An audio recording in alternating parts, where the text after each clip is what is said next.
Peter Svidler will be white against Vladimir Kramnik.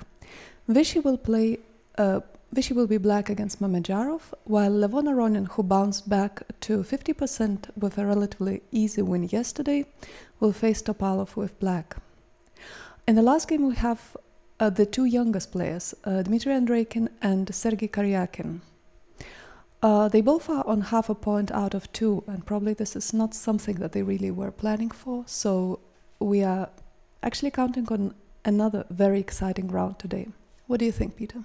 Yeah, I think you're right. I think you mentioned the key encounter today. It will be Kramnik against Svidler. It's the two leaders facing off against each other, and well, of course one could expect that it will be a relatively quiet draw. But on the other hand, it's a very good chance for both of them to get a sort of early lead in that sense. Definitely. So, I mean, I could actually. Well, it can go either way, of course. Well, they have even worked together. I think in I forgot which year that Kramnik played the World Championship match against Leko, but Peter Svidler was one of his seconds there. Probably 2008, could that be? No, I think early. 2008 was Kramnik against Anand. So maybe even quite some years, maybe 2003 almost, or 2004 I think. But well, that could, of course there is some friendship, but there's also a lot of rivalry. I think at some point Kramnik was really beating Svidler a lot, but then Svidler has fought back at some point. I think won 3 or 4 games in a row against Kramnik. But in the most recent encounter in last year's candidates tournament, Kramnik did beat Svidler with white. So I mean, there is an interesting dynamic between the two of them. I think also there is a dynamic that, let's say in the candidates tournament, there Kramnik has been doing well, while in the Russian championships, Svidler has been doing well. So I doubt that should matter, but who knows? Yeah, it is rather amazing that I think, Svidler is famously a 7-time winner of the Russian championship, while Kramnik, for Kramnik it's the only title that has been missing so far. Well, it's not the easiest national championship to win. Well, no. for Svidler it seems pretty easy, yes. right? But yes. yeah, no, that is true. And well, I think with Jokin you said that the first 3 rounds here was basically a Russian championship. So maybe the right mental frame for Svidler to be in is just to say that today it's just a normal sort of Russian championship game where he does well. Where I'm sure Kramnik will say this is something completely different. This is the candidates. So. Well, I think that's going to be an interesting game. But I think we have more interesting games today. Actually, I expect fighting chesses, all of them. Well, we can take the other leader, Vishy Anand. He's black against Mamedyarov. Well, Mamedyarov has only half a point and had a pretty tough loss yesterday. I would really expect him to try and push hard. Well, partly because it's his style, but also because, well, he want to get back. And, well, Vishy was maybe not seen as one of the favorites. Obviously, him here in the picture. But he's played well so far in this tournament. Absolutely. And it can also be a chance for him.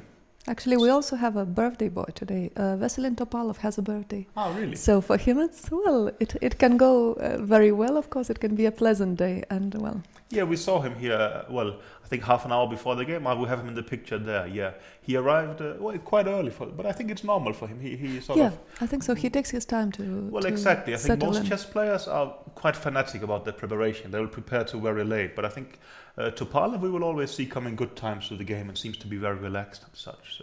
Maybe he's confident or something like this. Just believes his preparation in a way. But well, him as well. Well, everybody has important games, but strange as it might sound, there's only one player who's drawn all games so far, and this is Topalov, who is normally known for being extremely competitive. The least likely. Yeah. I mean, sometimes commentators and spectators make fun of various people for making draws, but I think Topalov hasn't really never been one of these guys. But well, he's wide against the rating favorite Aronian, who bounced back yesterday to 50%. So well, I mean. Well, they're both in a comfortable position, but I think, well, Topalov will always be aggressive, and, well, Aronian will always look sort of to try and strike back in some sense. So I think, well, this is the 3 games we spoke about so far, and I think they're going to be fighting chess. But even the last one, it's Andreikin is wide against Karyakin. Well, this will be a fighting game as well, because for them, well, Sergei Karyakin, as we have mentioned many times, he is very ambitious about this tournament, and rightly so. And well, Andreikin, even though for him it's maybe a first tournament ever of this level, but well, they are young players. Yeah, and I think also maybe Andreikin could be intimidated by some of the other players. I mean, they have been world elite when he was growing up, but I think Karyakin was just, well, he's one of the guys he used to play in junior championship with and such. So that should be a rather normal game. So, well, And I think also, well, they have played various matches. Actually, it's a very strange thing, but I mean, Andreiken has already eliminated Kayakin once in this World Championship cycle. They played in the World Cup in Tromsø, and Andreiken beat him. But then, because Kramnik won the tournament, and Kayakin got in on rating. So this is, well, it's hard to imagine this in the World Cup. You eliminate Brazil, and then you play them a couple of rounds later somehow. But well, okay. This is no sort of foul intent, but it's a bit interesting in that sense. Yeah, but I would actually be very surprised today if we don't see. Well, we could see 4 draws, but I think we're going to see fighting chess. Definitely. Well, I don't know Svitler Kramnik. Kramnik can be very well prepared, and somehow if they go into a draws line, that could happen. But well, it should also be mentioned that tomorrow is a free day, and the round before the free day is a bit special always, because people generally, well, really don't want to lose before a free day. No, it's tough. I get your point that of course you want to take some kind of positive emotions with you to the free day, and you can argue that, well, the free leaders has sort of a good situation. Aronian won yesterday, so he's also reasonably happy, and well, that gives a lot of incentive for somebody not to risk too much. On the other hand, I mean, sometimes players make draw with the argument of saving energy, but sort of saving energy for the free day is a rather weak argument. At least, that is true. Yeah. No, that will be interesting to see. I mean, well, I think also we actually have a day where, in none of the 4 games, I would say that this is definitely going to be the first move. I think Andreiken plays more or less everything. Mamadiyarov is unpredictable either. Maybe Svitler is normally doing e4, but I think when he started beating Kramnik, he was doing knight f3 and g3 and just trying to play chess, not to do theory and such. So it's really hard to see. Maybe, well, Topalov we thought was d4 player, but yesterday it was one knight f3. So, I mean, I will try not to make any predictions, just to be sure I don't get 0 out of 4 here. Okay, here we have the chief arbiter, most likely giving a bit of practical information before we are off. Yeah. Let's see here, but well, I think we will start focusing on Svitler Kramnik, right? It's actually the 2 leaders playing each other, and that will be quite interesting. So okay, here we are. Okay. I think it's gonna be e4. Well, let's see. No. Yeah. Well. Yeah. 0 out of 1. I gave it a shot. Okay, that is a bit interesting. Normally, Kramnik would play e5, but actually, sometimes he would do knight f6, knight c3, e5. But in last year's candidate tournament, he was facing Magnus Carlsen, I think, in the second round. But I think he played knight f6, knight c3, c5. So, well, it's a bit interesting what Svitler exactly is aiming for. But maybe he's just aiming for sort of a battle in some sense. And, he's aiming for... Well, generally, Kramnik's main opening against d4 is Nimzo. And he knows it so well that, well, people try to avoid it generally. He played c5 directly. I think the point of knight f6 is that you sort of try to provoke knight c3 and then go c5. But now, well, okay, knight f3 comes, because if knight c3, then there's the quite strong move g6. So let's see what Kramnik is going to do here. Well, at least this is a bit unexpected for him. It is maybe a small surprise. I think so, but no, I think you're right. But also, well, if we talk a bit about preparation in general, I mean, you saw yesterday Kayakin surprising Kramnik with the Queen's Gambit accepted. I think someone like Kramnik, well, of course he prepares against opponents, but I think he also tries to have a repertoire, and it's quite difficult just sort of catching Kramnik off guard like this. Well, he looks a bit surprised, so that it seems so in a way. But let's see. Okay. Well, he takes his time for the second move, which is quite interesting. Yeah. Well, in the candidates tournament, he was playing the scimitars as his sort of surprise weapon, and then I think c4, c5 can easily lead to some kind of transpositions. But let's say he doesn't want to play scimitars anymore. Then most likely he has to play some kind of independent system. That could, for instance, be 2 knight c6 here. No, it's going to be 2 knight f6. That's what we think. Yeah, I think the board should update very soon. Okay, knight and c3? knight c3.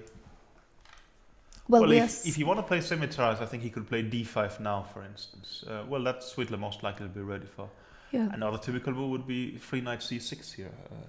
Well, I think Kasparov was playing free d5 a lot against Kramnik, but that was basically trying to transpose into the Grünfeld. Well, Kramnik has played free knight c6. Well, yeah, g3. Yeah.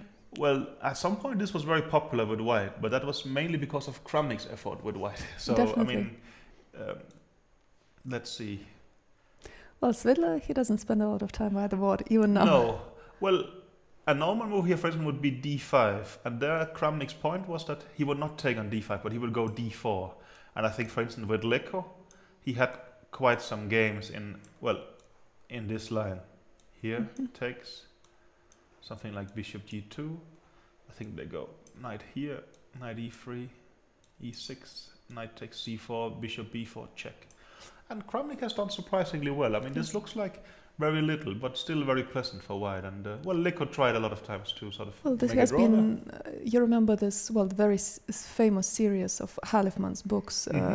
White's openings. They basically made a living out of having repertoire books, both with first Kramnik with knight f3 and then Anand with 1e4. Well, some excellent books. Actually, excellent books, actually. Yes. So this was mentioned a lot, and I think analyzed extensively in those books. But let's say Kramnik actually want to play his scimitars, and I think he can go d5, and after d4 he can play the move e6, and I think now d takes c4 is a threat, so they would take a d5, and it's going to be a scimitarish position. But actually, well, scimitarish he didn't play most recently, no, and he lost some games in that. Well, after the candidates, I agree, but think. not against g3, more against the e4 lines. Now he's committed to g3, so that could be an option. But it could also be that some lines, when against the pure scimitars, when white is playing with g3, there has actually been games where they don't put the knight on c6, but they go bishop d7, c6 quickly. And if that was Kramnik's point, well, then this knight on c6 will bother him.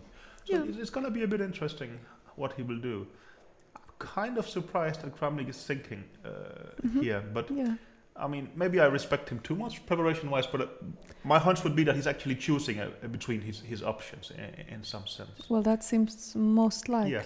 Well, Kramnik has normally mapped out a very strong repertoire, but well, as we said, it was very hard to predict what is Svidler going to do today. So that he takes a bit of time, I mean, is quite normal. I mean, this is very much his area with white, so he should know how to do definitely. Well, he will know. I think there was when he played this World Championship match with Leko we spoke about. Kramnik was very efficient with the Petrov as black against e4, and he was playing e4 himself with white. And someone asked him, "What are you going to do if Leko starts copying you?" And he said, "Well, I mean, I think I know enough about it to pose problems for black when I'm white. I know how to make a draw when I'm black." And this, well, it could be the same thing here. That this is Kramnik's real pet line with white, and he should also know how to do it with black. But well, he's thinking a bit. So maybe we should leave him thinking a bit. Yeah, and we should move on to maybe the next. to Mamedyarov Anand to see what the third leader is doing. Okay.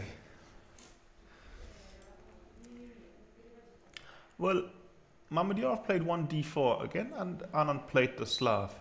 Well, it's interesting that in the World Championship match against Carlsen, he was playing the move to e6, but recently he seemed to prefer to play c6 instead. Well, I think most likely he want to go for the scimitars, the semislav anyway, but well, he's caring a bit about move orders here. Knight f3, knight f6, and Mamedyarov played now queen c2. Well, if you remember in the first round against Topalov, he played the move knight bd2. Yes. Queen c2 is sort of in a similar area in the sense that, well, it's very solid, and it aims at having a very playable position. Maybe not sort of necessarily to have advantage, but to get a playable position. But it's true, but Mamedyarov's sort of, well, at least some sort of his strategy is emerging. He doesn't seem to want to go into the main lines at all with white. I think he's very confident in his chess playing skills, but I think he is realistic enough to know that, well, the openings is probably his weakest part. So he's trying to keep, he's only exchanged a pair of pawns, and he gets a very playable position. But, well, I mean, Vishy might think that, well, it's great, I get a playable position as well. So I think I would expect both players to be rather happy here. But queen c2, Vishy took on c4 and played the move bishop g4. I think bishop f5 is a bit more sort of the main move. But, well, I think we've spoken about that earlier, that Anand has been playing the Slav for a number of World Championship matches. I'm sure, well, I was part of his team, so I know that. Well, he has also prepared against 4 Queen C2, of course. And, well, he's now played a slightly surprising move, Bishop G4. And I don't know if he's threatening to take on F3, but, well, if you want to play G3, at least you have to do Knight BD2 first. So Knight BD2, Knight BD7, G3, E6, Bishop G2, Bishop E7.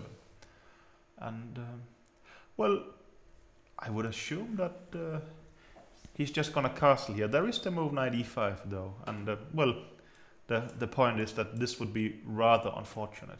Well, and that's what happened. It's actually what he aimed for. Well, of course, Vichy didn't do this because, well, then, yeah, he will lose one of these pieces. After Knight E5, he put the bishop to H5. And I think he took on D7. He did. Vichy haven't taken back yet. Well, Queen D7 looks most natural, clearly. Yeah, I can see some point in taking with the knight in the sense that, well, you want to undermine with C5 at some point later, and if D5 you do have Knight B6 and such. But, well, I agree. You would probably take with the knight. With the queen. Sorry, with the queen, the queen. But, well, he's actually giving it a bit of thought. So. Well, why not? Yeah, but I think generally black should have a very, very solid structure here. Well, I don't know. Let's say you take with the queen. I guess I would do castles. You would probably do that as well. I don't know. I mean, you could make a case that something like Knight B3, you take out the bishop, and you do have some more square with white. Well, probably the main point is that black wants to free himself completely with C5. Well, that would be nice. He did actually take with the knight. He so, did. Yeah, yeah. No, I mean, yeah. Well, that's sort of, I think C5 will be easier to get in some way. I mean, you can argue that taking with the knight is more ambitious. You can also argue that it's basically aimed at sort of liberating with C5. Actually, well, maybe he just want to play E5. E5 as well, yes. That's what I think. Because C5, like, well, we shouldn't forget that B7, C6 pawns, they really very nicely, very effectively they are blocking, kill the bishop on G2. I mean, this is, this bishop is simply shooting into sort of, well, you call it granite or something. Yeah, somehow aiming for C5 with black also means that suddenly the bishop becomes alive. Vichy thinks he has a perfectly solid structure, and the commentators is doing the best to completely ruin that. I mean, that can't be ruled out. Yes. No.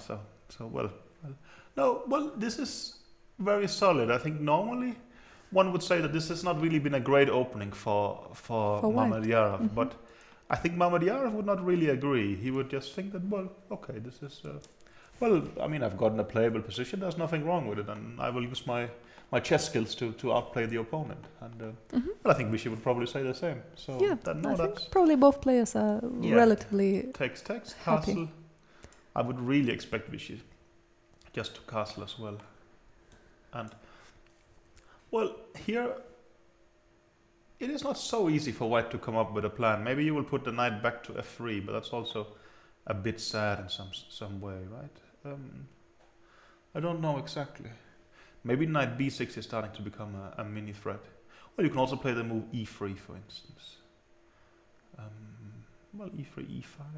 But this is going to be a sort of well, already now it is a slow game, and where people, I agree, but well, with Mamedyarov in the mix, who knows, right? I mean, well, he can make things rather interesting. But I agree that not a lot is going on here. And, well, I think E5 is maybe a mini threat by black, right? So he has to react in some way. Well, maybe a move like E4 would look tempting to some because of, well, you're trying to get a strong center. But I think E5 or C5 will just undermine it, and this is exactly what black would like in some sense. I think E4 would just be a mistake simply because I don't know if C5 or E5 is best, but black will get his counterplay sort of right off the bat in this sense. Yeah. So, I mean, that I sincerely doubt he would do, but I would think something like knight F3 now would be quite a lot. Why do you think Vichy is taking time before castling? Well, isn't it the most natural thing to do? Maybe he thinks about E5. Yeah, but E5. But E5 is I think too early. you're just gonna. I mean, E5. You will just take it, I think, right? And let's say takes maybe Queen C3. And my idea is Bishop F6. I have knight e4. No, but there is absolutely no good reason to hurry with e5 before No. castling. I mean, he could be thinking about knight b6 actually. That is not impossible because then Queen d3 is the move. Yeah, but then you force the queen to a rather awkward square. I don't know, maybe bishop g6 or something like this. Well, knight b6 is definitely a more concrete approach. That could make a lot of sense as well, I think. But well, I would expect both moves to be quite reasonable. No. Well, he did castle. Well, he castled. Yeah. But I think it's fair enough that you. Well, I mean, well, you saw Mamedyarov yesterday. That well, he played a quick move, realized, oops, I'm losing my queen. I mean, it would make sense to check if knight b6, am I actually sort of winning the pawn on e2, but not exactly. Yeah. So, but okay, I think we got a rather slow game coming here, which I think is going to be great because they're going to play for quite a while. So, should we have a look at Topalov Aronian? Definitely.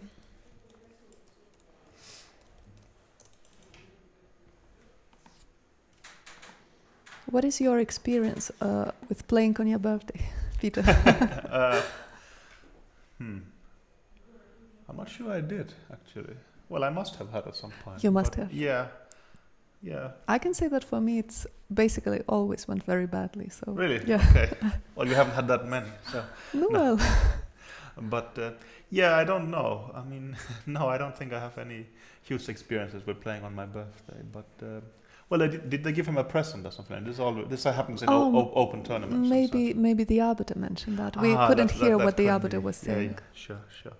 No, that's like I had a birthday in the Turin Olympiad in 2000 and I would say six or something like this. And I managed to beat Ian Rodgers, so that was nice. And I had a nice team dinner with my team afterwards. So no, I think let's not remember anything else in that game. I'll say I have 100%. So yeah, that's nice to have that in some areas. But of course, in a tournament like this, people go into a completely, you could say, alternative world, and I think even birthdays don't matter anymore because they are so focused on what is happening, what is happening. I think if you ask them which day is it today, they will say not. It's the third round. Yeah, is it? I think it's Saturday actually, but it is Saturday. It is yes. Saturday. Yeah, sure. But you see, that is it's very typical for chess players. We know that this is the third round. Tomorrow is a free day, and then I'm playing this guy. But no, I think they will know what's happening outside world, but which day of the week it actually is, I'm not completely aware of. Okay, Topalov played 1e4. Well, he's already switching first move. Yesterday was not one knight f3 against Anand. Well. Most likely he didn't want to play 1e4 against Anand because Anand is playing the Berlin, but it's a bit surprising because Aronian is also playing the doing Berlin. That, yes. So, well, maybe he's just switching, but Aronian stayed loyal to the Marshall that he's actually lost 2 games in a row with. I think here, well, rook e1, b5, bishop b3, castles. This has really been a very great weapon for Aronian, but he lost to Caruana and Zurich. Now he lost in this tournament to Anand. But it wasn't, sort of clean Marshall against Vichy. No, against Vichy it was 8h3, and against Caruana it was actually a Marshall with c3. But Topalov played the third option, a4, b4, d4, d6. And now he took on e5. I think, well, Magnus Carlsen has been playing this quite often against Aronian. I think, well, Carlsen managed to win in St. Louis in the last round in United States, but I think Topalov had a pretty excellent opening there. That's actually a third loss for Aronian in this system, the one against Carlsen. Yeah. So, well, he seems to very much believe in it. Yeah, he seems to think that it's just good. Well, it has something to do. The losses has nothing to do with the opening, and he could be right. So, okay, they take an e5, knight to d2. I think Carlsen actually took on d8 in this position. So knight bd2, bishop c5. h3, bishop b7, queen to e2. Well, it definitely is more according to Topalov's style not to swap queens. Very much so, but well, in general, I guess you would argue that, let's say, these bishops are sort of pointing in nice directions, and well, that black actually has very active play. But I guess what Topalov would also say that, well, black has kind of weakened the white squares. I mean, there is a knight who can go to c4, for instance, or something like this. So, well, this is quite interesting. I mean, okay, I think we already have a move here. He's played the move knight to d4. Maybe has this been played before? Almost this Just a second, yeah. I'll check that. I somehow have a feeling that this is not completely new. We will check it in our database here. So let's see. But maybe he will just take it and play the next knight to f3. Well, Aronian is playing very quickly, so he must more or less be in preparation at this stage. Definitely. Well, both of them are most likely. Yeah, sure. No, it's well, Aronian is basically playing two openings with black, the Berlin or the Marshall. So, I mean, we would expect that. Well, Topalov has prepared quite carefully for this. Topalov's second here is Edouard from France, right? Yes, well, actually, speaking about seconds, only yesterday the European Men's Championship has finished. Exactly. And we generally expect that there will be, today or tomorrow, there will be a lot of people arriving here because, well, basically anyone who's not involved in playing in the candidates, was involved in playing in the European Championship. Let's say if Chebarinov is showing up here to help Topalov, that would not exactly be a surprise. Not at all, not at all. But also, well, we know that Sergei Karyakin's second, Alexander Motilov, he's the European champion. He's the European champion, yes. Actually, Karyakin has a very, very impressive sort of team of seconds. He has a ex-world champion, European champion, and Yuri Dokhoyan, who is Kasparov's coach until the day Kasparov quit, and so on. So exactly. No, it's clear that Karyakin has very good options there. That's for sure. But speaking, what else we know? We know that Mamedyarov is here. He has Rauf Mamedov supporting him, and. We haven't seen so many people. Anand is here together with Sandipan from India. That's right. I think Kramnik is here with Yefremenko. That's right, yes. So, but also, I mean, nowadays, partly they will probably keep some secret second. Some seconds secret, and sort of, you can almost hide them in the hotel and such. I don't know. Maybe they're not even allowed in the playing hall, actually. But also these days, you might have somebody working from home, right? We saw Magnus Carlsen at the World Championship in Chennai. He didn't bring any seconds, but Jon Ludwig Hammer was helping him via Skype from Oslo, and it's rumored also other players was helping and such. So, I mean, these days it's not like in the sort of good old days where you will just bring a delegation. Nowadays you can easily get help in other ways. Okay, he did take on d4. It was hard for me to see any. Well, knight d4 is a very rare move. Okay, what would be the normal move in this position? Actually, this position hasn't been played so many times. Okay. So we are talking about something that is already a little bit off the. But Aronian seemed to at least think that. If you play knight d4 as quickly as that, I would assume that in this position, maybe he thinks that the move c3 would be a threat, so he wants to get in knight d4 as quickly as possible. Takes, bishop takes. Well, now you can't play c3 as it would be hanging. And I was talking about the move knight f3, but that's probably just dropping a pawn on e4 as the sort of the knight and the bishop is attacking it. Well, what I can see is that there was a game Yan Sarazovayev played in 1986. Okay. That had exactly this position, and here. They followed up with Queen f3. Yes, Vladimir Jansa. He draw. played Queen f3, King h8 draw. Yeah, so that doesn't say much to us. No, I think. This almost looks promising. I guess your threat would be to take knight e4, and then play f5. So I kind of doubt that.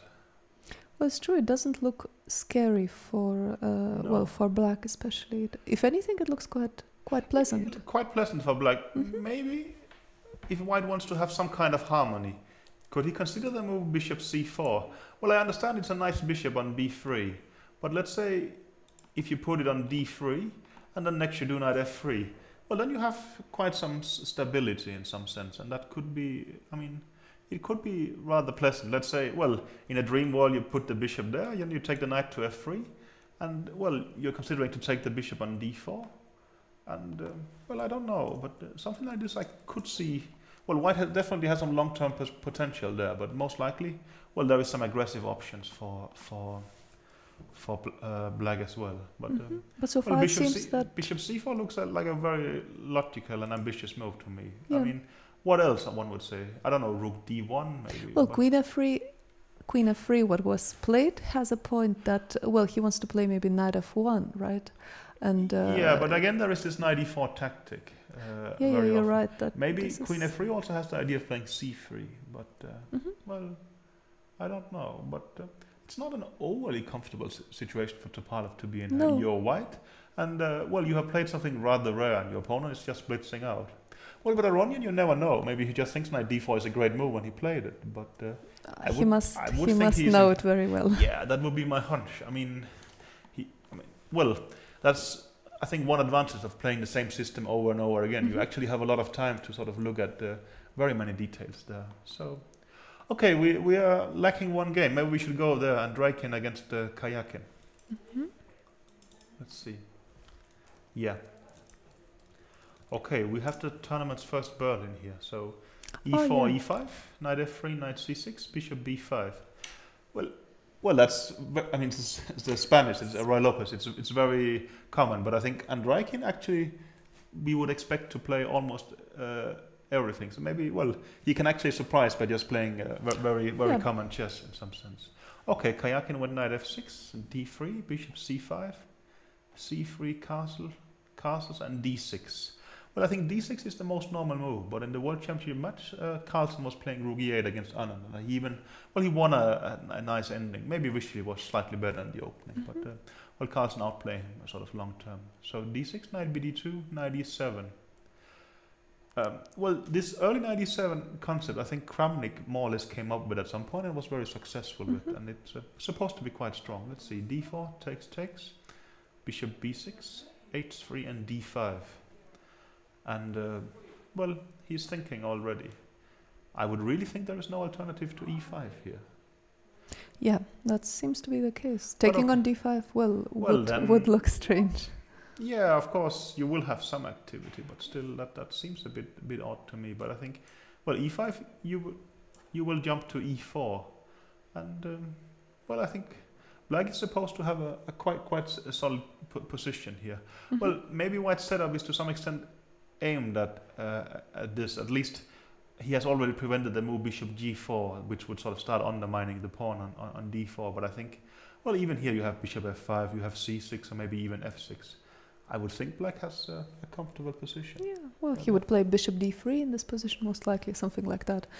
And but bishop d3, maybe you can even play bishop f5, and maybe queen actually, c2. Maybe you can check in the database if something like this has actually been played before. I have a recollection of Swidler having something like this with White and winning the game, but complaining that he was slightly worse after the opening. Well, both could be true in some sense. And, yeah, but it's true that Berlin is the opening that we really expected to be sort of a lot of games. I mean, this has sort of been, well, the Berlin has, well, of course, since 2000 when Kramnik used it to sort of dethrone Kasparov in their match. Well, it has been quite popular, but still, it has been sort of, well, off the radar a bit at some point, but then it sort of got back there. Yeah, there are actually one very recent game by Swidler, where he beat Erwin Lamy in Warsaw. But I think this is interesting, because I think there Swidler was mentioning that he, well, didn't really have a very nice position. I think the line was exactly e5, knight e4, bishop d3, bishop f5, and what did he do now? Queen e2. Queen to e2. And knight c6. Knight c6, and, well, attacking, I should do it like this, attacking the pawn here, and I think basically, well, it led to some kind of, well, I think now he played the move knight b3, and I think they played f6, right? Yeah, that's right. Yeah. No, I as far as I know, this is supposed to be excellent for Black. I think there was even a Kramnik game at the World Cup, if I'm not mistaken. Well, actually, here the computer slightly prefers Black already. Yeah, no, I think this knight b3 move we were talking of here is quite ambitious. Well, I think it was a very important match for Russia. They were trying to sort of catch up in the sort of standings, and they really needed to win. So yeah, it was in the 8th round. Exactly. Swidler had to take a huge risk, and he did that. But I think we also have a Kramnik game, if I'm not mistaken. Areshenko Kramnik played in Tromsø. Exactly, and I think there they played e5, knight e4. And what did Areshenko do? Also bishop d3, bishop f5, queen e2, knight c6. And he took on e4. Yeah, something like this. takes, and now he took on d4. Knight d4. Knight d4, bishop e4, I guess, right? Yes. Yeah, and I think, well, Aryshchenko managed to make a draw. I think this was in this knockout phase, and well, the first Aryshchenko has managed a draw with the black pieces, and I think he was rather happy to make a draw with white to go into playoffs.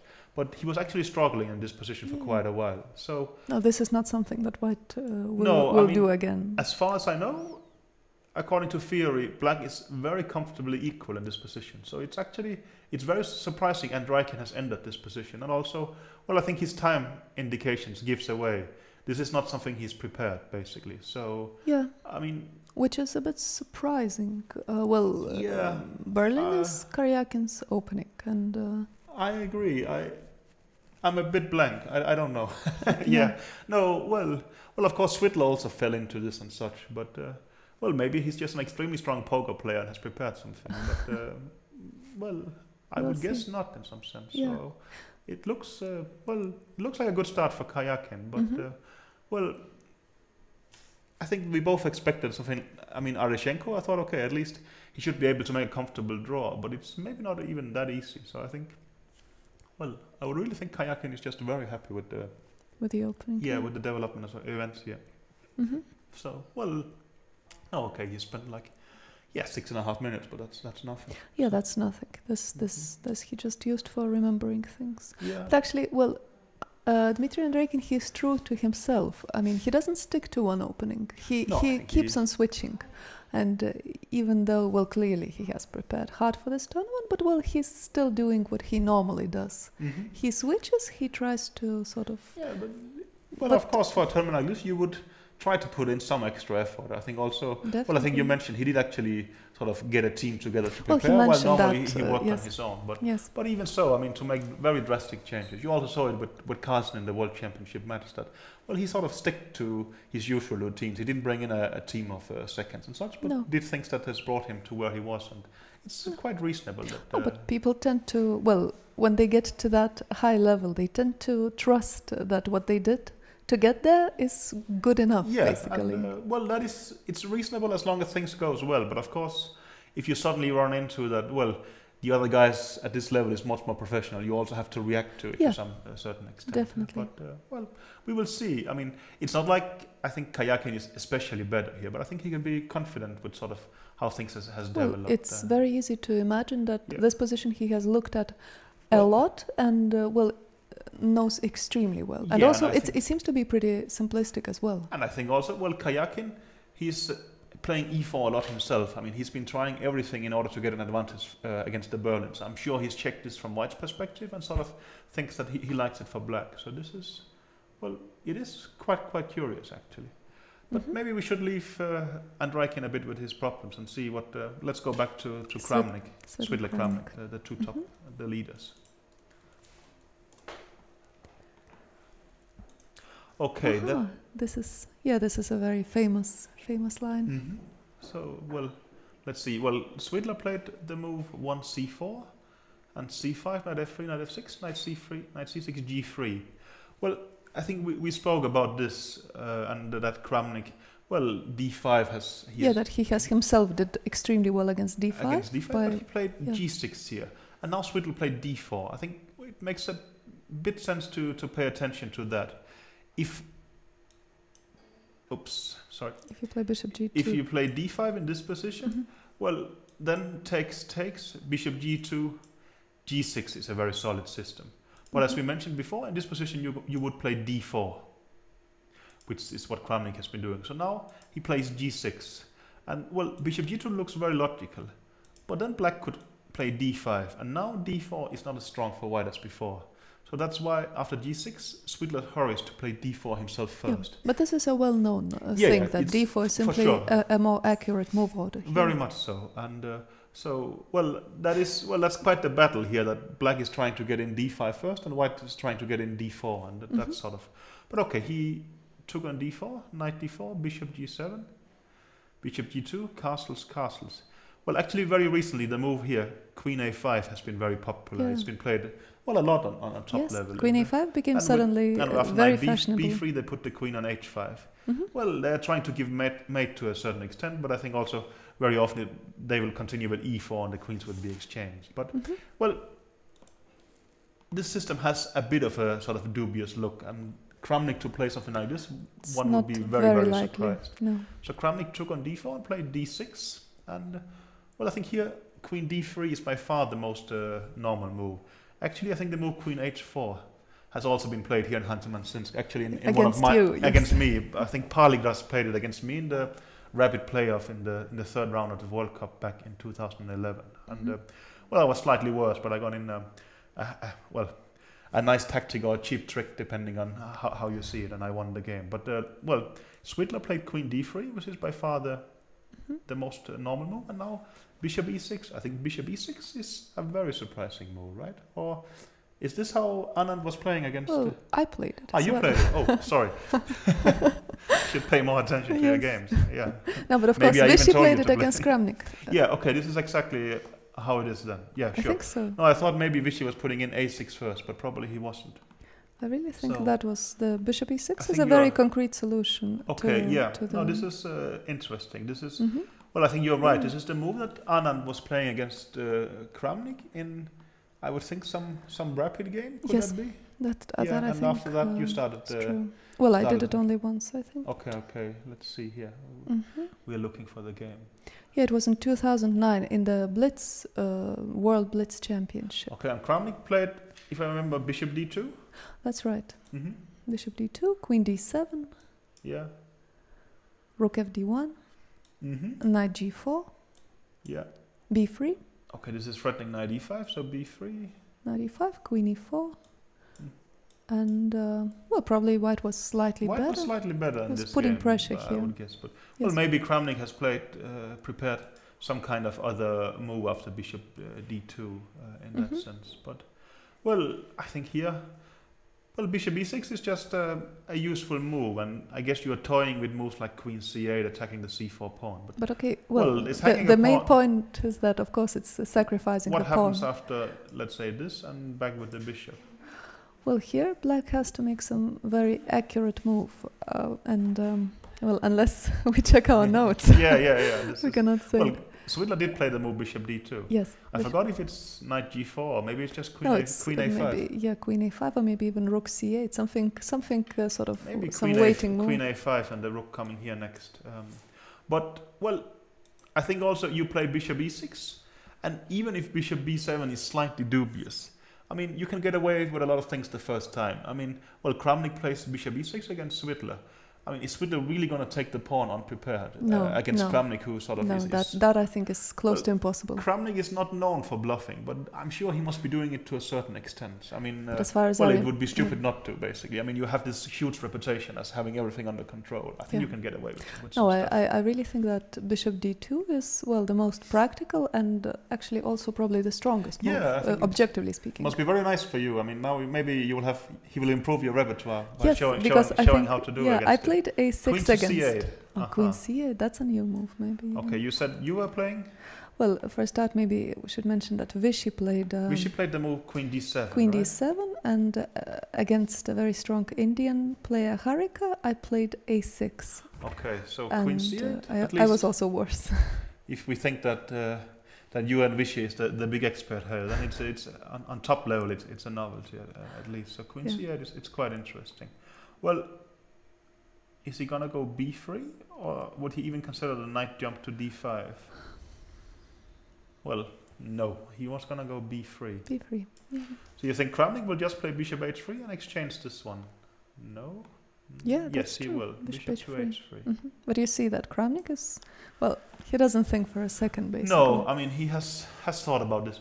Well, I think also if we go back to when Swidler played 4g3 and Kramnik was thinking, I think I was right in saying that it's not Kramnik thinking, damn, what am I gonna do? Yeah, no, he's thinking, well, should I try this idea or that idea? He has some stuff up his sleeve. So no, I think now we can see that. Well, it's Swidler who's surprised. Yeah, but to a certain extent. If we look sort of at this position calmly in some sense, Swidler would do something like rook ac1, and well, you put the rook here, and you have a bit more space in some sense. I mean, no, it's still a very typical this 4 knights English. I mean, this is what but normally I mean, happens. even apart from the pawn, I mean, not being on e4, but let's say these bishop, the white squared bishop gets swapped.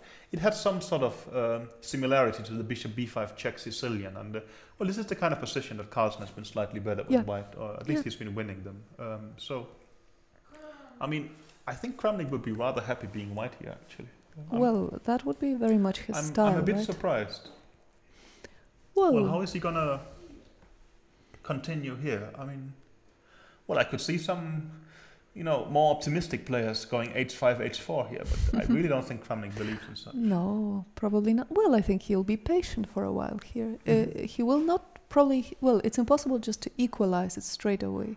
But he's that's the kind exactly of position what Kramnik wants. I mean, he doesn't want to, play something where he's slightly worse for a long time. But maybe that means that, well, this 4 knights English is quite promising for white. If, but if anyone, then Kramnik should know that. I mean, well, exactly. No, maybe there's nothing I'm simply curious better. because I would be surprised if he's just going to swap on g2 and, well, maybe he thinks that he can go rook d8 and force through e6 and d5. Well, maybe he'll take on g2 and, well, let's say prepare some, well, play, I don't know, queen c6 check and put the rooks on c8 and e8 or something like that. Even queen f3 here would be rather usual. But, well, let's say something like this. I don't know why I don't go e4 immediately, but now, I mean, well, I will put my rook here and I will control the d5 square. Unless you can go e6 and d5, I would guess I would be very solid here. Well, white is definitely very solid. It's a very pleasant position to play. That would be my hunch, but no, well, it's always good to learn something new. So let's see how is he gonna handle this. Yeah. Well, he has basically been specifically aiming for this, so I mean, he must have some kind of point. Well, we saw Vichy putting the queen on d7, and well. Maybe like this he wanted to provoke b3 and then to get in bishop h3 with tempo. That's his point. He thinks that having exchanged these pieces, well, maybe he will just play b6, but that also looks strange. No, b6, I doubt. Yeah, I'm a bit puzzled. Maybe here. knight g4 is a possibility. But okay, you are just, I mean, okay, I'm gonna go rook fd1 anyway. Well, I could maybe consider knight d5, but I mean, even if you go here, I guess like Kramnik, you just put the queen on e4, and well, isn't that nice for white? I would think. Yeah, I agree. Well, I think it's probably going to be a rather long game then. Yeah, but I mean, I think if you can get a slightly better position that's playable with white against Kramnik, you've already achieved a lot. So, I mean, no, I'm genuinely surprised that Kramnik is going to this. Normally he will have a more concrete solution mapped out in some sense, but well, let's see. Yeah, he was somewhat surprised in the opening then. I understand, but still, well, I still somehow expect him to come up with some kind of concept here that's not just going to be slightly worse for a long time. But well, let's see. But well, that's quite interesting and surprising to me, I would say. Should we leave him here and then go maybe for Mamedyarov Anand again?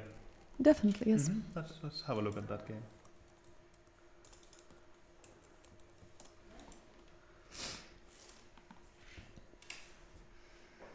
Okay, Anand is walking around. Apparently he's just made a move. So I think we had this position. Well, knight takes d7, knight takes d7, and both players castles, and that's where we left them. And Mamedyarov played the move knight b3. Well, if he took back on d7 with the queen, we thought knight b3 was just good, but he's still doing it here. Well, I think he's stopping c5, and also he's getting ready. So if e5, maybe then he can take and go queen c3 or just queen c2 in some sense. Oh, yeah, now you got the final position. So knight b3, Anand reacted, well, I would say rather aggressively. He played the move a5. I would guess it's threatening a4. Well, to call it a threat is too strong, but well, Mamedyarov prevented it, and Vichy, well, now he's using sort of the inclusion of these two pawn moves that the b4 square has become available. So he's sort of, well, he's using the extra space. He has to sort of park his bishop on a, well, I don't know if it's a good square. It's a very solid, stable square, at least in some sense. I think earlier I was saying that playing e4 well, it's ambitious, but it's just going to be undermined. But maybe the circumstances has changed a bit here. At least Mammadov choose to do it. So e5, sorry, e4, e5, bishop e3. And Vichy took, and he took back, and now the move king h8. Wow. King h8 is quite a... Well... But he simply just want to play f6 and bishop f7, right? Yeah. That's a very interesting concept, actually. Yeah, I King mean, h8 I is would one of say- those, you know, well, it reminds of those old classical games where people would make a prophylactic move in Yeah. order to do something very Well, now if we special. go later. back here, I remember, I think we had a junior camp where we were told to guess which move did Petrosyan play in, I think, was it maybe in this position after rook c1, we had to guess which move did he do, and I none hope of it was not King h8. I think it was King Oh my h8, God. and none of us came up with this idea. So, It's very but strange, yes. well, yeah, maybe it wasn't this position, but you can check the databases. But King h8 here is not just a waiting move. Actually, No. it's a very aggressive move. He wants to play next f6 and then bishop f7, and he's actually attacking sort of this structure. It's a very aggressive move by Vichy, I would say, and well, It's also a very nice move because f6, well, it's true that of all of his pieces, bishop on h5 is, well, of course it controls the d1 square, but else, yeah. I don't know, it's No, a but bit I sort mean, of loose. f6, there. I think, well, it's nice in the sense that, well, you're getting e5 for your knight. The bishop is coming to f7. It looks very sort of harmonious to me. So, I mean, that is, I think it's a very interesting move. And I think also, well, I mean, we have seen Vichy in sort of earlier tournaments being quite sort of passive and not very Yeah. optimistic. Yeah. And I would say so far in this tournament, well, the first game he won, so there's nothing to say about that. And yesterday he sacrificed a pawn. And today he's also playing sort of quite loose and aggressive. So this is, Yeah, in that's some true. sense, This it's is, the, well, the it's, old Vichy, which yeah, is, it of reminds, course yeah. good to see that in a way. So, well, King h8 I think it's nice, but Well, I mean, it's not like black is better, but no, and but it just but, well, it becomes some sort of a fight of plans now, yeah, and but, black seems to have a plan. But I mean, exactly, I least was for about the to say, you next say it's a couple. fight of plan. Well, tell me what is White's plan then? I mean, Well, I we'll don't know. soon see that. Well, Mammadov is an aggressive, active player. I mean, I wouldn't rule out he'll just play f4 because it's also no, a very natural move. But it's also a good way to sort of try and ruin your position a bit, right? Well, maybe you should go King h1, something like this. Well, I'm not sure I'm joking actually, but Really? yeah, I'm afraid. Well, But let's say after f4, f6, mhm. well, you can move the queen to c2, let's Sure, say. and I put my bishop on f7. Then, Yeah, then and, you, and now you can go rook d1. and then you can think? go rook a d1, for instance, Mhm. because you have... And if I start sort of trying, aggressively to push my c pawn, is that too much? I hope you can't take it, right, because of some pin. yeah, c5 even is Well, I don't possible. know. I'm thinking. But you could also just Something like prepare this. that. You could play queen e7, let's say, or Yeah. well, Well, I just- was sort of hoping for something like, let's say, if I can't go c4 immediately, then rook c8 and c4 and try to yeah. be extremely aggressive. Maybe that's a bit much, but But it's true. Even such are possible Mhm. for black. Although, well, c5 actually normally would look horrible with having played a5 Yeah. as well. But the I knight mean, is if on you- b3. well, yeah, and if you can sort of get access to the d3 square, it start of making sense. But of course, well, as soon as the bishop go to f7, White will get the d1 square for a rook. Yeah. No, I don't think there's anything particularly wrong with the white position either. No, But, it's just an interesting struggle, mhm. you could say. Yeah, but King h8, I think it is a nice move and a good way for Vichy to sort of to try and fight on instead of just moving around. Well, I think the computers are saying it's very, very equal actually. But Yeah. but I think also we discussed that yesterday. Well, one thing is that the position is very equal, but here it's equal in an asymmetrical way. There has to be some kind of struggle because well, Definitely, yes. Well, it's not sort of Mhm. yeah, it's not Petrov equal. yeah, no, yeah, that is true. Yeah, but Should we have a look a little bit at Andrei Karyakin because we can some, do that. some moves He's have saying been something has happened there. some moves Okay, have been made. let's do that. Sure. Well, I think we left you in this position. No, e5, knight e4, and we were basically saying that, well, this has been played in Adashenko Kramnik and in Svidler Lamy, both time with black being slightly better right out of the opening. And well, they and we were wondering what was bishop d3, Andreken's bishop point. f5, queen e2, knight c6, rook to d1. That is probably a novelty. Yes. Yeah. Once, who was it? Areshenko took on e4 and. But just tell me knight b3. what's wrong with taking the pawn on d4. Well, knight d4, bishop d4. Mm-hmm. Yeah, actually, after what I can see the is point that, I'm really hoping for someone to fall into is bishop e4 and taking on f2. If you take here, then bishop f2 is very strong. Yeah. But I don't know. Can you in this position play the move bishop e3?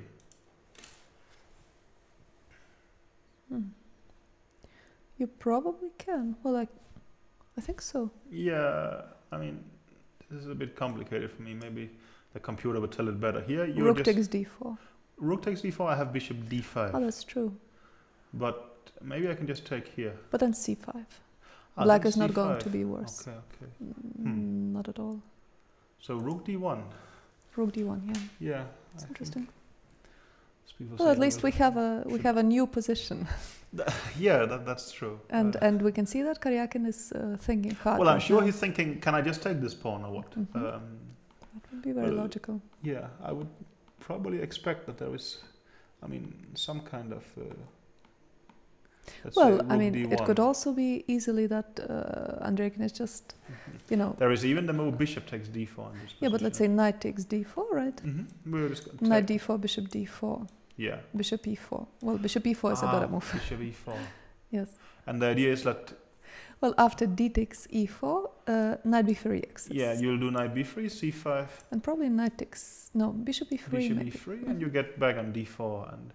Well, you're not worse. You're not worse. But not we better are either, here. We are talking about most likely that Andreykin is trying to sort of maintain balance. In some way. I think actually, if I try to remember back to this summer, I think I was following the game Areshenko against Kramnik live, and I was wondering if he should do the move rook d1. If actually that was a better way to make a draw. Yeah, I think so.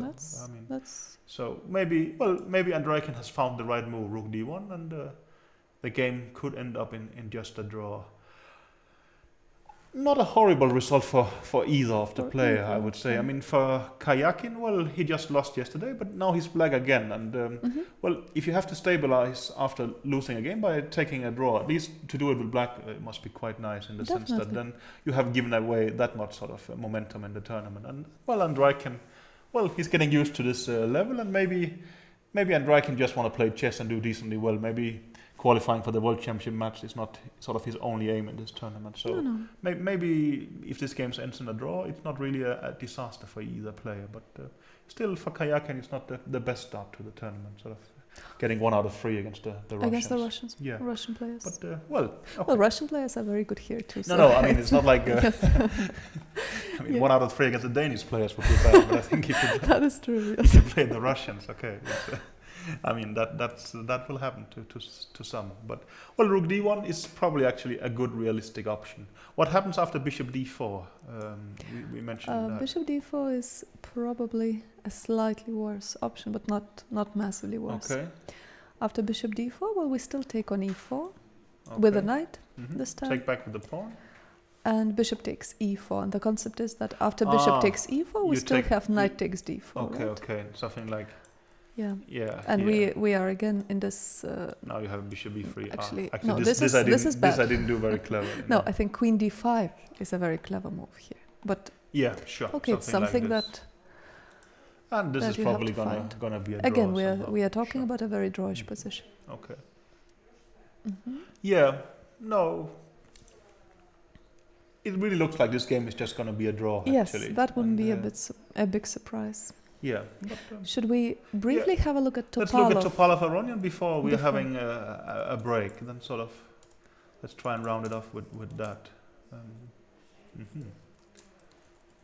Okay. Well, this was this Marshall position. Well, anti-Marshall. He played a4, b4, d4, d6, takes. And now, well, I think Carlsen has exchanged the queens here against Aronian, maybe even a couple of times. But Topalov is playing it more ambitiously. Knight bd2, bishop c5, h3, bishop b7, queen e2.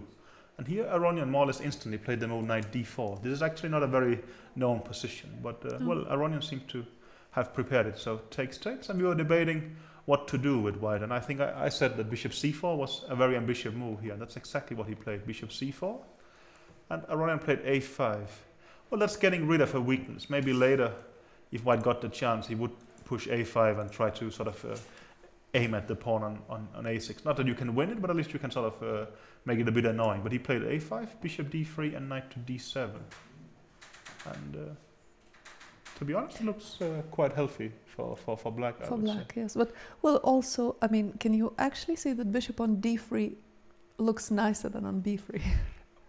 Well, it's probably more useful. But of course, I mean, visually on b3, it would sort of, I mean, well, attack in this direction, while here it's just sort of defending this. Awkward. Well, I think sort of Romanian Grandmaster Mihai Suba was saying that, well, it's sort of bad bishops protecting good pawns or something like this. That well, it's sort of, that will hold the position together, and what white really wants in this position is to develop normally. And well, that's what he will do next. But I mean, I would expect that after knight f3, well, maybe he will go back to the bishop to b6 and put the knight on c5. Maybe he'll play knight c5 immediately. But well,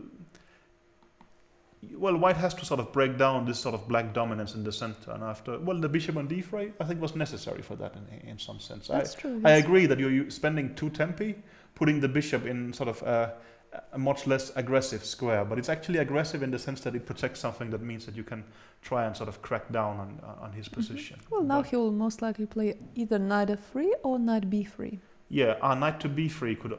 Knight to b3 actually looks quite logical in the sense that knight c5 you can take and play bishop e3. And, well, maybe Topalov could actually be slightly better in this situation. I don't know, but I mean, well, objectively speaking, I doubt black has real problems. But, well, make a move here. What would you play, sort of? To knight b3? Mm-hmm. Well, let's say... Could you play knight c5? No, knight c5? No, actually, maybe giving away this. Well, you can... bishop? Knight d4, you take with what? Maybe you actually take with the pawn, and you will start attacking the pawn on e4. But let me even just try to be extremely boring and play something like this. Do you have full equality here? I mean... Well, I have more active pawns. Well, you have weaker pawns. Yes, that's true. Well, I mean, I'm saying, let's say some point I will go rook c1 and c3, and I will, well, it will remind him a bit, Aronian, about his weak pawns against Anand at some point. I mean, that's I don't know why this is... Well, maybe some good player will just go queen e7 and draw this extremely easily. I don't know. Well, yeah, you can say that from a very sort of formal point of view. Well, white has a bishop on d3 and pawns fixed on white squares, while black doesn't have that. So I understand, but it's actually, well, but the white bishop is protecting the pawns, while later... If you can break the c file open, actually there's going to be some structural weaknesses there. Definitely, yes. No, this is... I would expect Aronian to sort of handle this. Also, well, I don't know, maybe you can play bishop b6 here. Yeah, bishop b6 is maybe just a more natural and simple solution. Okay, now you just want to... I'm having a bit of fun, but I don't know, could it be a point to take back the pawn in this position? Why not, actually? I mean, then you get rid of the backward pawn, and suddenly rook c8, and you start attacking like this. That could be fine. Yeah, well, maybe taking on b6 was extremely helpful. Maybe you should just play something like rook d1 and bishop b5 next here. I don't know, but I do actually have some sympathy for white's position. And, well, I suggested bishop d3. I somehow have to... Yes, now you have to... I have to stand by it, to stick to that, yeah, but I don't know. Well, right now... Topalov is taking his time to think, right? Yeah, yes, well, he's deciding whether to play. It seems like Aronian is more or less still in preparation. I mean, he spent 14 minutes, and there has been some, well, not, I would say, trivial decisions, right? So he must have thought about this structure is actually fine, right? So probably now we'll have a short break, and we'll soon be back. See you then.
India is the birthland of chess, but until Vishwanathan Anand came along, the country couldn't brag about having any extraordinary players. According to Indian tradition, his name can be translated to Anand, the son of Vishwanathan. Confusion with the name started when he first came to Europe. Many thought that Vishwanathan was his first name and that Anand was his surname. Later, Vishwanathan was shortened to Vishy. He learned to play chess when he was 6, and by the time he was 14, Vishy was already champion of India. At 15, he was an international master, and at 17, a world junior champion. From a young age, Anand played with great strength and speed. Incredible intuition is the strongest part of his universal talent. At the beginning of the 90s, Vishy was among the best players in the world, and in 1995, he earned the right to play a world championship match with Garry Kasparov. Anand lost the match, but in 2000 was victorious at the FIDE World Championship held by a knockout system. It was his first championship title. In 2007, Vishy's dream finally came true. Anand won a 2-lap round-robin tournament in Mexico and became the new world champion. He defended his title in 2008 with a confident win over Vladimir Kramnik. Vishy Anand is the only chess player in the world who has won world championships in 3 different formats. Veselin Topolov's attempt to wrest the title from the Indian Grandmaster in 2010 was unsuccessful, and 2 years later, the champion retained his crown in a hard struggle against Boris Gelfand. Anand held the title for 6 years until November 2013, when, in his native Chennai, he finally succumbed to the leader of modern chess, Magnus Carlsen. A player with universal skills and a stunning defender, Vishy Anand remains a serious threat to any opponent in any competition, in any format.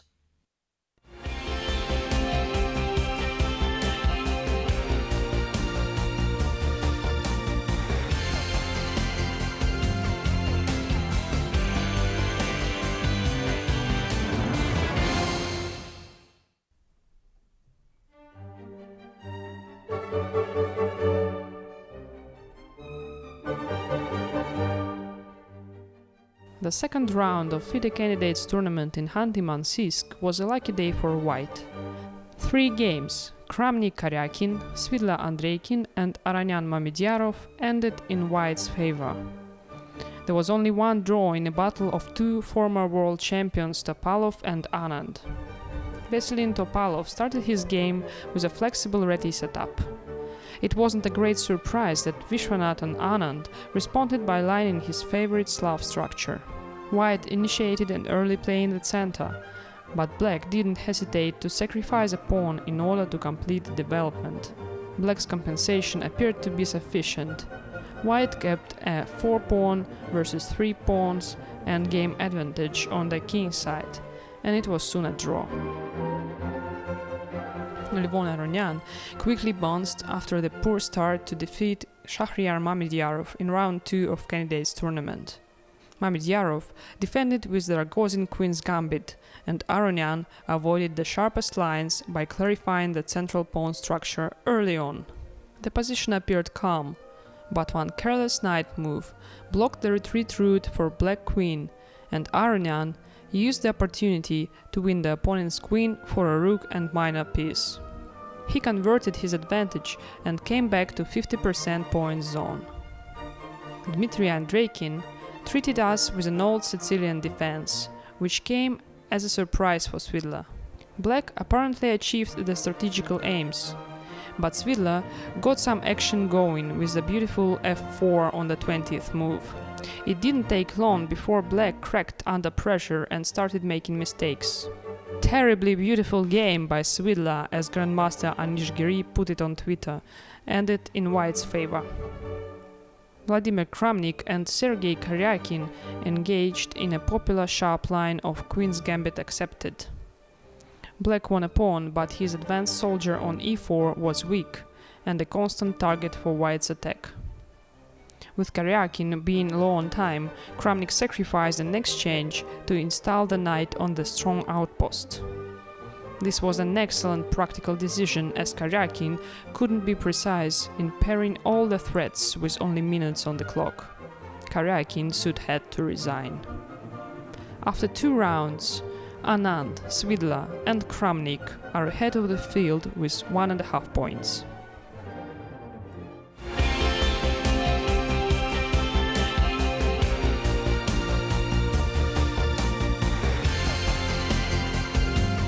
Dmitry Andreikin was born in 1990, a vintage year for chess talent.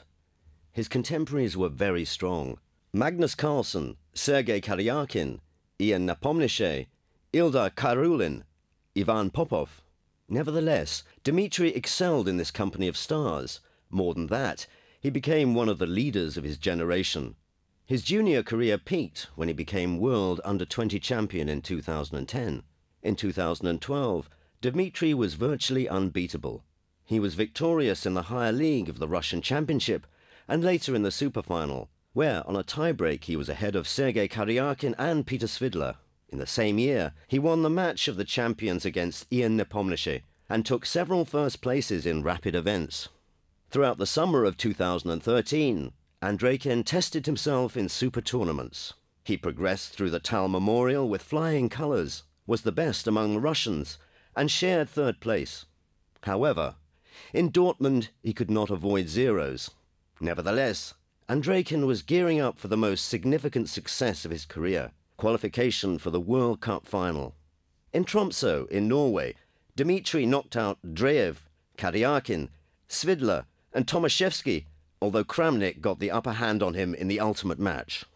Quick, precise calculation of complicated plays, sober evaluation, competent tournament strategy and psychological stability are qualities that will help Andreikin aspire to the highest achievements.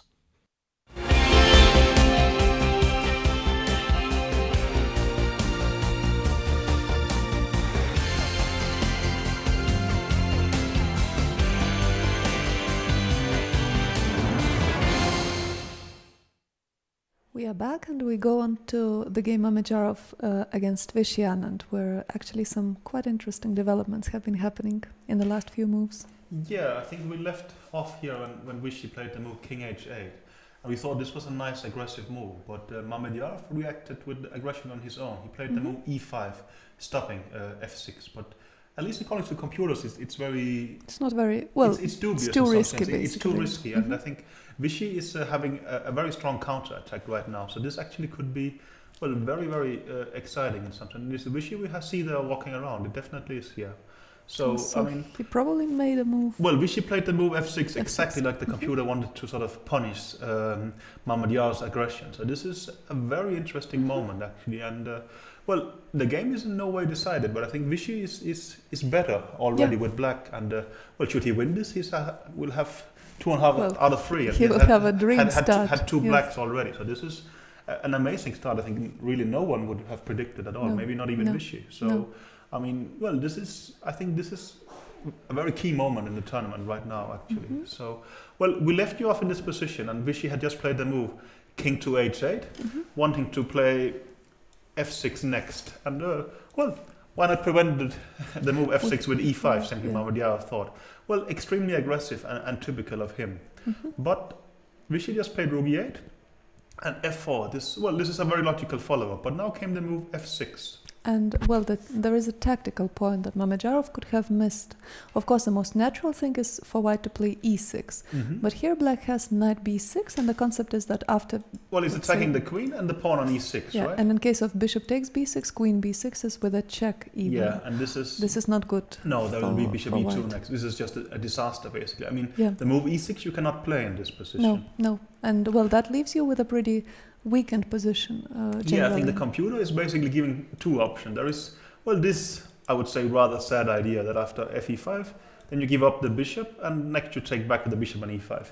Maybe this is not too bad for black, but it's still it's a strong sorry for white, but it's still a pretty strong decision having to do like this. And the other, maybe most realistic option that he would take on EF6, and well, should black play the move bishop e2 winning an exchange, the game would actually be over with mate.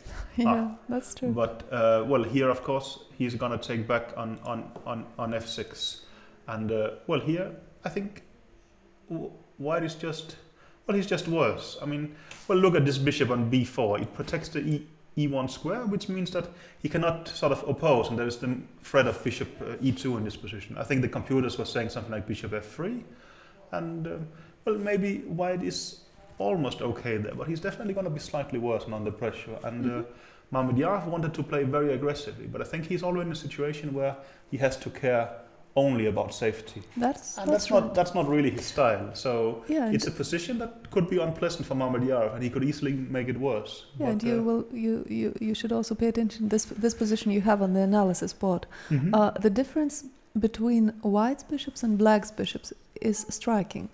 The black's bishops are standing in exactly the perfect way. They are not they are sort of controlling the most squares, while the white's bishop g2 is just looking into the c6 and... Well, you can say the bishop on d4 maybe is kind of active. It's kind of active, also blocked by the but it's alone, basically. Yeah, I mean, having the pawn on f4 here is rather ugly, I would say. Yeah, that's the problem. I mean, normally, having played Dutch my whole life, I really generally like the f5. Yeah, I think maybe it was Arthur Yusupov who said that the Dutch is actually an excellent opening. If you just could put the pawn back on f7. Yes, so, it is true. Quite well, often. Vichy has actually just played the pawn from f7, so there is some point in moving his f pawn. But well, okay, the computer is saying minus 0.36. Actually, is this the first time we debated this yesterday? We see the minus so far. Yeah, well, so far white has been had good position extremely all the time, successful in this tournament. Yeah. No, generally, we have we have 4 wins. Out of 4 wins with white. Yeah, 4 wins with white out of 8 games, and yeah. Well, white will always do moderately better. But not actually, to that extent. In the World Championship match, actually, black won by one point the last time. But yeah, well, if one sort of look at Vichy's World Championships wins, actually, winning with black has always been key, apart from the last match with Gelfand. But when he won in 2007. He won a very important game against Aronian. In 2008, he won 2 important games against Kramnik, and even against Topalov, he won the famous game 12.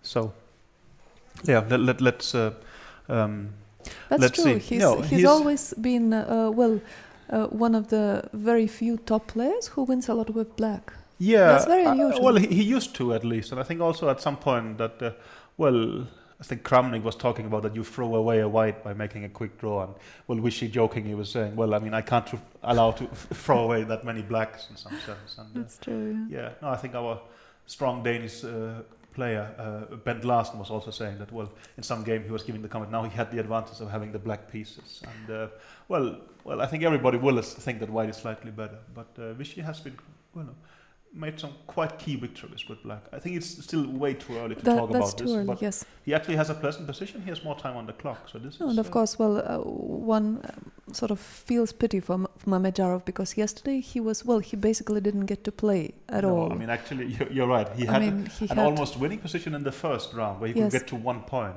And now he would be very happy if he had 1 point after 3 rounds already. Yeah, so, yeah. But, well, that's the kind of tournament that is. Exactly. That's if you want to play the candidate, you have to sort of accept that such things could happen. For sure. No, he's getting punished for some being overly. It's going to be interesting if he will follow it up very ambitiously. Or he will slam the brakes and. But actually, it's impossible to follow it ambitiously. Now you already have to.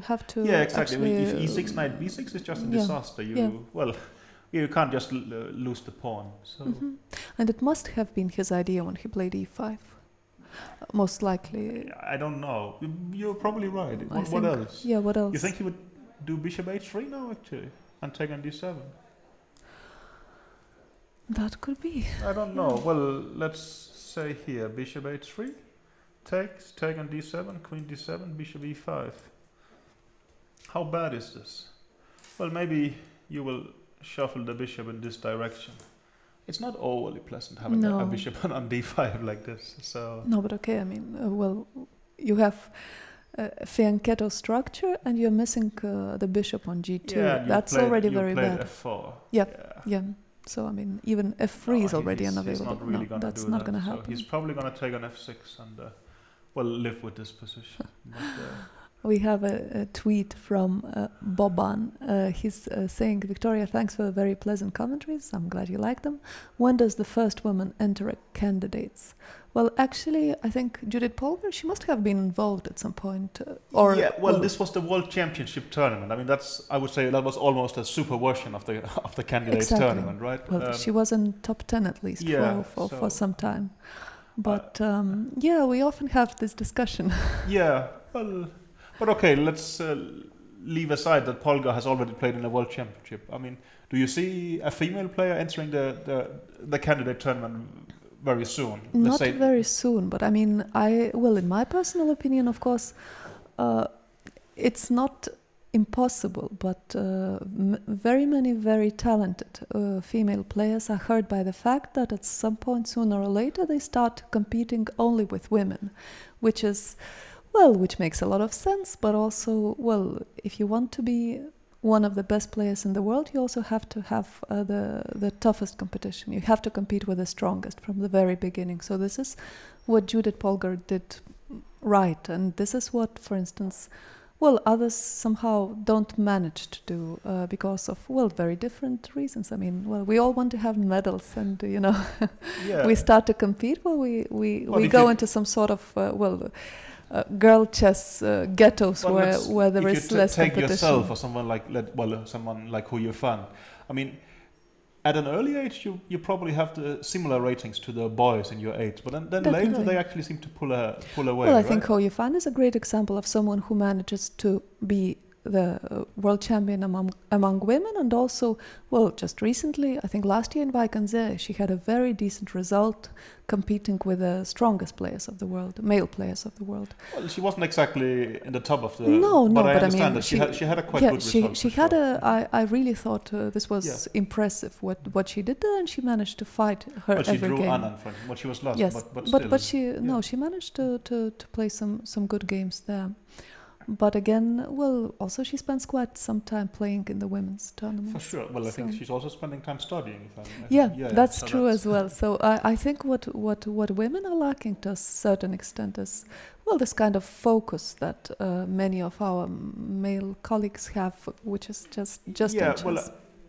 I think simply you need to be stronger to sort of succeed in the male chess world. And tough competition is actually a huge incentive to become better. It's simply the best school in some sense to have. That's true. Competition. So I really hope that someday we will what have that. What you're saying is that someday, but the next someday, 10 years you doubt. Or? I doubt it because while we have separate women's tournaments, I think it's simply very, very difficult to count on it. Mm-hmm. Okay. Anyway, we have actually the threat of mate in one in this position. But Vichy looks very calm for someone who's threatened by a mate in one. But no, has he taken back yet? Maybe he has. I don't think so. No, he's looking at some other game right now. Yeah, okay. Probably he hasn't noticed even the... No. I think in the rest... there he spotted it. I think in the rest area you will see some screens. But if you're in the playing hall, you might actually not notice, I think. But okay, he'll sit down and he'll take back on f6 more or less immediately with the knight. Mm-hmm. Else... That's going to happen, yes. Yeah, I think... Actually spending a bit of time. It's just... There's simply no other move here, right? Well, gf6 is very strange. Doesn't make any sense, no. Knight f6, of course, is the move. But what is Mamedyarov actually going to do after the move knight takes f6? Well, actually, maybe the most... of course, now Mamedyarov cannot play ambitiously anymore. Bishop f3 is a very sort of... very reasonable move. Just to, first of all, he has to do something about a threat of bishop e2. Mm-hmm. And, also... Maybe there is hardly any other move than bishop f3. Yeah, it's actually, if we look at the engine, which we are doing right now, bishop f3 is by far the best move for white. And I think this is what he's going to do. So let's say bishop f3. And I assume that you will take it, right? Yeah, I think so. I think you have to take it. Maybe this is not too bad. I mean, the bishop will go back to f2 and you'll actually have a rather solid position. Of course, I mean, you could play queen d5 here. You would be slightly better in the ending. I mean, but you would probably play something more aggressive than that. But I think actually, I mean, this is not great. But I mean, it's not a disaster either. And I think actually with decent play, you should expect to make a draw. Yeah. Actually, the computer is saying there's only one good move in this position for black, and that's the move c5. Well, that Vichy could actually be playing. Apparently, Yes. if you take it, rook c8 is going to win some material. And I think after the move bishop f2, Well, rook e4. rook e4, and you will push through with... Whoa. Sorry. Yeah, something How do is I do happening. Yeah. Like this, and then you will push c4 next, and you will have quite some initiative. But I mean, if you look at this construction, actually is rather solid. White has somewhat consolidated his sort of king side, and well, before his king was weak, and this is not really the case anymore. So I think, well, he just played bishop f3. he played it. Yeah, I think that, well, this was well played by Mamedyarov. Generally, I think. Very much so. I mean, He noticed that, well, actually the sort of the trend is quite bad, and he managed to stop, think. yeah. I think sometimes Mamedyarov will just keep going aggressively, but I think also a reason that he can afford to play this sort of risky style is that, well, he also has a decent feeling of when am I about to cross the line and when is it enough. So, well, that's necessary Well, for any strong player. very much so Yes. in some sense. And well, we saw the same with Topalov yesterday. I mean, he just swapped down to a draw against Vichy when well, he had won a pawn, but somehow it was risky. So this is going to be an interesting moment. I really think Vichy should try and push if possible at all here. Yeah, I think so. And I mean, as I said, I think, well, it's very nice to go for a free day after, well, at least you know that you've done everything you could. Yeah. And, well, okay, maybe he doesn't win it because, well, it's not even close to being a winning position. It's just very slightly better. But at least he's... No, well, of course, also it's clear that has one sort of told Vichy that after 3 rounds, you would have 2 points. He would say, I mean, sold. I mean, I'm white with Iranian and I have 2 black games. This is an excellent score. Yes. But if you actually are, well, somewhat better, I mean, at least you want to make an effort in sort of trying to do something about it. And I think also, well, it will be a good signal to send to, well, his rivals and the chess world in general that Vichy is not trying to have a decent tournament. He's trying to qualify for a world championship match. And well, that he's 44, but he's still a very serious player. Well, we know very well that 44 is, of course, well, it's a solid age, but it's definitely not a sort of Not top age for a necessarily, strong but, player. Well, Kasparov has already been retired for a couple of years That is at true. that time. That right? is true. So, But well, no, let's see. But well, he's thinking now. Okay, we have. Aravind is writing. Anand did say he was experimenting a different style of play in Zurich, and clearly it's paying off.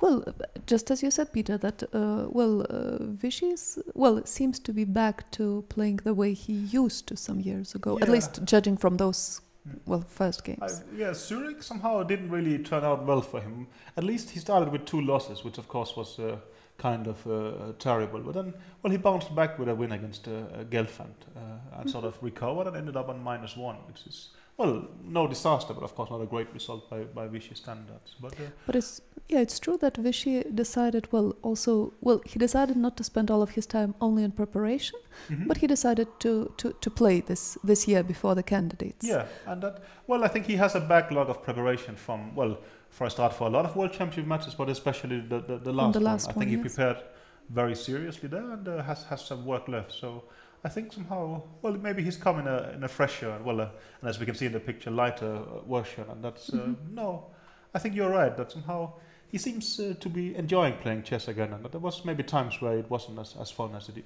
used to be. So I think that's great to see. But if it, how FIDE will lead him, we still need to see. But, I mean, it's just the beginning. Yeah, but I agree that somehow it seems to be lighter and flowing easier. But still, I think this is a crucial moment. Will he manage to actually tighten the screws here and put pressure, or is it just going to be a draw? And I think, well, that will be important for him if he can not necessarily win, but at least sort of, put serious pressure here. I think that will be great for him. But let's see.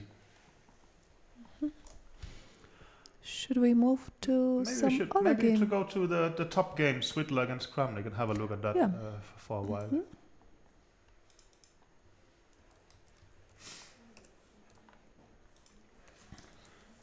Okay. Yeah, well, this was the game we were talking about here. That, well, if you look at the lower board, Swidler played the move Queen D3, and Kramnik surprised by playing victorious move bishop e6, so maybe Oh, he was... that's too strong. Well, you have played it. I mean, well, Yes. Kramnik, Anand played it first against Kramnik himself. Himself, yes. And Svidler played bishop d2, played by Kramnik, and Kramnik played the new move queen c8 here. And, well, a b3, he exchanged the bishops with bishop h3. Rook ac1, takes. He gave a check, f3, and e6. Well, I think at that point here, I was saying that I was quite skeptical about how the Kramnik were doing the things, in the sense that White could just have a sort of very pleasant edge here. But, well, maybe Kramnik's point is exactly that he thinks e6, rook d1, rook d8. That he can just get through the d5 break, and that White cannot do anything positive. I guess right now, Black is threatening d5, right? Yeah. Well, it's true. Some time ago, you were wondering how is Kramnik going to play it, because it is a slightly worse position. But tell me, what's happening after the move e4 here? So, I mean... Just a second. Is Black just having a rather sad passive position, or is he just doing extremely well here? I don't know, in some sense.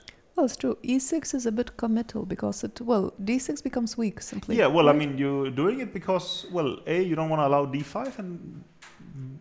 knight d5, and B, you think you can push through d5 yourself. But I would think that the move e4 here is very logical. Well, the computers are actually even suggesting, let's say something like bishop e3, attacking the pawn. Well, attacking, I don't know. Or maybe the move bishop g5 as well as an option.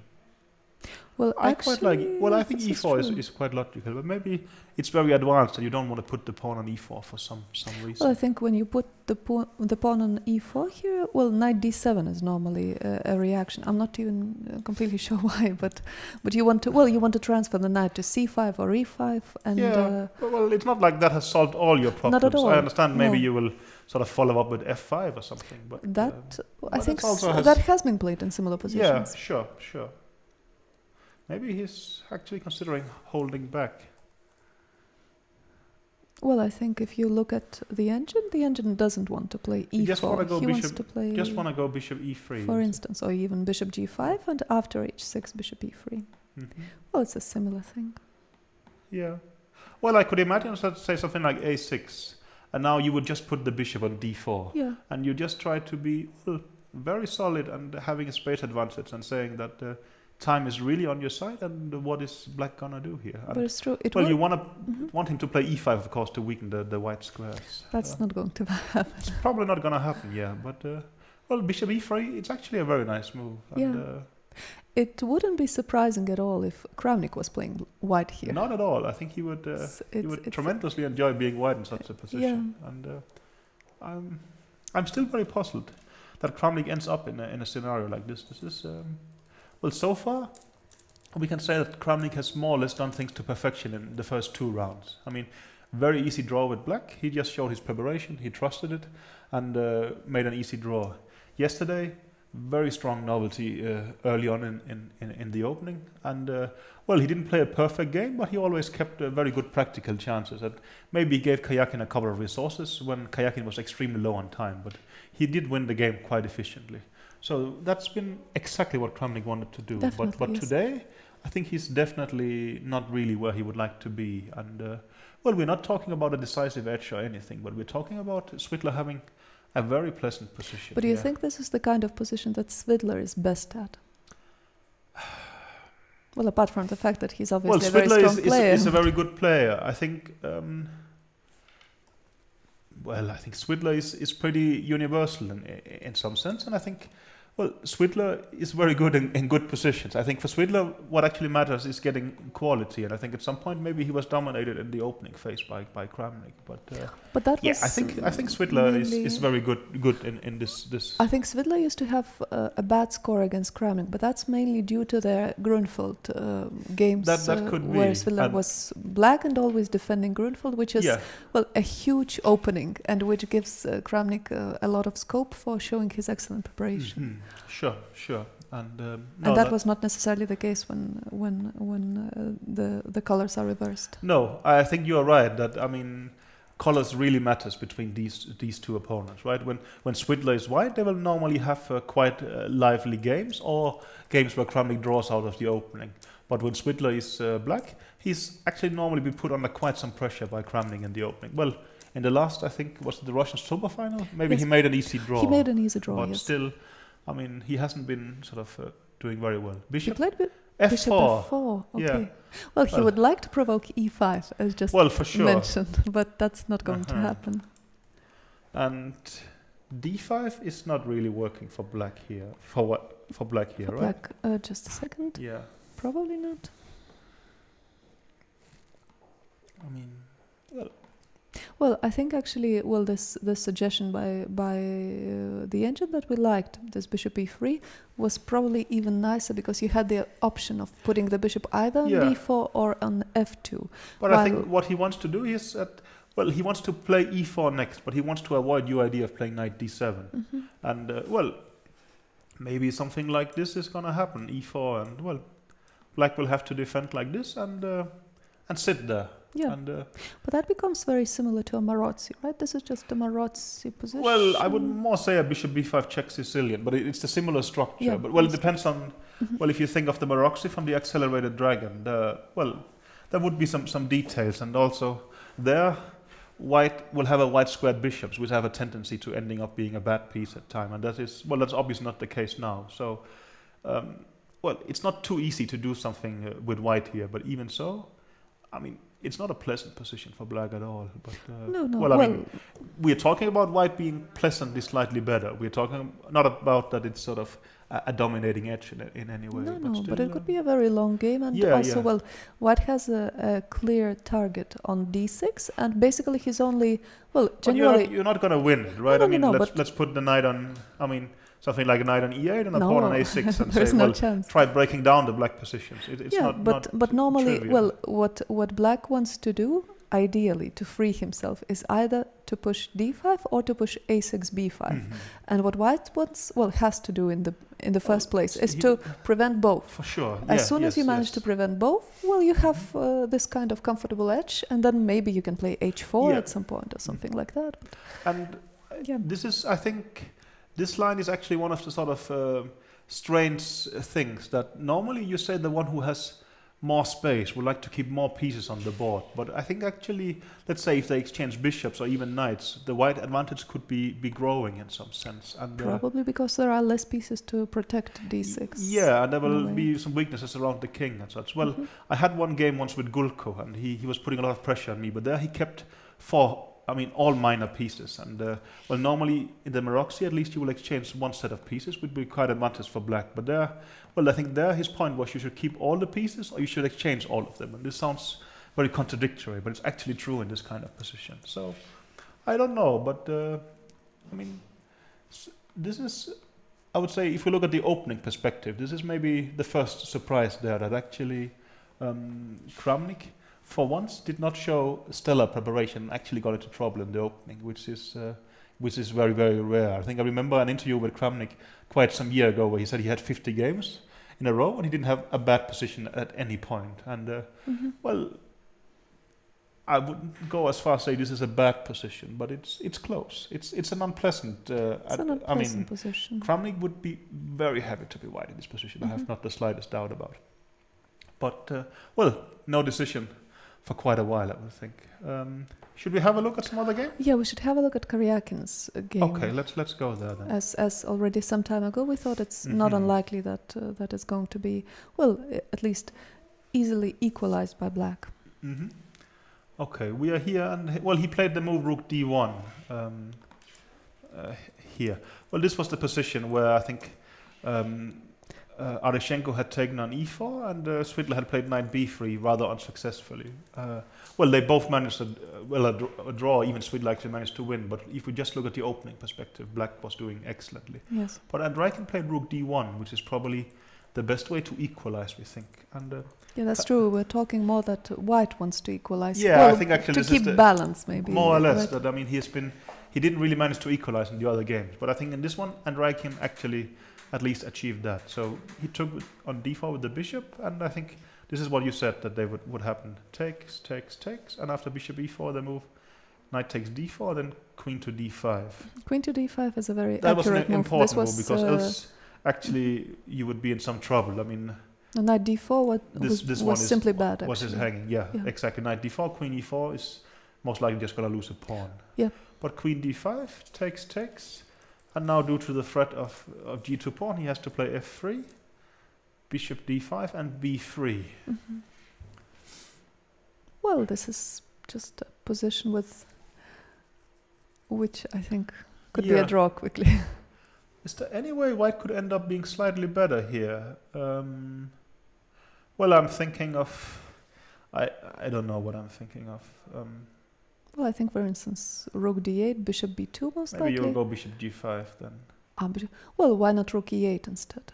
Yeah, something And after like bishop b2, queen e6, and I can even play c6 later. Yeah, that was I don't something know if like this I that's was necessary. thinking about. And let's say that now I transfer the bishop here, I go away with my queen, and I move forward with my pawn. Okay, that was a rather ambitious concept. That's probably not really... That's really a dream scenario. Yeah, and even if that dream comes true, I'm not sure that it's... Maybe you can just play f5 with black. Not the most ambitious But dream. could black be better here? Not really. Not really, No. I think. Could he be thinking about Well, a5 maybe? a5, that is a reasonable move if you want to be moderately Yes, ambitious. if you want to be ambitious. But I also like rook e8 putting pressure on the pawn on e5. I mean, if anything, I would say black should be slightly better here. I mean, You think so? well, I don't know. Bishop b2. I don't know if you can play something like f6 to start putting pressure, but it's also a bit committal. But I think bishop on d5 is a bit loose at the moment. So actually what he needs to do first is to make sure that, well, it's not hanging. No. So maybe queen e6 is Sure. decent. Sure. Well, there is the plan of a5 and such later. That's true. I mean, that is Yeah, a5 you can do a bit later. bit annoying if you can just, I mean, sit with c6 and play a5, and then, well, why not indeed? And the problem is that white cannot do the same because, well, white has a pawn majority on the king's flank. Yeah. But and, f4 is a scary move to make because, well, sure. it will Yeah. sort of make Well, it your was bishop really on open d5 up the alive. bishop on d5. Yes. So actually, no, to be honest, well, I think black is slightly better in this position. It's That could most be. likely going to be a draw, but I think Kayakin will push a bit. How is the clock times? Actually, Very it's Kayakin who spent the most time again. I thought that Yeah. in the opening it was a bit different, but he sort of caught up there. But okay, that's, well, here we don't expect that time trouble would be severe in any way. No. I mean, this is not sort of a high responsibility position in any sense. It's not but- like it was yesterday for him against... But of course, it is true that this plan you indicated with just pushing the a pawn at some point. But I think he will find a decent solution to that. I mean, most likely Kayakin will try a bit, and Raikin will find a solution, and the game should be a comfortable draw. But it is, well, I think black is slightly better here. Yeah. That's my Well, that's impression not of what white ideally wanted out of the opening. But still, it's the best so far from that position. I think. Yeah, that's true. I think that's true. you just shouldn't get into this position. I think. Yeah, Berlin so- is Yeah. terribly good. Well, that's the problem. Actually, Berlin is a way to really make a draw with black, but actually you quite often end up being better because white is so desperate to try something that it goes horribly wrong. I mean, That's why you should play d4. yeah. Well, maybe that's yeah. Okay, maybe we will not have a lot of action in this game for the next couple of minutes. Should we have a look at Topalov and Runyon and see how they are doing? If Let's do that. let's Yes. do that. Yeah. Okay, there we got action. That's true. Yes. So what Okay. happened? We were in this position the last time, and well, Aronian played the move knight d7, and I think we were debating if he should go the move knight b3, and I thought that was moderately pleasant for black. But well, Topalov, he's not really the one who's afraid of giving his opponent something, so he went knight to f3, knight c5, and then he took on d4. I took back to the pawn, and I think, well, we briefly mentioned that this position could be rather dangerous for white, simply because of, well, everything is attacking sort of this pawn, and well, the rook will go to e8 next, and this is what happened: bishop f4, rook e8, and now queen h5. But I'd say, I mean, I'm actually gonna change my point of view. I kind of like white's position here, but as I'd say, Ryan has just made a move. No, he's just stood up in some sense. Mhm. I don't know, but I mean, Well, now you see why Topalov didn't want to exchange queens. yeah. He's gonna. But let's say if you take this bishop, for instance, then Well, I mean, that's not good. next we're for gonna get some issues in this structure. No, but So- I don't think. Well, no, he's not gonna do that. Yes. But I mean, the queen on h5 is attacking the knight here. what about knight takes e4? Yeah. What's his point here?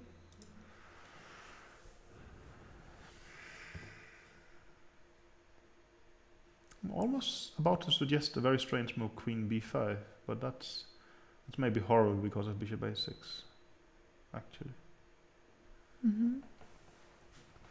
Unless you can sacrifice the queen. Well, on- maybe you can play queen c6 then. yeah, queen e8 and bishop e4. But maybe now I'm Maybe I entertaining should show myself. it. Yeah, no, I was thinking about queen b5 could be a strong move, sort of attacking here, but maybe bishop a6 is just a good move here. And well, I was suggesting this, but I think I'm just trying to have a bit too much fun.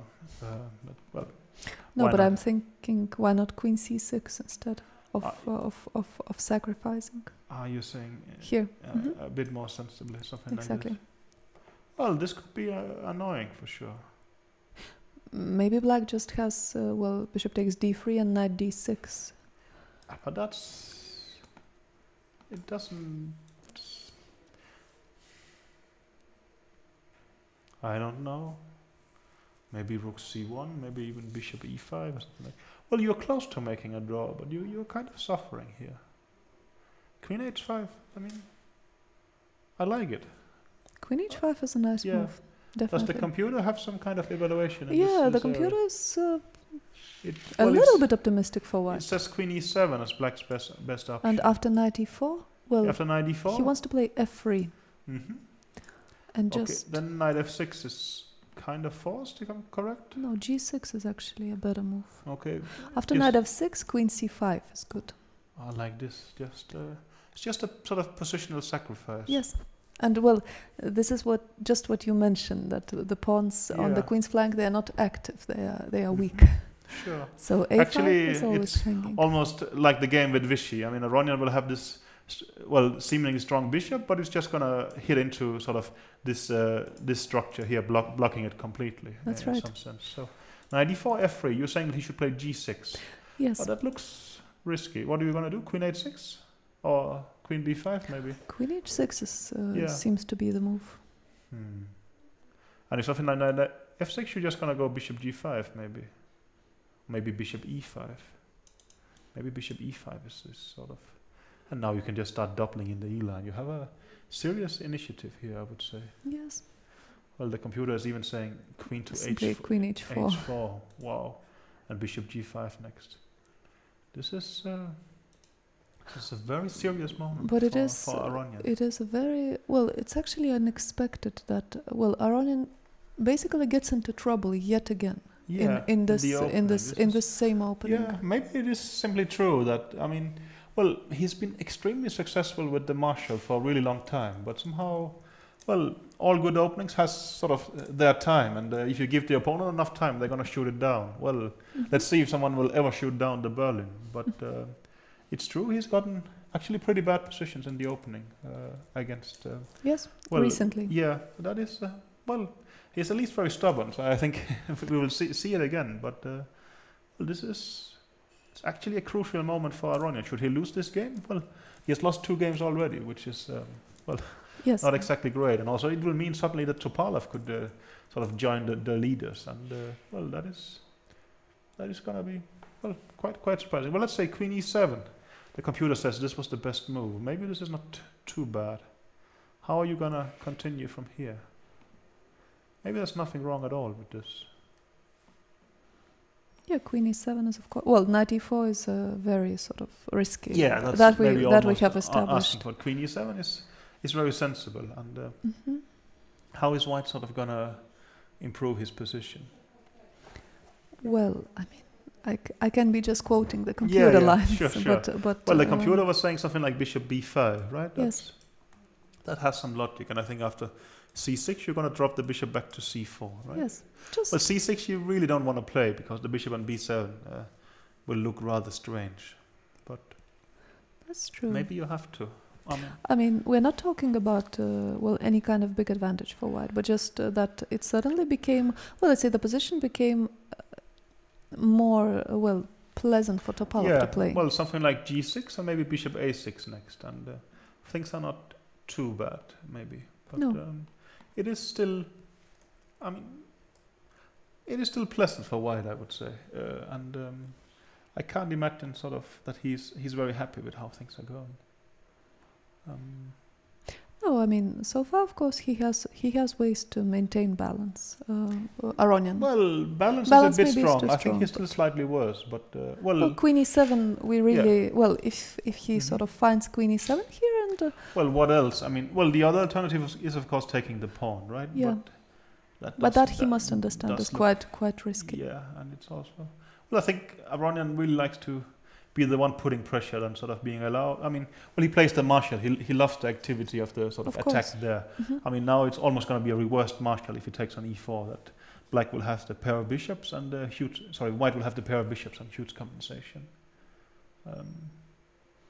Definitely. Well, here he will. He doesn't look overly worried, but No. he has a lot of time and such. But still, this is the only two moves. Or can you? No, knight d6 looks very strange. No, well, we were Just- also just- talking that knight d3 is Yeah, worse for black. that is just That's- a terrible structure. yes. Right? That's sort of. It somehow has to be queen e7 is very much the logical move, I think. But taking on e4, but that I sincerely doubt. No, I think queen e7 is what he's gonna do here, and well, I still think he's gonna suffer a bit, but Mhm. well, we'll see. It's quite interesting that Topalov managed to sharpen up the position. Yeah, no, I mean, When a couple of moves ago, it we looked thought, like we thought, I mean, for instance, when we go back to his move queen e2 here, we thought, I mean, it almost looks like black is doing quite fine. But Well, there is of course definitely. this structural problems, and well, he played very ambitiously, shuffling sort of the bishop around to d3 like this, and then, well, he's somehow his moves made a lot of sense, knight f3 attacking stuff and such, and no, I mean, it's actually quite impressive, ambitious chess, and he's putting some pressure. So this is a bit interesting. Something has happened in the game of Vichy. Should we have a look at that actually? yeah, definitely. It seems to me that Mamedyarov is managing quite well to defend his position.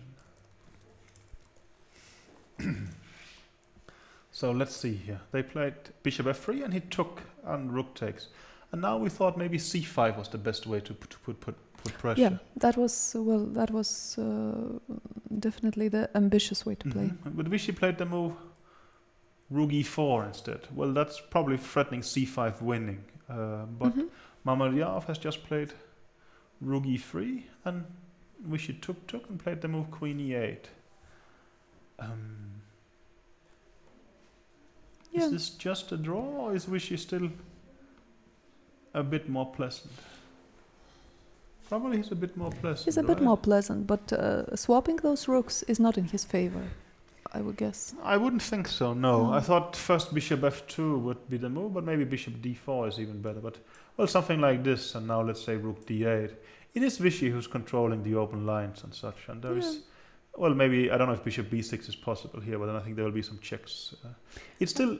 Yeah, actually, queen e8 is a nice move, because he could also think about queen h5 and knight g4. Yeah, on a very Just good... taking under good circumstances, yeah, very much. taking So, but advantage. bishop d4, I guess he will just go rook d8 anyway, right? Yeah. Or do I keep blundering into bishop b6? I don't know. Oh, We have a new tweet from Siddhant Guru. So far so good for Vichy. Black is in a pretty good position and he should get a bit aggressive now. Well, that's what we are discussing. Well, I think we kind of that- agree with that. Yeah. I mean, well, he has the slightly more comfortable position. He has, 16, 17 minutes more. He should keep putting some pressure here, I think. Definitely, I mean, yes. Well, Well, again, I mean, he could have maybe played even a little bit more accurately, but it's nothing...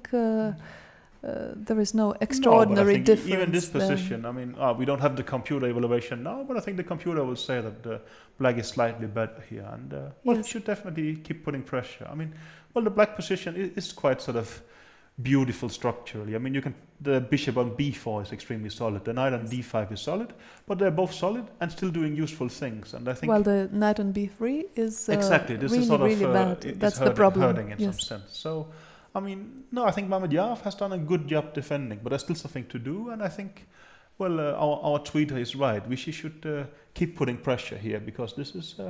It's a decent chance and it's a risk-free chance, and this is the kind of stuff that you really have to sort of, in the candidates, you can't sort of say, I'm just going to be solid today because good chances will come tomorrow. I mean, no. not going to happen so often.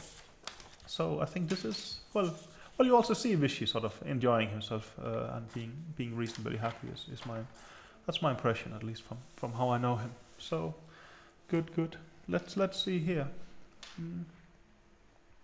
Yeah, actually, Vichy is the only player of the 8 who has never been to Hunty before, according to his pre-tournament interviews. Yeah, and that's a bit funny in the sense that Hunty Mansinsk has had really a lot of top chess, but all of it had basically been official tournaments, World Cups or now the Candidates Tournament, where you will qualify for the World Championship. But he's been the World Champion, so he doesn't really have a good reason. Well, he could maybe have played the Olympiad, but I think at that point it was clashing with some training camps or something like this. Yeah. In 2010 there was the Olympiad in Khanty-Mansiysk, sure. and the majority of professionals and generally of the players from all over the world visited Khanty-Mansiysk. It's hard to mention someone who hasn't been in Khanty-Mansiysk playing. I think Mamedyarov was mentioning that he's been here for 6 or 7 times, something really.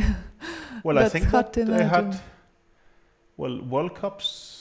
As far as almost 10 years ago, maybe I was here with Carlsen when he was still 14. 2005, probably. Yeah, he's 23 now, so that's 2005. I think was the first time there was a World Cup here, and basically they have been sort of, to a certain degree, the chess capital of the world since then. Definitely. We have a move, bishop to b6. Mm-hmm. That's that we didn't see coming. Yeah. No, that is, at least defending against the move. Rook d8. Rook d8. Yeah.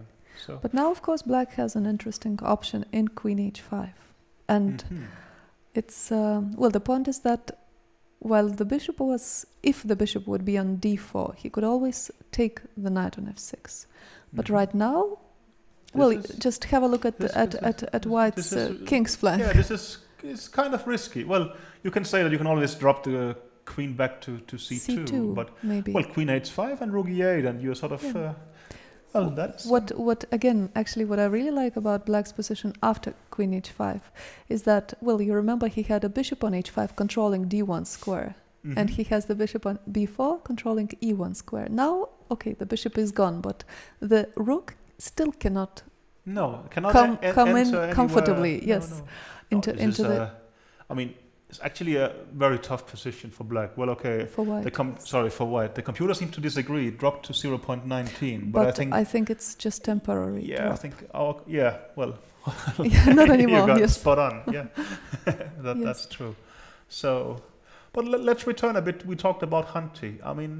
I think Topalov has been here maybe only once, right? No, he's also maybe played some World Cup here, but I can't really remember which World Cup Topalov he's mentioned. played. I think maybe he's been a couple of times, but he probably played the Olympiad. Sure. Definitely played the Olympiad. Yeah. Mm-hmm. For instance, I think myself, I have been here as Carlsen's second in the World Cup, the Norwegian captain of the Olympiad, and I think I've played a World Cup myself. So in that sense, and I think, what about you? Well, I've played the Women's World Cup in 2012, and of course the Olympiad in 2010. So for me also, for instance, after this tournament is finished, it was even the Women's World Championship. Actually, actually, it was not the World Cup, but the World Championship. Exactly, You're right. Yeah. You're right. The one that Anna Oshenina won in 2012. And of course, Khanty-Mansiysk is sort of a city that's very far from the European point of view. But the conditions here are excellent for chess. I think so.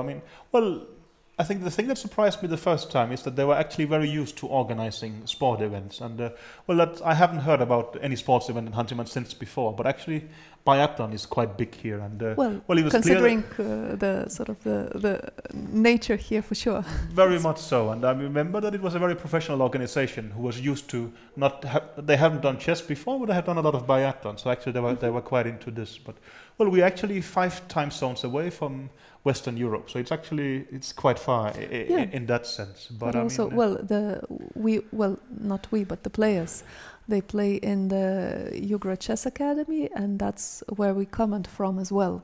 And this is a very new, beautiful building in the center of Khanty-Mansiysk, where there are lots of halls. Maybe built for the 2011 World Cup. I remember we played here. That would very well be. I think that's my feeling. And it's basically a huge chess complex. I mean, there will be sort of, you will call it chess art hanging on the walls and such. I'm not sure I've seen something similar anywhere else. Not really. Maybe not on that scale, at least. No. Well, maybe the Central Chess Club in Moscow would sort of come to mind, but still, it is a bit different, I would say. So this. Yeah. No, it is quite nice surroundings in a way. Maybe.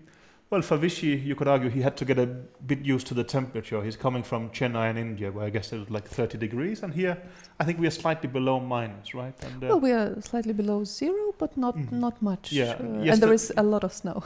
Yeah, well, there's a lot of slow line. Yesterday it was snowing a bit, but I would say rather mildly in some way. And for instance, going for walks, which I think is very necessary for the players. It's not a big issue here in some sense. No, not at all. In the meantime, Vichy played Queen H5, which is which gives him good chances to fight. Yeah, I think actually, according to our computer, should Mamedyarov not find the move Queen D3 in this position, he could actually be in rather big trouble. It's not like after Queen D3 he solved everything. But at least it's no disaster. But also Queen D3 is a difficult move to play, isn't it? Yeah. I'm not sure why. No, I mean, if I have to explain it, I mean, I would say it's preventing Rook D8, but Bishop B6 was also doing that. I have no clue. No. Well, it's one of those computer moves which we should be able to sort of figure out. So Queen D3, what's?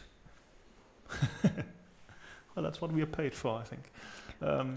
I don't know, but what could the point be of Queen D3? Yeah. Maybe, yeah. Well, you're sort of... You tell me. I don't know. Yeah, you tell. Yeah, thanks. I don't know if it's Rook D1 next or what, but...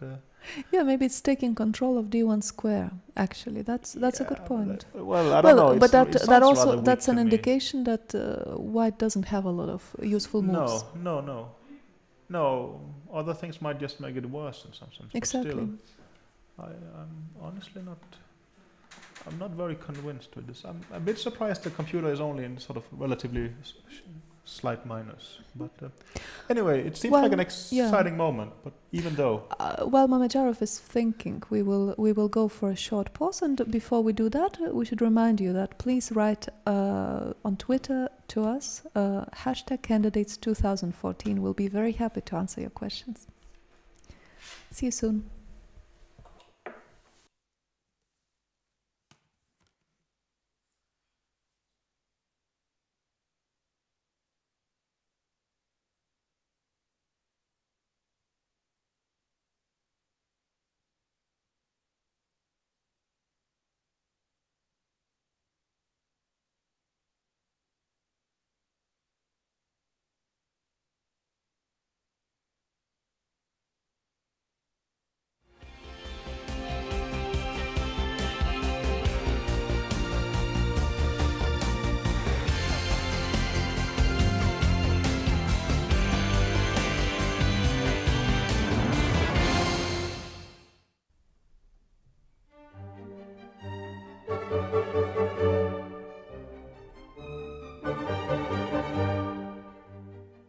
The second round of FIDE Candidates tournament in Khanty-Mansiysk was a lucky day for White.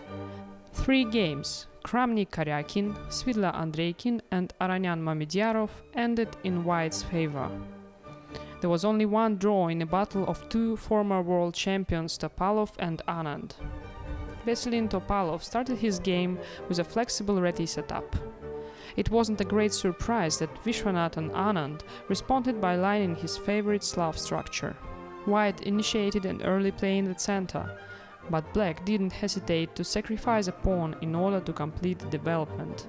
Black's compensation appeared to be sufficient.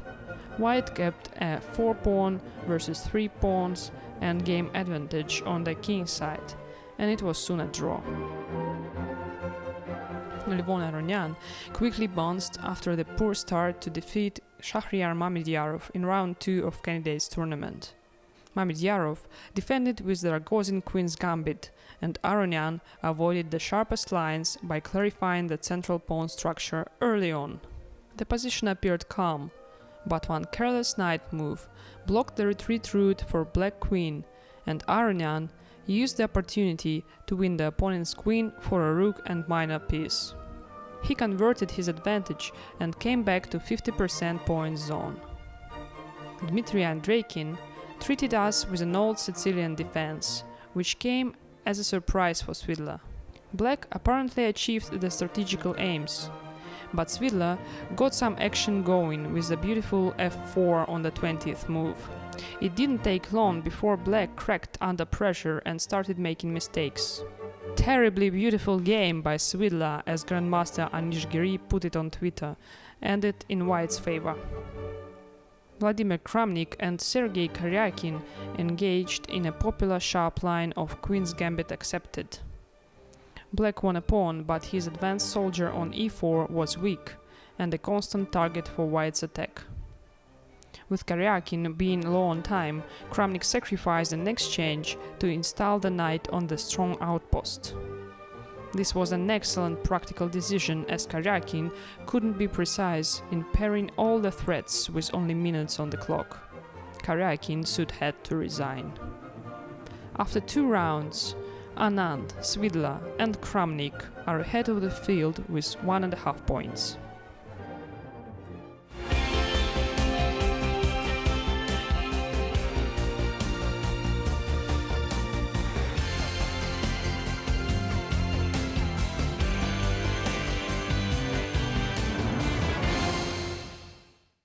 India is the birthland of chess, but until Vishwanathan Anand came along, the country couldn't brag about having any extraordinary players.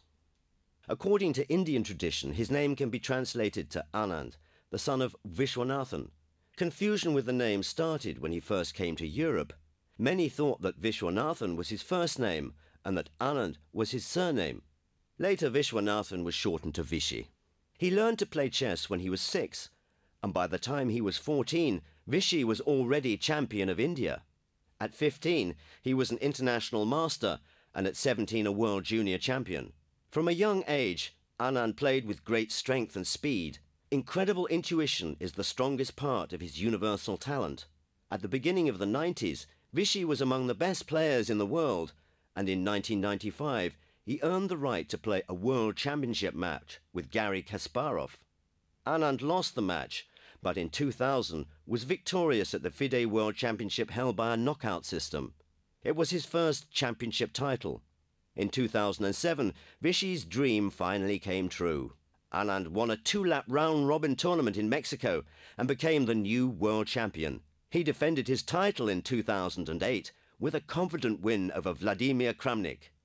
Vishy Anand is the only chess player in the world who has won world championships in 3 different formats. Veselin Topolov's attempt to wrest the title from the Indian Grandmaster in 2010 was unsuccessful, and 2 years later, the champion retained his crown in a hard struggle against Boris Gelfand.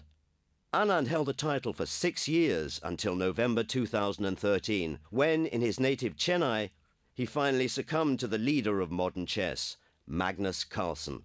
A player with universal skills and a stunning defender, Vishy Anand remains a serious threat to any opponent in any competition, in any format.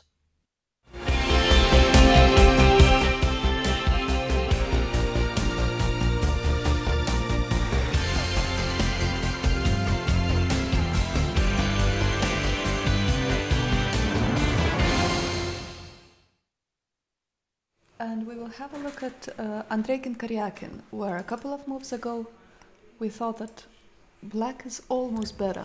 Yeah, I but think that probably is not the case. No, it seems that Andreikin actually has a pretty good way to defend here, and we think, well, now we think the game is very, very drawish. That's what we think, in yes. some sense. Actually, according to the tournament rules, they have to make 30 moves. Okay.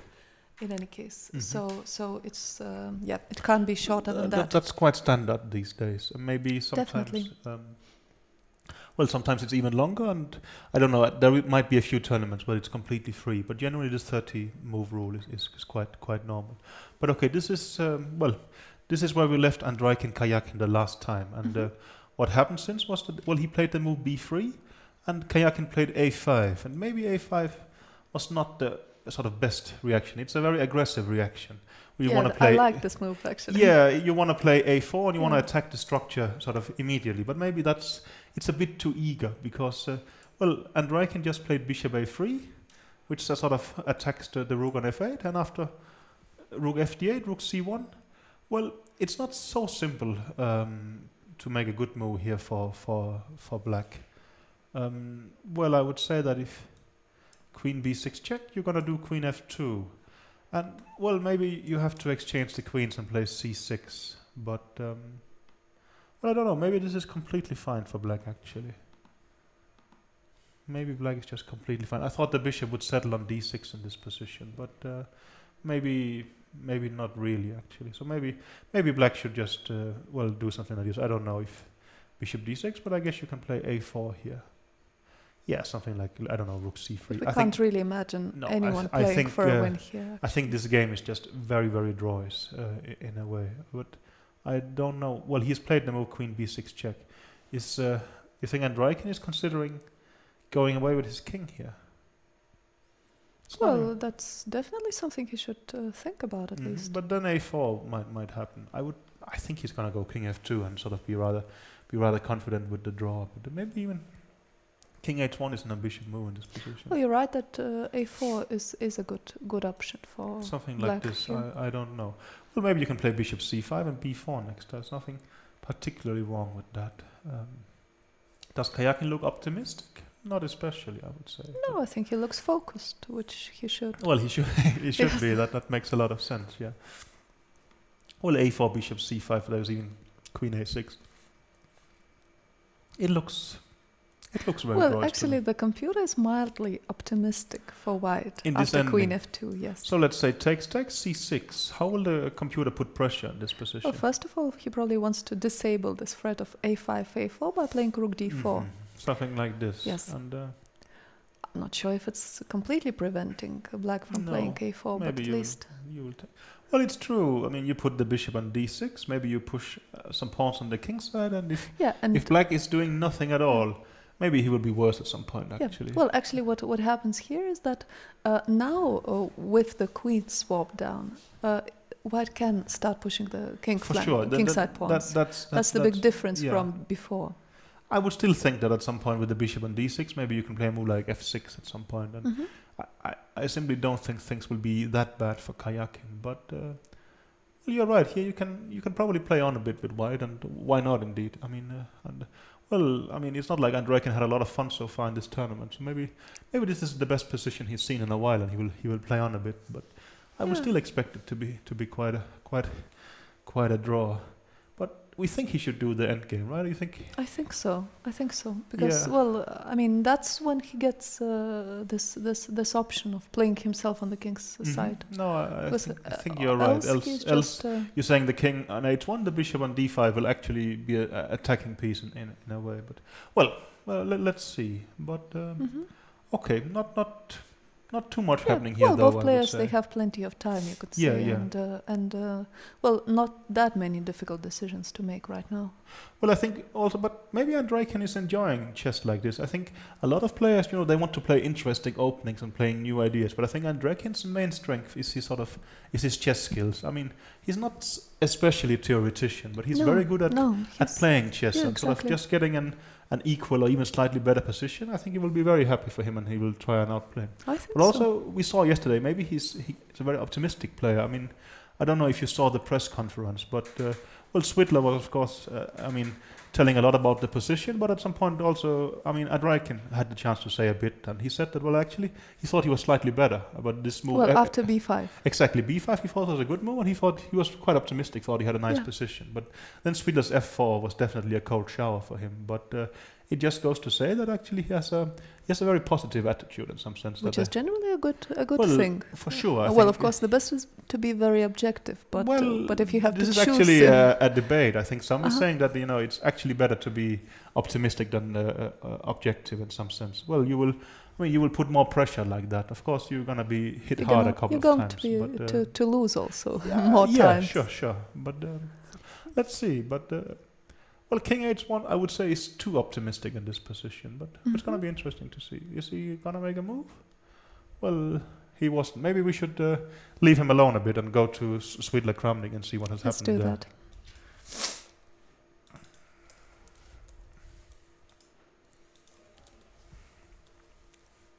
Yeah, we are looking at now the Swidler Kramnik game, and I think we left you in this position where we were debating should he put the bishop on e3 or g5, but there was apparently a square in the middle we hadn't considered. So rook d7, queen e3.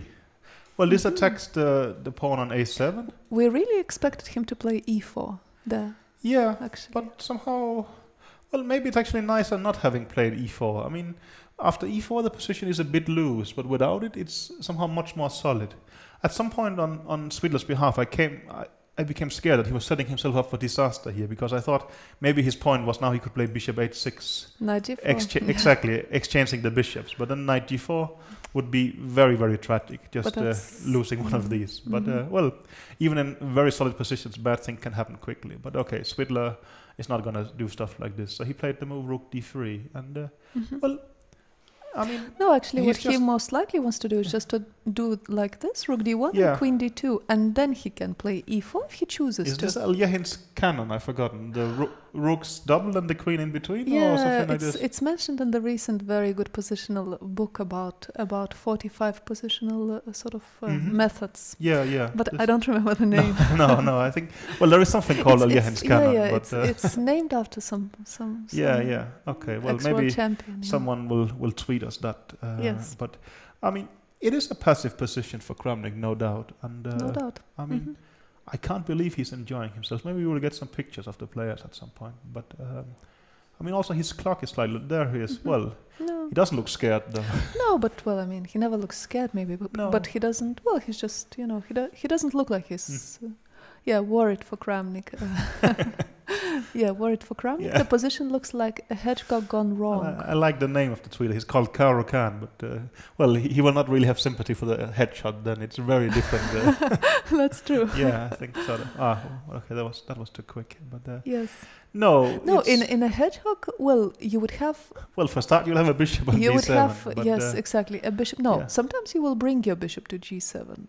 Yeah, but it's on b7. But on b7 you will definitely have. No, a that bishop, you would do. But well, also in the headshot, at least white would be. Well, you would say he has more space, but also a more positive weakened. Player would say that he has sort of overextended his position. Yes. I mean, you cannot say. I mean, white's position is definitely not overextended the slightest, and it still keeps the space advantage. Okay, Kramnik played rook c8. I don't know if he's setting up.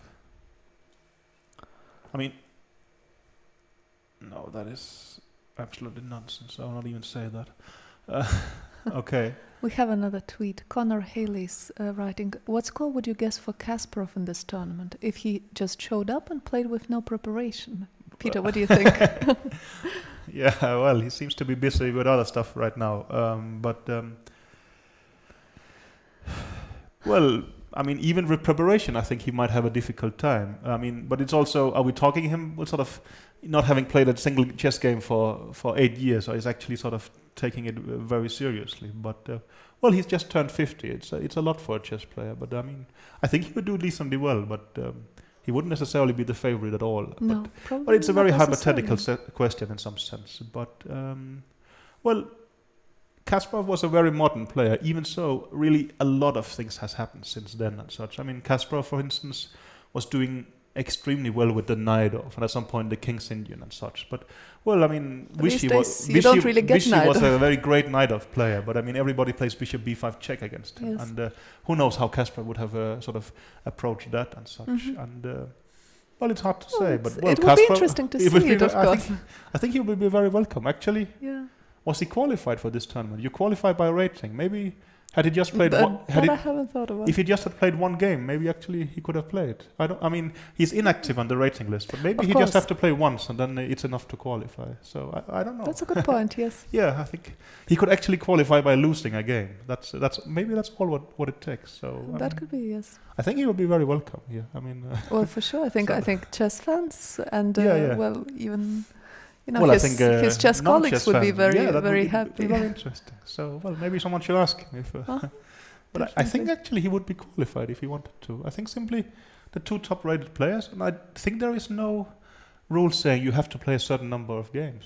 So No. I think you just have to be active once. yeah, simply but that is sort of- one game every second year, right? Yeah, And, that's not I think much. he has so much elo left that he can actually just play it and lose it. And Yes, so yes. okay, there are Yeah. coming tweets in here. So So Adinkia Dafshet, sorry if I'm pronouncing that wrong, is asking, are players of old generation more intuitive as compared to newer generation, which grew up with the help of computers? Well, having worked with Magnus, I thought you wanted probably to say that I'm from the old generation. no. No, well, in some sense I am. but- So am I think. Yeah, well, no, I think the younger players also have a lot of intuition, but I think intuition has changed, right? We used to think this is a dangerous attack. Now we have sort of intuition saying by working with computers, well, this actually could work concretely and such. I mean, I think computers has also influenced our sort of intuition tremendously in a way, but of course there is a difference having sort of learned chess by reading books than working hard with the computer. But it also depends. I mean, well, our world champion Magnus Carlsen, of course he's the computer generation, but do we really see him as a computer guy? I thought we see him as one of the most intuitive players for quite a while actually. So it's a bit hard to say, but of course computers will influence things. But wouldn't you say Very that players much. have become much less, romantically inclined? Because these days you simply have difficulties believing that, you can just sacrifice a piece and play on. Yeah. I mean, that's just, you're going to get busted by engine every time you Very do much that. so. I mean, our knowledge has of course increased in that sense, and I think before we will think some things were insanely dangerous, but now we will map it out with the computer, Exactly. and we sort of, I think it's changing our intuition. I think still during a game, none, at least very few, can calculate everything exactly. So it has to be very intuitive, but we are still very influenced by the computers in that sense. Yeah, and chess probably has become more, players have become more negatively inclined. They don't believe that things can happen, sort of that beautiful No. things can happen on the board. It will at times, but of course somehow, I think also spectators maybe has become, you can almost say more negative in the sense that earlier they would say, wow, this player plays fantastically, but now you will see a press conference and someone, considerably weaker player or journalist will say, but that move 35, you could have played this move, right? Or Yes. we will see it immediately because we have the computers on. So, Yes. I mean, we have lost a bit of the Even, romantics in you could in say that that sense, even in this tournament already in the two first rounds there were some beautiful games played. Mhm. But of course, in each of those games there were also mistakes, But I and think they will be noticed But the immediately. computers are also useful in the sense for spectators that we can actually understand what's happening. Else, at times, if it was extremely complicated, they will have to get some, very good commentators, which can be quite difficult, That's true. or something like this. But else, nowadays we can actually, just sit at home, ask the computer, why doesn't he do this move? That's why. So we actually get to understand it quite better. So. I mean, Actually, let's turn to Vichy's game because some interesting developments have been happening. Okay, that there. sounds exciting. We left you here with the move Queen H5, and I was saying that if he doesn't find Queen D3 here, so he's going to be in trouble, and I had no clue why. But he played Bishop D4 instead, and then by logic he should be in trouble now. Yeah, because he just gave away a tempo. He played Bishop B6 to stop Rook D8, But then, and after Queen H5 he went Bishop D4 back. It's not really. that's losing control of the position. I would guess so. Let's say Rook E8 and Rook F1. That's what happened. Yeah. Okay. What is happening here? I'll be very curious to see the computer evaluation because it looks promising for Vichy, but I don't know if there's something very strong. Yeah, even with the tempo down, he would still have a good position. Minus 2.87. Oh, okay. Then, I mean, I was looking for nice positional continuations. Apparently there is something violent. So let's see. It almost has to be knight g4. Knight g4, yeah. So knight g4, and I thought queen c2 must be the move. But help me out here. What is... Well, c5 is the move. c5 is okay. Tilting the position. Simply, well, what happens here? Yeah. He just played knight g4. Knight g4. Okay. Wow. Vichy is going to win this. Well... I mean, queen c2 is more or less... Queen c2 is the only You can also move. play h4, but that looks... No, h4 extremely ugly. Very, very bad. After knight e3, because, well, you will not be able to protect g3 anymore. So queen c2, Mamedyarov is going to make. And then c5. And then c5. Well, that's a nice move. It's sort of busting the coordination of the bishop. I was about to say you could go bishop f2, but then queen takes h2 is very, very good. Mm-hmm. Yeah. And the point is bishop the point c3, is c5. Knight e3, you have to more or less resign. So you have to take the pawn or what? Well, but if you take the pawn with a knight, we should show that. Rook c8 exists. Okay. And you're losing a piece. Simply. Rook c1, then just b6. Exactly.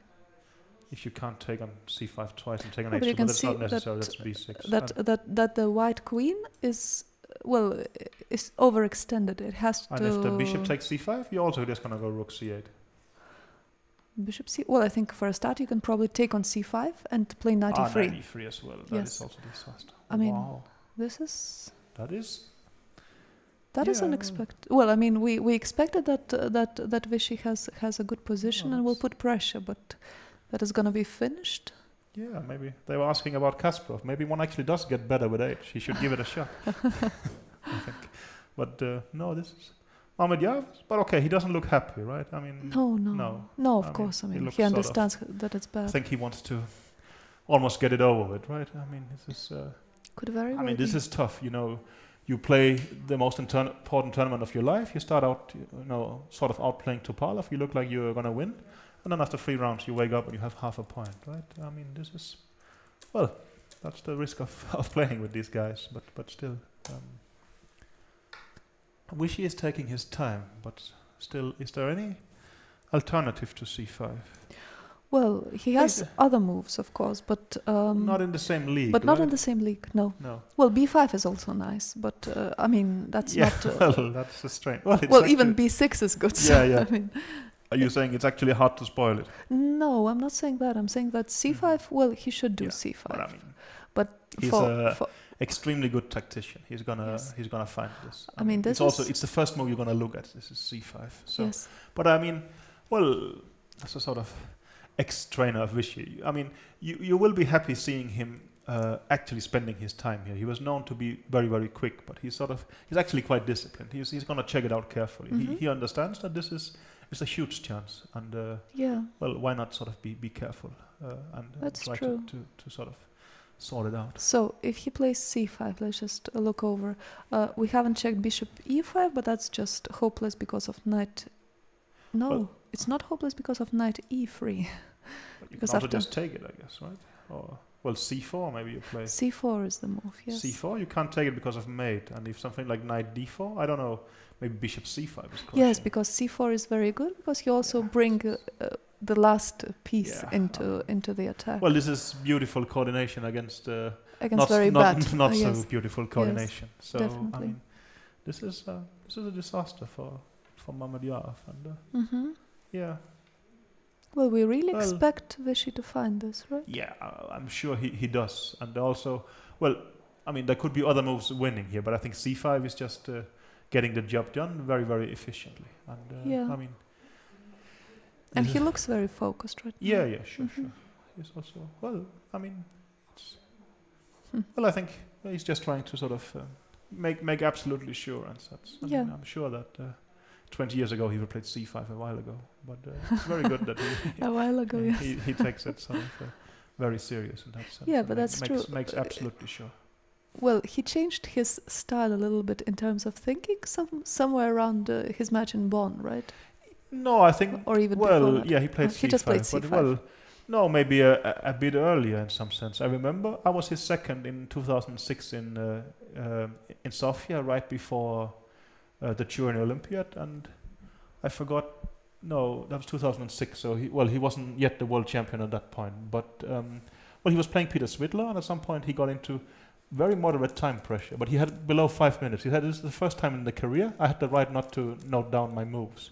And that's 2006. So he would have been, well, in his mid-30s at that point, right? I mean, that's the first time in your life that you actually get below 5 minutes. So you don't. Okay, C5, knight takes C5, and but I think we expect rook C8 here, and black will have an extra piece if we got it right. And correct. Especially if the computer's got it right. So yeah. yeah. Well, simply what happens here is that the queen on c2, it has to protect both the piece on c5 and h2 pawn. That's too much. That's impossible to do. Yeah, it's just, it's a straightforward pin simply. That'll be b6. I mean, you're threatening to take twice on c5, and if he plays rook c1, you go b6, and that's pretty much That's very straightforward. So actually, this game will be over quite soon. We will even, that's very much a surprise. I mean, they played 2.5 hours only, but poor Mamedyarov, what to say, right? Well, again, if you slip up here once and you lose confidence a little bit. Yesterday was an accident, I would say. That was just one bad move and suddenly it was all over. But today has been somewhat irresponsible, right? I mean, he got a sort of equalist position of the opening, but nothing else. But then he played a couple of too ambitious moves. Yeah, and, probably his trouble started with e5, right? Yeah, he played e5. Well, I think king h8 was a nice move for Vichy, and he was even slightly better. But I think if you start being careful there, it's fine. But for sure, after e5, okay, suddenly you already put yourself in a very tough spot. But also, normally with white, you don't expect things to go wrong so quickly. No, you're right. I mean, it's also a little bit. Mamedyarov has the style that he will be a bit careless, and that works very well against a lot of players. But against these guys, okay, it can also easily backfire, and that's what we're seeing here. He's really taking his time, Vichy. Well, he's taking his time because bishop takes c5 is also a possibility. I mean, he's simply comparing the two. But rook c8 he just played because rook c8 is even better. It's very, very sort of you say clinical or something like this. I mean, I think I saw the computer saying also rook d1 here. It's sort of hope that if you take a lot of times on c5, there'll be rook d8 mate in the end. But b6 will just make him resign. So, he tried rook d1. Well, okay. Why not give it a shot? Definitely. No, I mean, But b6 here is going to be... No, hang on. No. There's nothing. I mean, there are no back rank mates or anything like that. Let's say you take on g7 and then you go rook d7 check. But... that's what you mean. Yeah, but it's probably not really great. Well, you have simple king h8. Yeah, I couldn't really figure out a good follow-up, but I guess can Vichy also take on c5 in this position instead of, let's say rook d1. If he takes on c5, is that gonna win? Well, that is maybe what Mamedyarov is hoping for. Well, bishop c5 b6. It's also pretty bad, I would say. No, it's not. Bishop b6. Oops. Let's see how I managed to. No, you managed do this, actually to. Here, rook c8. C8, rook d1. So what he really shouldn't do is take on c5, take on c5, and play b6. It looks like it resigns, but actually it is the reverse, like this. Okay, this is not going to happen, but of course it's a funny line in some sense. What we're discussing is b6, and then there is a check here, and another check, and after king h8, things are just going to stop. There is no further check, and the h7 pawn is defended by the queen on h5, and he will have to resign if he does that. Yeah. I mean, there is also, for instance, the move knight takes h2 in this position, because if you take it, the rook on d1 is hanging. I mean, there is a number of good options. But actually, knight h2, is good as well. It's, I would expect that he's going to play b6 in this position. But that's really... Well, there are no sort of counter-indications. Not really, no. Let's see. But if that happens, well, then we expect it to be over. Actually, well, there could be a press conference rather soon, so maybe we should have a look at the other couple of games first, in some Well, sense. maybe we should wait until b6 is done. I Okay, mean, we- it is... we can do that, Well, but I think- I can't imagine Vichy thinking here for 10 minutes. No, you could be right. You could be right. I think Let's stay. it's stay also with this an one. extremely... Well, it's an important moment for him, and For you can sure, see that for he Mhm. is a bit nervous after Okay. all. Swidler is thinking right now. Okay, we have a screenshot of the hall here. Well, it's the same hall that we played the World Cup in 2011. There we were 128 players in the same hall. Now I was they're down thinking to about the same thing. now they were Yeah. down to 8. Well, I managed to play there as far as we were 16 together, and that seemed very comfortable at the time. So I'm pretty sure that with 8 players, they have plenty Yeah, of for room. sure. They still seem to be sitting rather close to each other, but I think maybe also, well, that's nicer in some sense. Yeah, for sure. It feels more like a tournament. Very much so, I think. So, I mean, no, there's no worries there and such, I think. So let's see. Okay, we have Swidler thinking quite hard here. It's a bit surprising. I think the position was something where you, well, you just had to make a couple of moves, which is really hesitating here. Yeah. It's a bit surprising in a way. Well, I think... He yeah, actually I sort of mean, looks nervous, I would say, but, he took on c5. Okay. wow. So takes. It's not so clear what he didn't like about b6. Maybe he thinks that knight f6 is resigns after bishop c5, bishop c5. But if he plays, I mean, b6 now, No. it's going to be a tragedy for him. No, b6. Well, yeah, it's I think he's going to So- do knight but f6. okay, it's very No, straightforward. h6. h6. Okay. Actually, Well, well, this is not the cleanest way to win, but it's good Okay, enough. It's winning a piece, actually. I Yeah. mean, well, the computer is saying now you should go rook d7 and take the pawn on Yeah, d7. and but go for the end game Yeah, well, with that is not going to scare him. I'm 2 sure. pawns. So- Yes. Hmm.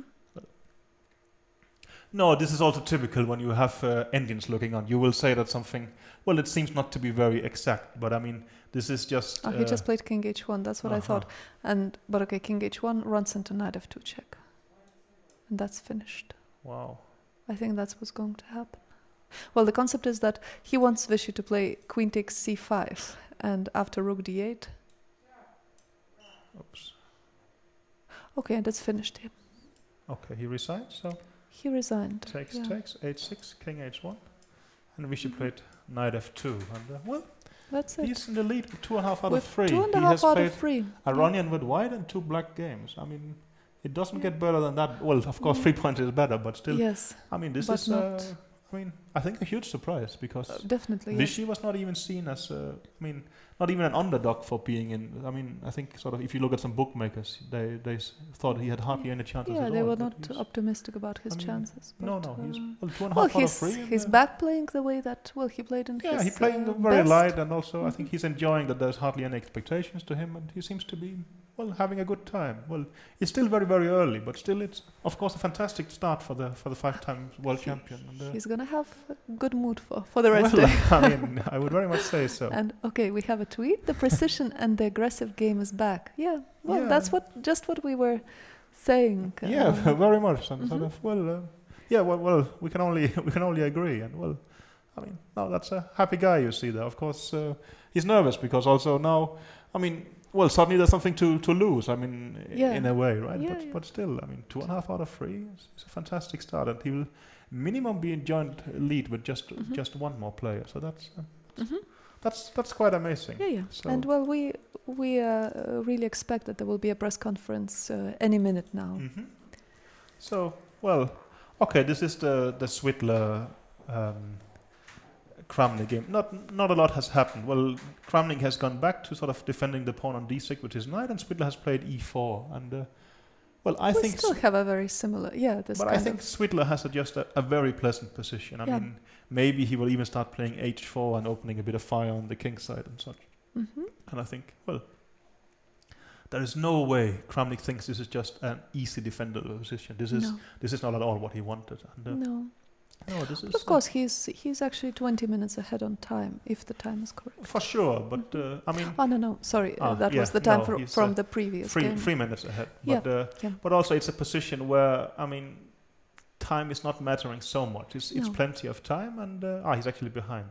But well, I mean, not a lot is going to happen, and if Swidler wanted to, he could, I mean, even move around a bit and wait for move 40. But Definitely. I think it's a very pleasant position for him. Maybe before they switch to the press conference, let's just have. Oops, sorry. Let's have a slide look at how is Topalov doing. Wow, here is serious action. Candidates in Ханты-Мансийск. Здравствуйте, дорогие друзья! Добро пожаловать на первую пресс-конференцию третьего игрового дня турнира претендентов в Ханты-Мансийске. The first game has been finished, and we have with us Vishwanathan Anand and Shahryar Mamedяров. Завершилась партия между Шахрияром Мамедяровым и Вишванатаном Анандом. So please, can you give your comments? Today again it was Slav. Пожалуйста, расскажите немного о партии. Опять была славянская защита. Well, okay, this is a position that's been played quite often. Это I позиция, remember a game Ivanchuk-Vallejo, I think, in this area.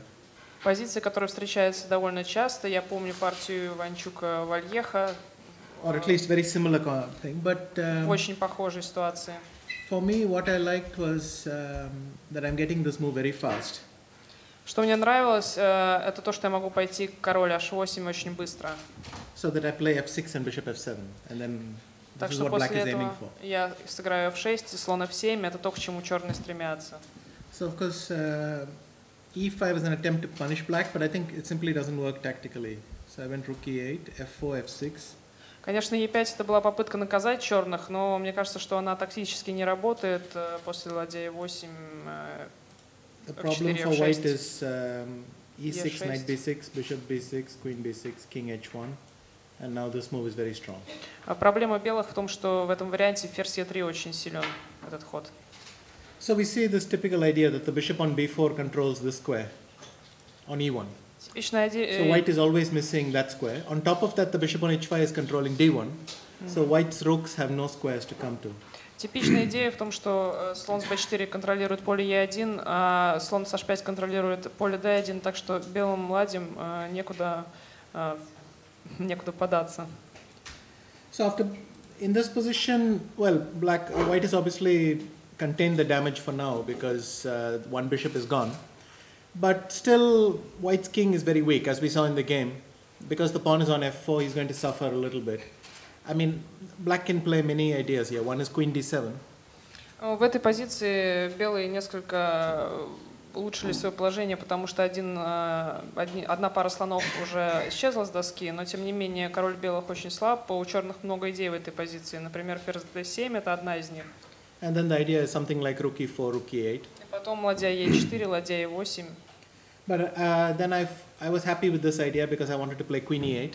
Но мне больше понравилась ладья e4 идея сразу сыграть, чтобы был ход ферзь e8. And then to put the other rook on d8. И потом другой ладью на d8. So again, I think rook e3 is sort of called for. But the problem is after queen e8, I think white must play bishop c5. Ладья e3, вероятно, единственный ход, ну а вот после ферзь e8, на мой взгляд, нужно было ходить слон c5. Or bishop f2, because слон f2. he simply cannot afford this move. Но слон b6 белые себе не могут позволить. I mean, after bishop c5, take, queen takes, queen e2. После слон c5 взять, потом ферзь e2. Queen f2, and okay, black might even win a pawn, but I thought that... Bishop c5, rook d8, I don't like, no? Maybe. Шахрияр говорит, что после слон c5 ладья d8 не нравилось. Yes, this is quite unpleasant. Да, это довольно неприятно. Maybe bishop f2 is the way to go here. Может быть, слон f2 следовало играть. But for me, the problem was in this position, somehow all the squares are covered. So I was not completely sure that I'm breaking through, but maybe rook d3 is working or something. It's hard to believe, yeah? Но для меня проблема была в том, что в этой позиции как-то все пункты прикрыты, и я не уверен был, смогу ли я тут пробиться. Maybe this is already very thing. And after bishop b6, queen h5 is very strong. Ну а после слон b6 очень силен ход ферзь h5. Because now my queen performs the role of the bishop, and I take away this square on d1. Теперь мой ферзь выступает в роли слона, который ранее стоял на этом поле белопольный, и берет под контроль поле d1. And well, already white's position is very unpleasant. I mean, I was also surprised how unpleasant it became, how quickly, but well, it's clear that black is better. But after bishop d4, rook e8, already I didn't see a defense really. So я был удивлен, насколько быстро позиция белых стала очень-очень неприятной, потому что вот здесь я уже не видел защиты за белых. White's king is too open, and it's really unpleasant. Белый король слишком открыт, и позиция очень неприятная. I mean, then there's this nice thing that I have rook c8. Здесь у меня есть ладья c8. I can also start the other way. Я бы мог также начать со взятия на c5. And rook c8. И здесь ладья c8. And now, if rook d1, it transposes in a way, and if rook e1, rook c5 works. Здесь, если ладья d1, то переход, а если ладья e1, то здесь ладья c5 Because срабатывает. queen c5 is luckily it's check. И потому что взятие на c5 по счастью с шахом. But okay, after c5, it's basically lost. So После c5 позиция проиграна. When was actually the moment that you understood that it's absolutely winning position for you? В какой момент вы поняли, что позиция для вас уже абсолютно выиграна? Well, after queen e8, I started to feel very optimistic, and after queen h5, I understood that it's getting very if there's a way for white to keep things going, I didn't see it, and well, practically it's very unpleasant. So already here I was very optimistic. После ферзь e8 я уже был довольно оптимистичен, а в позиции после ферзь h5 я не мог найти защиты для белых, поэтому, конечно, мой оптимизм еще возрос.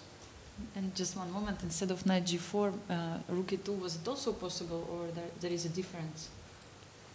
Well, I didn't really see what. Вместо конь g4 предлагается ладья e2. Здесь, видимо, ладья e2. Is the problem queen d5 in last move? Take e1 and queen d5. Yes, but I was not even sure that. No, this then queen f3. Yeah, sure. So queen f1, queen d5. Yeah. Да, Шахрияр отмечает ход ферзь What's wrong with b5. knight g4? So, No, yeah, just yeah. Но с конь g4 тоже нет проблем. Yeah, this idea is. It's just winning on the spot. Yeah, sure. Okay, then it's. Да, это просто выигрывает тоже. h3. Maybe h3, but still, this should be. It looks wrong for white. But like I said, I don't think white should have a defense anyway. Как я и сказал, вероятно, здесь просто Because after knight g4, if he goes h4, then knight e3 is winning. А если после конь g4 h4 сыграть, то конь e3 выигрывает.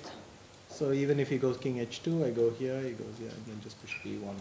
Very weak. So it's over, I think, anyway. And Shahriyar, can you tell us what do you think was a decisive mistake? No, it's okay. Шахрияр, какая ошибка была решающей? Okay, after bishop d4, king h8, I understood this position is normal for white, and this, I can play f4, I don't know, queen c2 back, or okay, it's normal position for white. В этой позиции я понимал, что позиция у белых вполне нормальная, я могу сыграть f4, могу ферзь c2. But I think e5 is a very risky and very interesting move, and I just calculate maybe f6. I don't know. I can play over e6 or f4. Is, just take king g5, and I don't know. It's like it. e5 очень рискованный, интересный ход. Я считал подобные варианты. Okay, after rook 8, I answered f4, f6. А после ладья e8 я понял, что and black position is better, and I cannot play e6. I miss the idea. King h1, queen e3. I miss. Я пропустил вот эту идею с ферзь e3 после e6. If I play rook f2, to play f5, and black just can play f5. А если я играю ладья f2, то черные могут просто сыграть f5. And after rook d8, and it's a very bad position. После ладья d8 позиция будет очень плохая. And after take bishop f3, of course, I think if white is playing well, is a very good chance to draw. But здесь в этой позиции я думаю, что если белые будут играть хорошо, то будут шансы на ничью. But I lost in 10 moves, of course. Но я проиграл буквально в 10 ходов. It's very dangerous and very interesting. Why? Because his positions, okay, is maybe a little bit better, but I'm absolutely sure if White will play normal, good, it's very good chance for draw, but I lost immediately. Да, конечно, у черных лучше, но я практически уверен, что если белые будут играть хорошо, то большие шансы на ничью. Maybe you felt a bit disappointed that you didn't get anything in the opening. Or... Может быть, вы были просто расстроены, что не получили ничего по дебюту?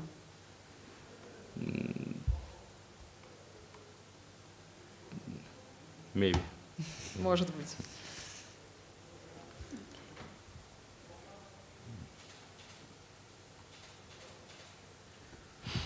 So, do we have questions? Есть ли вопросы?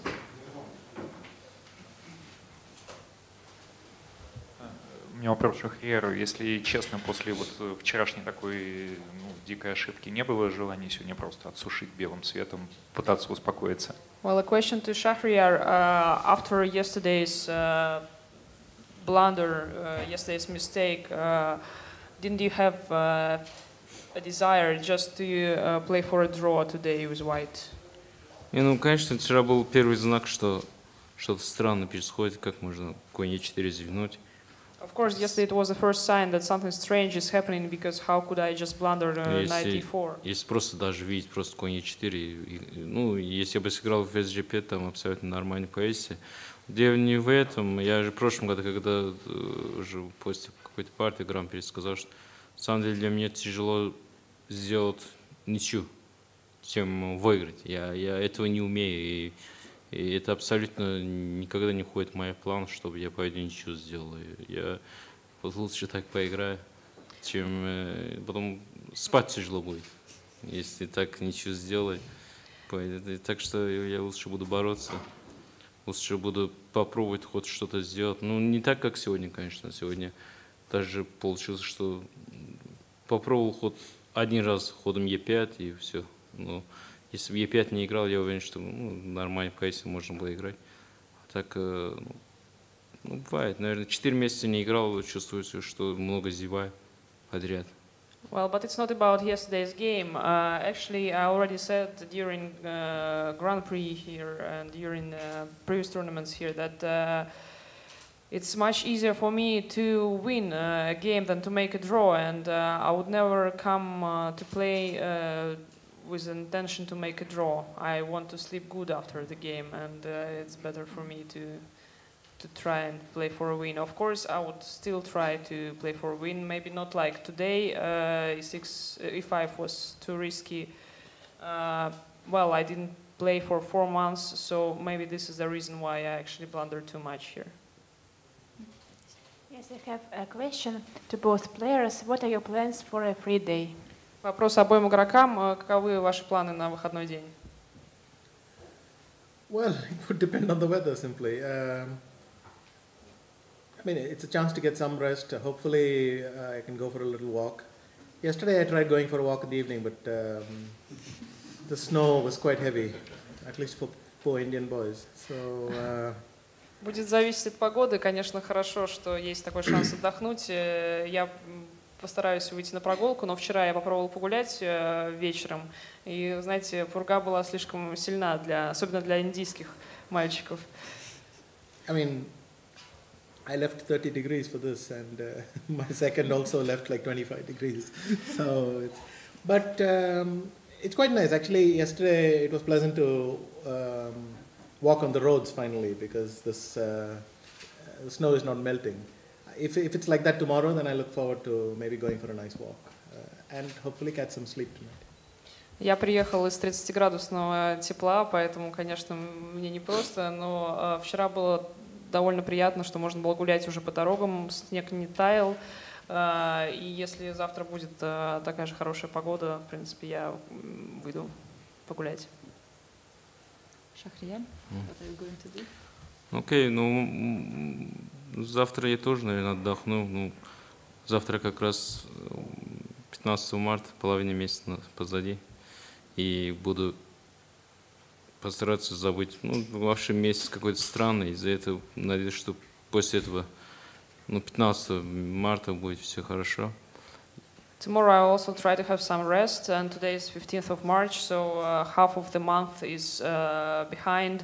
This month is a little strange for me, so I hope that after this half the month is behind, everything would be fine. У меня вопрос к Више. Вот все, в общем, более-менее здоровы на этом турнире, но вы периодически покашливаете. Как у вас со здоровьем? Question to Vishwanathan Anand. Everybody is healthy, in good health here, but you sometimes you're coughing. Mm-hmm. So is everything fine with your health? Yeah, I mean, it's not a big problem. I just, well,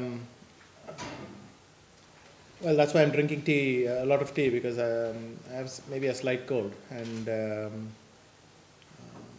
sort of mild irritation of the throat, but it's nothing that stops me doing anything. So.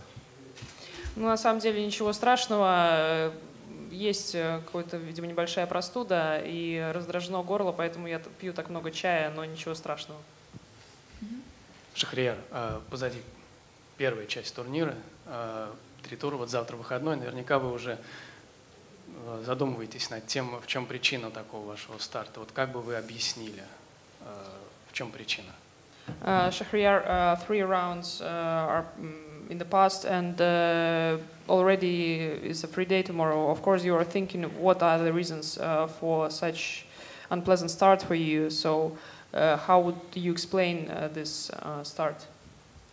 На самом деле очень странно, еще раз я говорю. Вот, вроде бы перед турниром я не то что перед турниром, вообще в последнем месяце я очень много сбора делал, очень много готовился.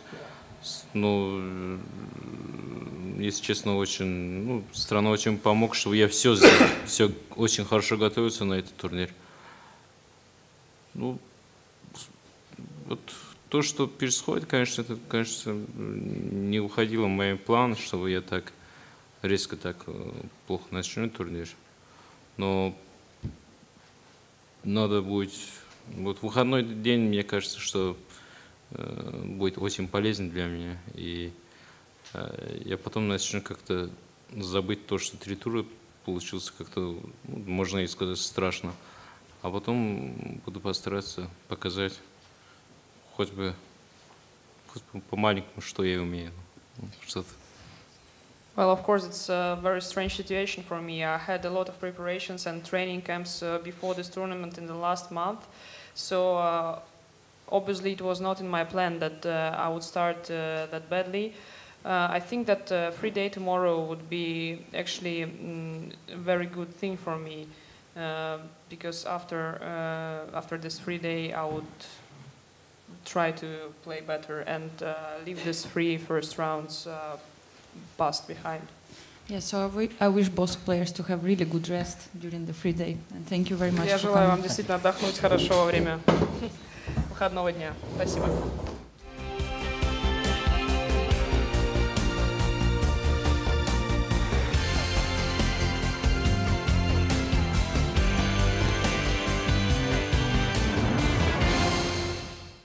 We are back after the press conference. Another game has finished. Andreikin made a draw against Karyakin in the meantime, just as we expected, actually. So we would like to very briefly check the other positions while we go for another press conference. Yeah, the most exciting one is Topalov against Oranian. There things is really sort of starting to heat up. Well, we thought Oranian was in moderate trouble, and that seemed to be the case, but he actually defended it quite well. And now things has gotten very, very complicated. Topalov has sacrificed. Well, he has a rook for 2 minor pieces and a pawn, and the position is very, very sharp, with both kings being in kind of trouble. The computer still thinks it's balanced, but it's very, very sharp, and it's really sort of demanding exact calculations by both players. So this can become very, very exciting. And well, Svitler-Kramnik, not much has happened since. I think basically they have the same structure as before, which is quite pleasant for Svitler. Kramnik, very solid, but very passive as well. And I think Svitler is going to put pressure, but the real showpiece is going to be Topalov-Aronian. Yeah, Kramnik-Svitler could be, Svitler-Kramnik could be easily the longest game of today, because, well, it's not going to be solved suit No, I think for black. it's very difficult for white to break through, but it's even more difficult for black to equalize. So that's gonna take a while, and I think we could have quite some excitement even in some hours from now. But I think Topalov Aronian, it could be a very interesting time pressure situation. I think right now the position is extremely tense, and well, we'll see. Well, now I think and Aronian just played a move that even makes it much sharper. Well, the game could also be over when we come back because there is some possibilities for perpetual check, but it's a very, very sharp tactically at the moment, and I think it's gonna be very exciting. Now we go back to the press conference, and we'll be back soon. Yeah, I was thinking for a lot of time, and I was also considering bishop knight x d2, but after bishop d2, for example, queen d7, I don't know, bishop s3 or something else. У нас получился антиберлин. До момента, который показал Сергей сначала, это была все теория. На 14-м ходу Петр Свидлер играл конь b3 и получил лучшую позицию за белых. Поэтому, скорее всего, этот вариант он выбрал, поскольку у белых там лучше. Нет, ну... Конь b3. Ну, игровая позиция получалась. Да. Ну, в смысле игровая, но то есть объективно. Я рассказать эту историю партию из чемпионата Европы последнего. Мы играли матч со сборной Голландии, и как-то так получилось, что вот когда у Петра возникла эта позиция, матч был уже проигран по доскам. И тогда Петр где-то после долгого раздумья решил сделать ход конь b3. Ну, потому что все остальные линии такие считаются более-менее изученные, ничейные. Конь b3 свежая линия, но после f6 он действительно получил худшую позицию. Ну, правда, потом выиграл. Dmitry Andreevkin told a story which had happened to their team in a European chess championship. They had a hard situation in a match, and in this position, Peter Swidler actually played knight b3, and after it, f6 followed, but the position indeed was quite playable, but nevertheless, Peter won it and saved the match. Yes, and after rook d1, okay, I thought this is not principle for black because white has maybe slight edge, and that's why I think I calculated very carefully bishop takes d4 and black holds. Здесь также Сергей рассматривал вариант взятия конем на d2, но все же после тщательного расчета пришел к выводу, что лучше сесть слоном на d4. Yeah, and the key moment is that here, ключевой момент. Of course, white cannot play queen e4 because of bishop f2. Здесь, конечно, белые не могут пойти ферзь бьет e4 ввиду слон бьет f2 шах. And here it is important that black has queen d5. И здесь важно, что у черных есть ход ферзь d5. And white has nothing better than just to take on c6. И у белых нет ничего лучше, кроме как сесть коня на c6. Yeah, and here I'm not sure I played very precisely, but здесь я не уверен, сыграл ли я точно. I think there were some other moves. Even queen c2 wasn't so stupid. Здесь наверняка были другие ходы, даже ход ферзь c2, возможно, заслуживает внимания. Yeah, and white cannot win immediately because after rook d2 black has queen c5 check. Белые не могут здесь выиграть сразу, потому что на ладья d2 есть ход ферзь c5 шах. Or maybe also bishop f5. Okay, I'm not sure what is the most precise way. Не знаю, какой наиболее точный путь. Возможно, был ход слон f5 также.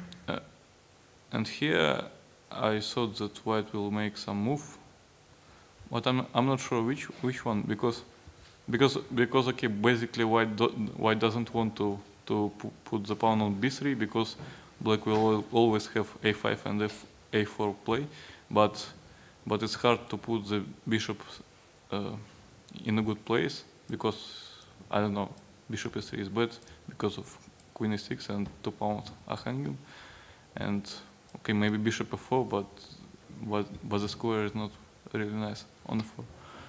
Здесь я понимал, что белым нужно что-то делать. Ход b3 мне не очень нравился, потому что всегда есть подрыв опять а4, но слона чернопольного выводить нужно. Слон e3, тогда пешка e5 остается слабой. Возможно, был ход слон f4, но опять же не очень понятно, куда этого слона девать. Yeah, and here I thought, okay, I was more or less happy, but Здесь я был доволен своей позицией. here, I don't know, if queen d7, then bishop d6 maybe, and black has to play c6. Если здесь пойти ферзь d7, то, возможно, последовало бы слон d6, и черным пришлось бы ходить c6. Maybe it's still nothing so much dangerous, but I thought queen b6 is good. Ну, видимо, там тоже не было ничего серьезного, но ход ферзь b6 шах хороший. Yeah, and here I think bishop e6 is also precise, because if I play something like c6, then bishop c5, and it is a little bit unpleasant. If queen e6, queen e3, and if a4, then I can be mated somehow, somewhere bishop f6. Okay, I'm not sure, but it is a little bit dangerous. Я считаю, что ход мой слон e6 точный ход, поскольку после c6 у белых уже появилась бы возможность пойти слон c5, ферзь a6, ферзь e3, а4, слон e7 с какими-то матовыми идеями, допустим, там после слона f6, ну, с угрозами на короля, поэтому ход слон e6 точный. Okay, and here I didn't see anything for white. If white plays bishop c5, then I have takes, and queen b5. Здесь я опять же не видел ничего за белых, поскольку на слон c5 есть ладья бьет d1 шах, ферзь бьет d1, ферзь b5. Yeah, and here also I have queen c6. И здесь тоже слон c5, ферзь c6, слон e3. Queen d7 maybe the easiest, bishop g5. Возможно, самое простое ферзь d7, слон g5, ладья a1. And then a4 is coming, and black is just fine. И у черных все в порядке. And okay, rook d1 is basically a draw offer, which I accepted. Возможно, ход ладья d1 это предложение ничьей, которую я и принял. Just in time, 30 moves. Yeah. Как раз вовремя 30 ходов прошло. Дмитрий, ваши комментарии по поводу этой партии? Я, в общем, согласен с Сергеем во всем, потому что партия довольно простая. Тут действительно ничего такого интересного, сложного не было. I agree with Sergey in all points because the game was quite easy. There was nothing complex about it. Может, уже стоило пойти конь b3 по Петру? Maybe you should have played knight d3. Нет, думаю, нет. No, I don't think so. Ситуация позволяла даже спокойно. The situation let me avoid it. Хорошо, спасибо за ваши комментарии. И мы переходим к вопросам. Thank you for your comments. We are coming to questions. Вопрос Сергея. Как вам удалось так хорошо подготовить своего помощника, Сашу Мотылева?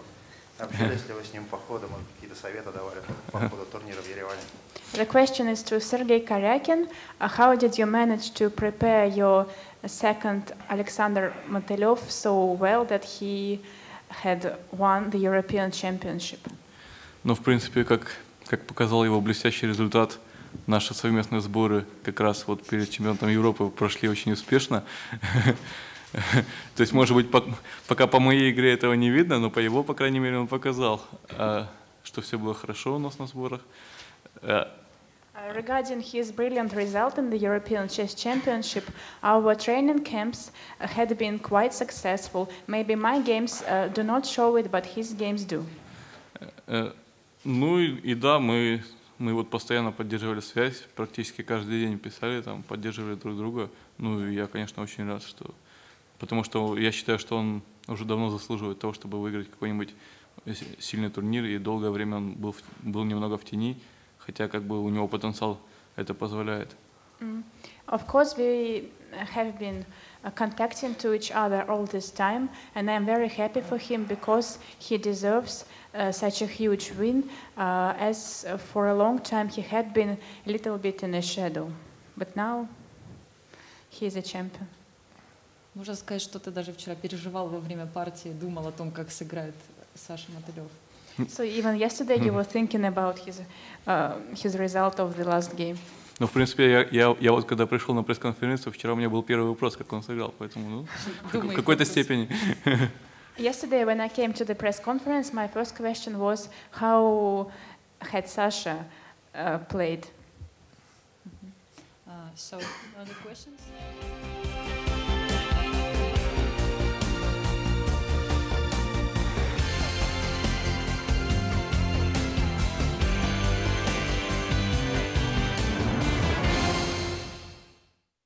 We are back, and we will go directly to the very interesting and sharp position in the game, Topalov-Aronian.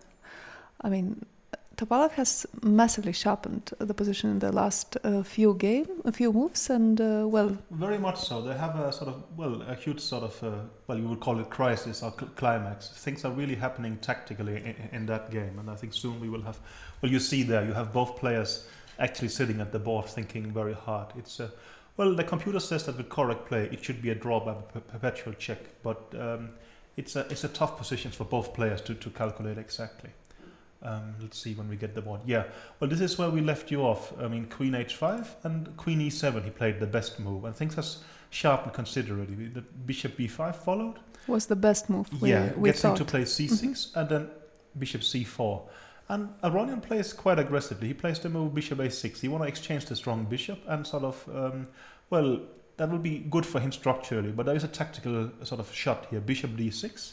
Well, this he has to take, and now Bishop F7 check, King to F8, E5 followed, Queen D7, E6 followed, takes, and he took the rook. And now actually he could very much consider taking the pawn on A5 and do it more positionally. But Topalov, of course, is extremely aggressive and goes for the king. So he played the move Queen takes H7, and correctly he responded with Queen D5, and now F4, D3, F5 has followed, and now Aronian has played the move D2.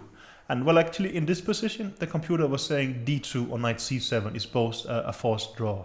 So Aronian played D2, and we think now, well, for instance, a very likely variation is check King H7, another check and King F8, and it's just going to be a draw. Well, that could easily happen, and well, then the game would be over. Well, he's given a check there, and I think King F7 will follow now. Yeah. Well, of course, the critical move would be taking on E6. Rook takes E6. But now it seems that there is no way white can sort of exploit this. Well, you can see now the queen on D5 is actually covering the H5 square, so there's no further checks.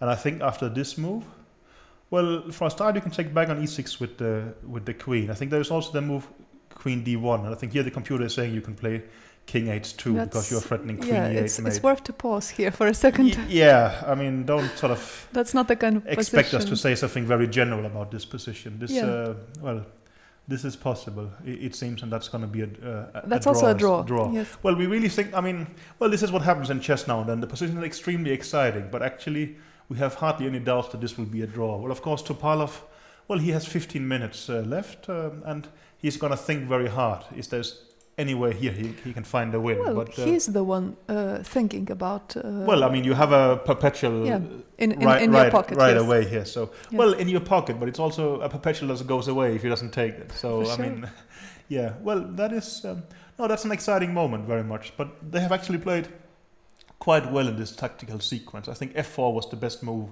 for Topalov, and D3 was the right reaction. And after F5, I mean... Aronian didn't sort of hesitate. He played the move D2, which is the sharpest and the easiest way of forcing a draw. So that is a very high-level chess. And well, I think Topalov is going to run his clock down. And normally he really likes taking risks, but I think also he is kind of realistic. And you saw what happened to Mamedyarov when he went too far. I think Topalov is too experienced to repeat he's shaking his head, but that's probably an indication he can see that there is maybe he thought draw, he was maybe he was very optimistic, and then he was surprised that there was this resource. It's a bit hard to say, but well, it's true. Maybe if you look at it from White's perspective, it seems a bit sort of random that you're not winning in this position. But I don't think. Well, it's not really the case. I think it's just going to be a draw by perpetual. I mean. Well, the only way is taking on E6, and but I think even this move was even Queen E6 is fine because D2 is such a strong pawn. Queen H5 check? It doesn't matter. Maybe simply doesn't matter. I think you're gonna put the king on G8 or something like that. Yes, king goes back, and well, it's just a very strong pawn, and the Bishop E2 is even a threat. Yeah, no, fair enough. I think. Well, I think. He's going to sit there for a while and he's going to look, but he's not going to find anything because there's nothing. And there is nothing, simply, yes. I mean, he's not in a desperate situation. And, well, no, but it's true. If it's a draw, then Topalov is the only player who has 3 draws. For sure. But that's really not something that you could have not usual, easily but, predicted. Okay. But I mean, he has... well, this game will be a draw by perpetual with Vichy. I mean, it was a drawn pawn ending, and against Mamadiyarov, it was draw by perpetual. I think, I mean, no, it he's would be, fighting. It would not exactly be fair to say that he's played boring chess not at all. At all. No, I mean, well, he that's, has played as Topalov always does, exciting and aggressive. So that is, I think, fair enough. And it's well, he was in trouble against Mamadiyarov, but the 2 other games he's played quite well, I would say. Yeah, especially today. Well, today he put some very interesting pressure on Aronian. But okay, Aronian has defended it very well. But well, let's see him. He's running down his clock a bit, but not too much, sort of. Well, he can always play. Yeah, but it's also. I mean, you can run it down very, very low. The draw is not really going away. No, I mean, not really. No. In some sense, it would be logical maybe to repeat once more, actually, just to.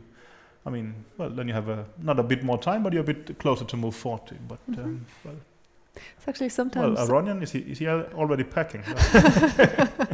No, I think not really. not. No. Yeah, well, if you're that eager to get to the free day. No, doesn't sound. No, like sorry, 11. I know. You know, I'm kidding. Yeah, sure. But I mean, now we've seen with the computer, but if you take some kind of human perspective, is there any other move here? Not really, right? I mean, you have to give a check. The queen is hanging. I am pretty sure that. Yeah. Okay, queen h5. Mm-hmm. There comes the check.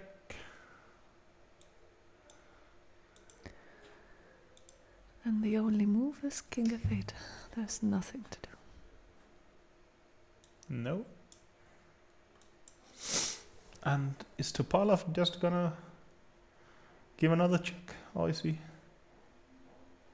I think yes, there is really nothing, right? Well, here in this position there is really nothing.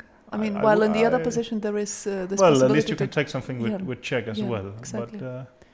But here, I mean, I wouldn't think. What would you think in that position? I mean, well, the queen. Well, is you can sort of play rook takes e6 here, and after rook takes e6, actually no, you can't, because after queen h8, king e7 exists. No. Then g7 is hanging, but then the king runs away. I think Yes. you can only. Well, you can only give the opponent options, sort of. Mhm. I mean, it doesn't really make sense now. Well, we really expect this game to be. I think it can be over any minute, basically. Definitely. I mean, so we would really assume so. But let's see. Let's see. Topalov is thinking here. Mm-hmm. Yeah, it's Armenia against Bulgaria. It's well, a former FIDE world champion against the world number 2. So I mean, they are sort of, well, Aronian is definitely one of the favorites. I mean, Topalov, I would say less so, but he did impress in the FIDE Grand Prix, and I think Topalov, well, you can never rule him out, because sometimes he has this brilliant tournaments where points just keep coming. But so far it's draws who's kept coming. But I mean, but it's not like he's sort of far away from anybody and such. Exactly, and that's normal for a player of his style.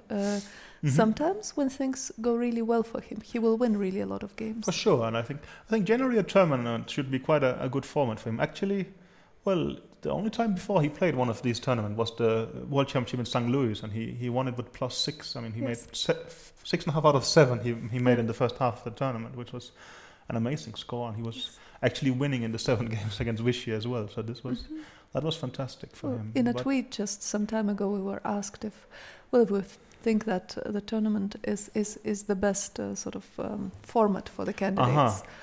And well, I personally think it's the most exciting format.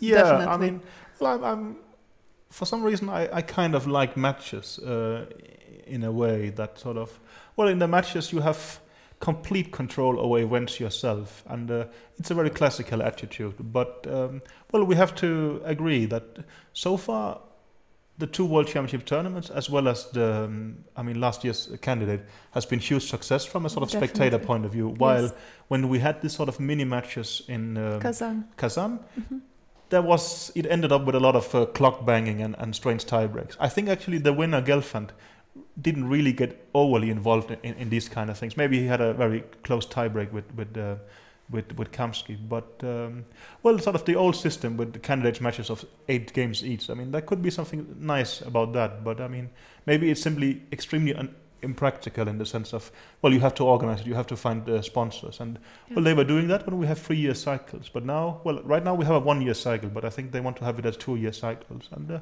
well, this seems to work, and nobody seems to really disagree with it in a way, right? Yeah, and but also you can say that, well, has there been any tournament even sort of remotely as exciting as the candidates tournament in London last year?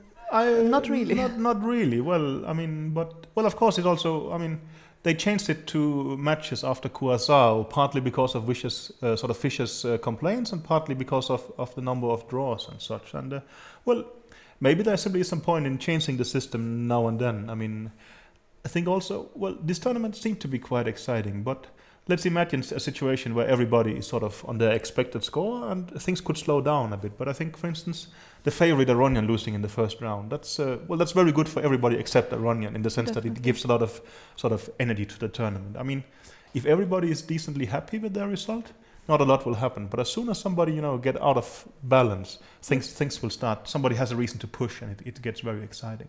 Yes. So, I mean, well, I think the tournaments are here for stay in a way. Well, I think so too. I think simply, well, everyone likes them. Mm-hmm. And well, apart from those who maybe, well, who are not successful in that particular tournament, but generally, well, everyone agrees that it's exciting. Yeah, and I think also, well, maybe matches can be seen as more just, but I mean, tournament could be more exciting. And I think also, well, we want a mixture of that. Of course, we want justice, but that would mean maybe, 14 games matches from the quarterfinals. That's going to take a long time, and this is actually exciting. We also want it to be sport and to be interesting for the spectators. So definitely. I think this is a decent compromise between excitement as well as having it very just. So I mean, I haven't heard anyone complaining before I started doing it right now, actually. So I think it's here.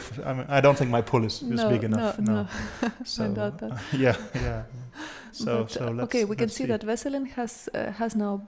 Well, he below 6 minutes. And now he has the chance to actually claim the draw, right? I think if he goes Queen H5 now, he has to make the claim. Yeah, and well, he has the last chance to take on E6 and play a bit there, but I don't believe he will do that. Well, I mean, of course, he might be afraid that he's missing a clear win, but he's not. So he's not. It's also it's a rather well. I'm pretty sure he can see this. Well, he's calculating right now this FTX E6 rook E6 rook E6 D1 check and King H2. Yeah, but this is well, it's just a draw.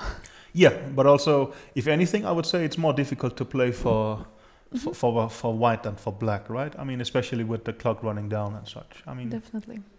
I think he's just going to repeat, but also, well, I think, mainly he just wants to look if there is anything, but also, well, he has a very combative sort of image to protect. So, I mean, at least if you make a draw after 8 seconds, then, I mean, no, but it's, you're not going to win a lot of fans. I guess it's not something he's protecting, it's just something that comes naturally. Yeah, exactly. To him. I think, well, he has the image because that's how he is. It's yes. actually not something he's pretending. Well, it's actually we very could real. hear just now during the press conference that Mamedyarov was saying that for him it's much easier to win a game than to make a draw. Yeah. And it is, well, it's a good point. I mean, that's how he is, and sure. he will try doing the same thing that he did before, but just, well, more successfully, more accurately, because, well, that's what comes naturally to him, and you have to have a lot of respect for such players as well. For sure. I mean, no, they are exciting to have. Of course, well, there is the risk that sort of the winner of the tournament will be the one that's beating the less successful players more, instead of you will see it decided by direct encounter. If you remember last year, I mean, Carlsen, Aronian and Kramnik, they all drew each other in the top games, and well, I think if you go back to St. Louis, then Topalov and Anand drew their games. And if you go back to Mexico, also Kramnik, Gelfand and Anand were drawing the games. So it actually becomes sort of a competition in who can beat the lower sort of placed more. But the point is that, well, here even the lower placed, they are extremely strong, right? So I mean, that's for sure. I mean, but, well, you can say that in some sense, it would be nice to see them fighting it out directly instead of it becomes who can beat the others the most. But, well, you have the chance to beat the other players at least. And I think also, no, there's absolutely nothing wrong with that. I mean, isn't this a 3 times repetition, or do I get the math? Probably after Queen H8, Really? That was 1? Are you actually right? Yeah, now it is. Now it is. And they agreed a draw. They shook hands. Let's quickly go to Svidler Kramnik then. Definitely. Okay, and a bit has happened there. I mean, we left you in this position here at the bottom. At the well, they were putting pressure. I mean, well, Swidler had the structure and he was putting pressure, but actually he sort of after a6. He didn't go a4 just trying to sort of hold down Black's counterplay. He actually went ambitiously e5. E5 is a very ambitious move here And, because, well, he changes the structure now. But he doesn't want to wait. Not too much is happening though, because there's still some kind of tension there. But even so, h6 happens, h4, rook cd1, rook d1. And well, I think again, it's more or less it looks like a complete standstill and nobody can do anything in this position. But actually, after rook d1, Kramnik is trying to break out with b5, which is very ambitious. And but it's also the best move, it seems. Sure. Actually, the computer's reply is quite amazing. After b5, it wants to play c5. Wow. Well, if Swidler finds that, yeah. Okay, c5 is connected with a pretty direct idea that after queen c5, I mean, knight e4 exists. You don't really want to sort of allow him to, well, let's say something like this. I mean, now next Black could play d5 and he could sort of, well, he might still actually be worse, but I mean, it would be better to sort of keep Black very cramped. And for that, there is the move c5. Yeah. And, well, you can't take, if you take with the queen, then most likely knight e4 is a good move. It's not just a good move, it gives a very decent Yeah, advantage. we also have to remember there's actually a pawn hanging on h6 here. I'm starting to realize. And after c5, I don't know, should you play d5? But then I would guess that seems to be the only move. But b4 looks quite nice here. You are attacking, well, h6 then e5 would hang, but still maybe the knight will come to d4 and such. Well, can you break through? Well, it's a question for later, probably. Yeah, well, I mean, are you actually going to put your king on h7 to defend this pawn? I mean, I will put the knight on d4. I mean, this is going to be very, very But that nice. looks very pleasant for white. c5, I think, is a huge move here. It's going to be interesting. What's the clock times? Well, Swidler is, well, 15 minutes almost, and Kramnik, well, 27 minutes, and we are talking about 16 moves left. I am pretty sure Swidler is considering c5. Yeah, I think, well, you can see Swidler is a bit nervous. Also, it's a huge moment for him in the tournament. I mean, well, he got here on a wild card. I mean, he was maybe seen as an outsider, but I wouldn't say favorite at all. And no. I mean, he's, he was third last year. Yeah, no, I mean, he was third last year, and then, for instance, in St. Louis, he was shared second with Vichy. I mean, he's actually, I mean, he has done very well in this sort of official events, and I mean, he's prepared hard, and also he's in even better physical shape than normal and such. He's done a lot of things to do it right and so. But even so, you know, if he could beat Kramnik here for a change, not in the Russian Championship, but in the candidates, that would of course be massive for him. But it's a bit far from that. But I think c5 would be a very good move, putting a lot of pressure, right? And it's also a very beautiful move. Yeah, you want to make a move like that. For sure. I mean, and well, Swidler definitely has some taste for aesthetics. So let's see. Is he gonna? I mean, there's nothing wrong with other moves, but still c5 would be. No, actually, well, other moves he doesn't get the same kind of advantage. No. Well, of course he could. He could take on d6 now. He might be considering that, right? What is he doing? No, he played He's c5. Playing c5. Okay. Wow. That's very nice. Okay, this is very, very interesting. So actually, well, should Swidler win this game, we will actually have a situation where Anand and Swidler will have a full point lead to their closest rivals and such. Yeah. That's not something that was easy to predict. No. Okay, let's see. What is Kramnik? He looks like he wants to reply immediately, but... Well, because he only has d5. Does he? I mean, think so. Are you sure he cannot take on c5 with the queen? And somehow, I don't know, maybe the computer is overestimating this passed pawn on d6. I think some humans might think that it could also be a weakness, but maybe h6 will go in the process. No, I think he could just... maybe he could even take on d6 with a knight. Yeah, well, okay, then the knight will take. It's still going to be a... Well, but... Well, I understand it's a nice pawn to have on d6, but I don't know if it's that great. Well, I think what we are I'm trying to say something like queen c5, knight e4. I mean, some square, let's call it b6. And I don't know, ed6 if I can play h5 or something like this. Okay, we actually are soon going for our third press conference of the day, but it's of course a very exciting moment. I think if the action is sort of starting to heat up, I think we will switch back. Definitely. So we will pay attention to that, and we will come back if something exciting is happening. See you then. I don't know what was happening, but По правде говоря, не знаю, что происходило. Okay, opening was kind of very complicated positional fight, but then I think Levon, he made some not a very good move, which was rook e8 here, and he blundered queen h5, and now of course white should be better, but let's say in this position, let me see, black should simply take on d3 and play c5, and then it's around equal. Difficult to assess, but looks that black has to defend the pawn c5, and not much to do.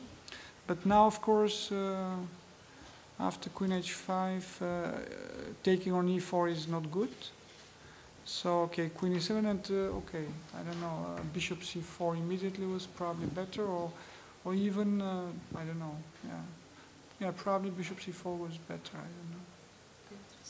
После дебюта велась очень сложная позиционная борьба.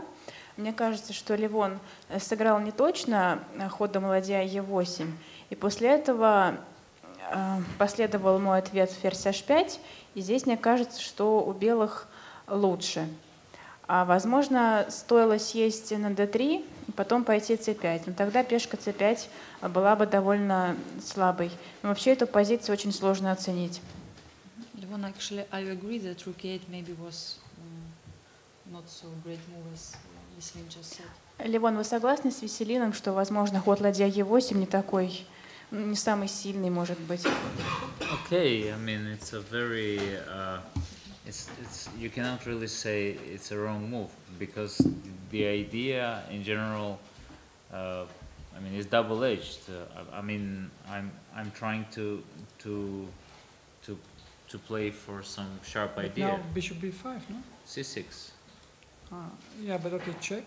Knight e6. Like this. Okay. Ooh. Yeah, it's not so easy. So I'm trying to create a dynamical position, which I'm not sure who's better here, but it's a very unclear position. Certainly, knight d3 should lead to equality, but I was too adventurous, maybe perhaps not very wisely.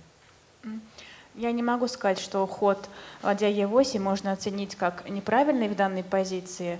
Как мне кажется, он имел некоторый двойной смысл, потому что, допустим, если белые сыграли бы f3, f5, то на слон b5 уже был бы ход c6, и нельзя ходить ферзь c4, потому что просто конь e6. Но, может быть, действительно конь бьет d3, более стабильное продолжение, а ладья e8 все-таки такое несколько авантюрное. Ну, важно учесть, конечно, что it's important to note, of course, that queen h5 is a splendid move. Конечно, ферзь h5 ход просто выдающийся.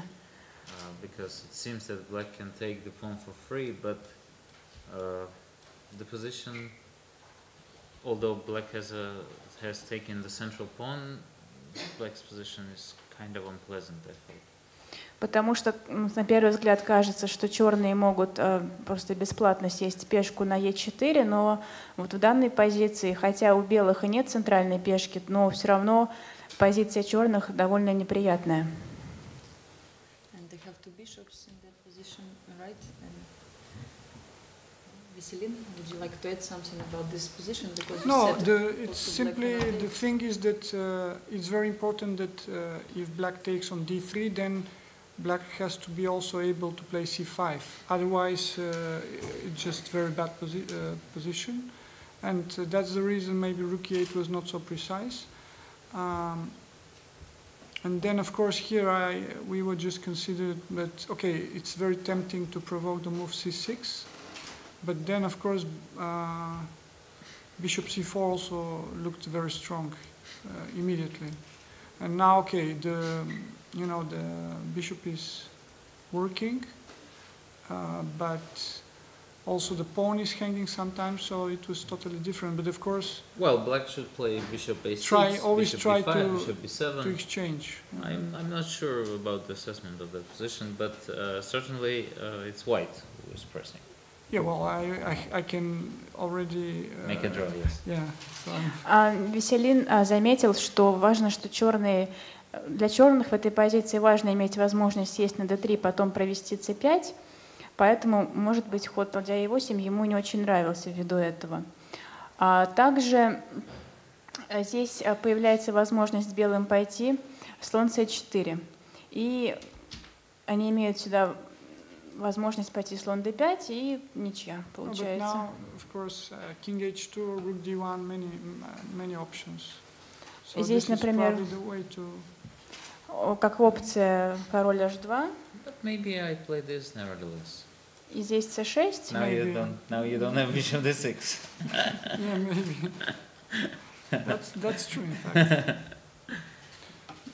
But in general, of course, bishop d6 is so tempting. I mean, and I couldn't really see another move for me to make to justify my queen e7.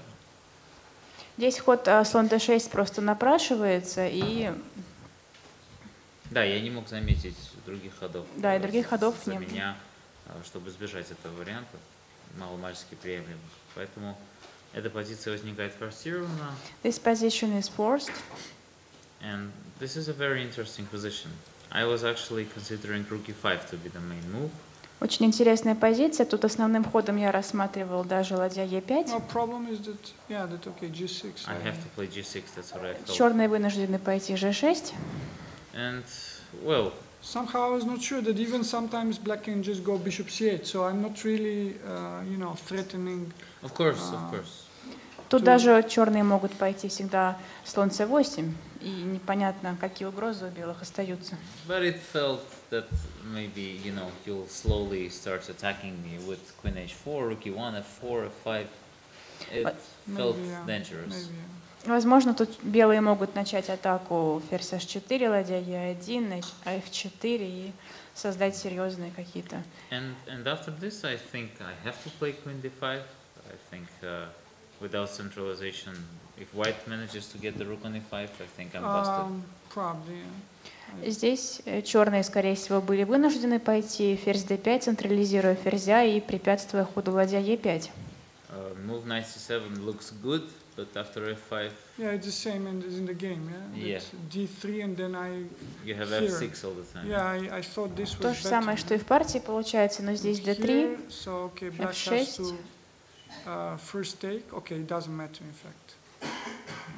Let's say here. Например, ферзь d4 шах, король h1. Like, okay, now the difference is that this is losing because I play rook f1. So black has to first exchange and then take on f6. Здесь черным сначала следует разменять ладью, потом уже брать на f6. But then after cd, okay, first of all, white has always perpetual, but I think okay, the pawn a5 is weak. So. But you don't really have a perpetual yet, because I can play king g8. No, but okay, I'm not even planning to do it. Yes, that's what I felt. So this is a problem now that it just made, so black cannot protect the pawn. So it's difficult to find a move now for black. I mean, I thought it was just better for white. And in the game, yeah, d2, and somehow I was considered, well, after d3, I don't know about rook e5. После d3 я сомневался насчет хода ладья e5. But I think I play here, king h1, король h1. Even queen takes b2 is interesting. И даже интересно, ферзь бьет b2. Somehow I didn't really know what was happening. Иногда я даже не понимал, что происходит. Yeah, maybe. But of course, f5 was more natural somehow. Но все же ход f5 более естественный. Because I was also thinking that, of course, in this position, as in the final position, first I can, of course, take. Our problem here is that, for example, when in this position, black wants to take on g2 and knight f4, so I cannot play rook e3. Проблема этой позиции в том, что я не могу пойти ладья e3 ввиду ферзь бьет g2 и конь f4. I thought the problem here now is that, of course, I'm kind of giving an extra option to go to e7. Здесь я даю возможность черному брать короля на e7, убежать через e7. Check, but then, probably I'm already worse here. И здесь у меня уже хуже. I don't know, but somehow I'm not really fighting to win now. Здесь я уже не борюсь за победу. So the only way to try for win is to take in this position, in the final position here. Единственный путь на победу это бить на e6 пешкой. And I thought also even this was I was not sure if it's really. I was actually analyzing rook e1.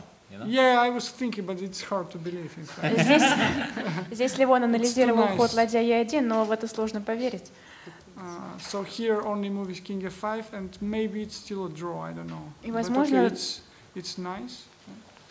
Возможно, даже здесь ничья, но. But I was just planning to take on e6 and queen. Yeah, and now of course the problem is that if I go something like this move, like queen h4 to prevent.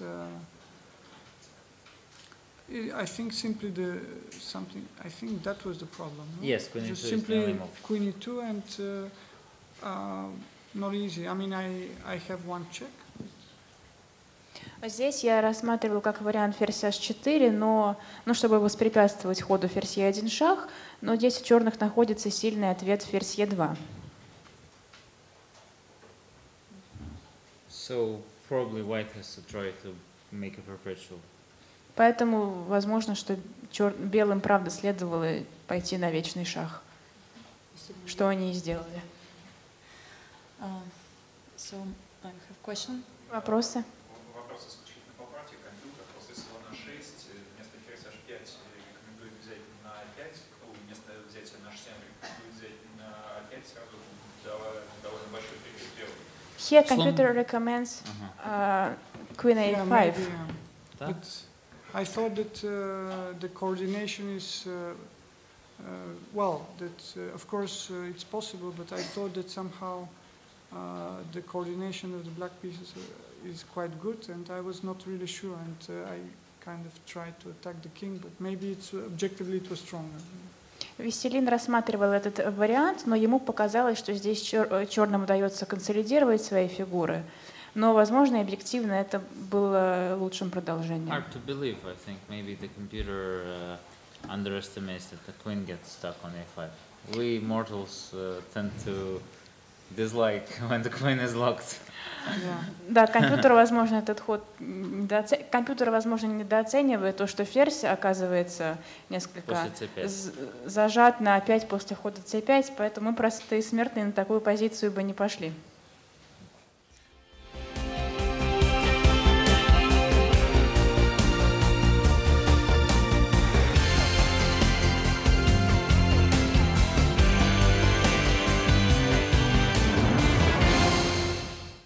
We are back for the Svidler-Kramnik game, where the players have just entered the most exciting phase of the game. They are both actually quite short of time, but the most important thing is that the position is very exciting at the moment. Yeah, I think we have just one game left today, but a very exciting one. Well, this is the two leaders playing, and if we thought that the two compatriots would make a quick and uninspired draw, well, we were definitely wrong. It's a very sharp position, and well, we left you in this position where Svidler has just played the move c5, and we thought maybe the best move was d5, also that was the computer was saying, but after b4, it's just a very passive and sad position for Kramnik. It's true. So Kramnik took back on c5 with the queen, and after knight e4, he played the move queen b6. Actually here, Svidler had an even maybe better possibility of playing like this, and let's say, I don't know, something like queen b8, there is the move knight c5, and I think he's going to win an exchange most likely. It could be, well, I think something like this would happen, and you would take on h6, and it's definitely good for white. Well, the computer likes it a lot. Whether it's a winning position is another thing. Yeah, and also we heard Aronian just saying that we shouldn't always trust the computer. So, well, it's easy for him to say. It's easy for him to say, yeah, that's true. But Svidler, he played a more human move. He just played knight takes d6, and Kramnik replied with bishop f8. which is not a very exact reaction. But we think here he is quite in trouble. But has there been a move in the game? Yeah, I think so. Svidler just played h5. Wow. Actually, instead of h5, we should show this interesting line. Yeah, bishop. Let's do it like this. Bishop e3 was a possible move, and after probably the best one. Well, let's see. h5 could be very, very strong as well. After queen b8. Now he has to play bishop h6. Bishop takes d6.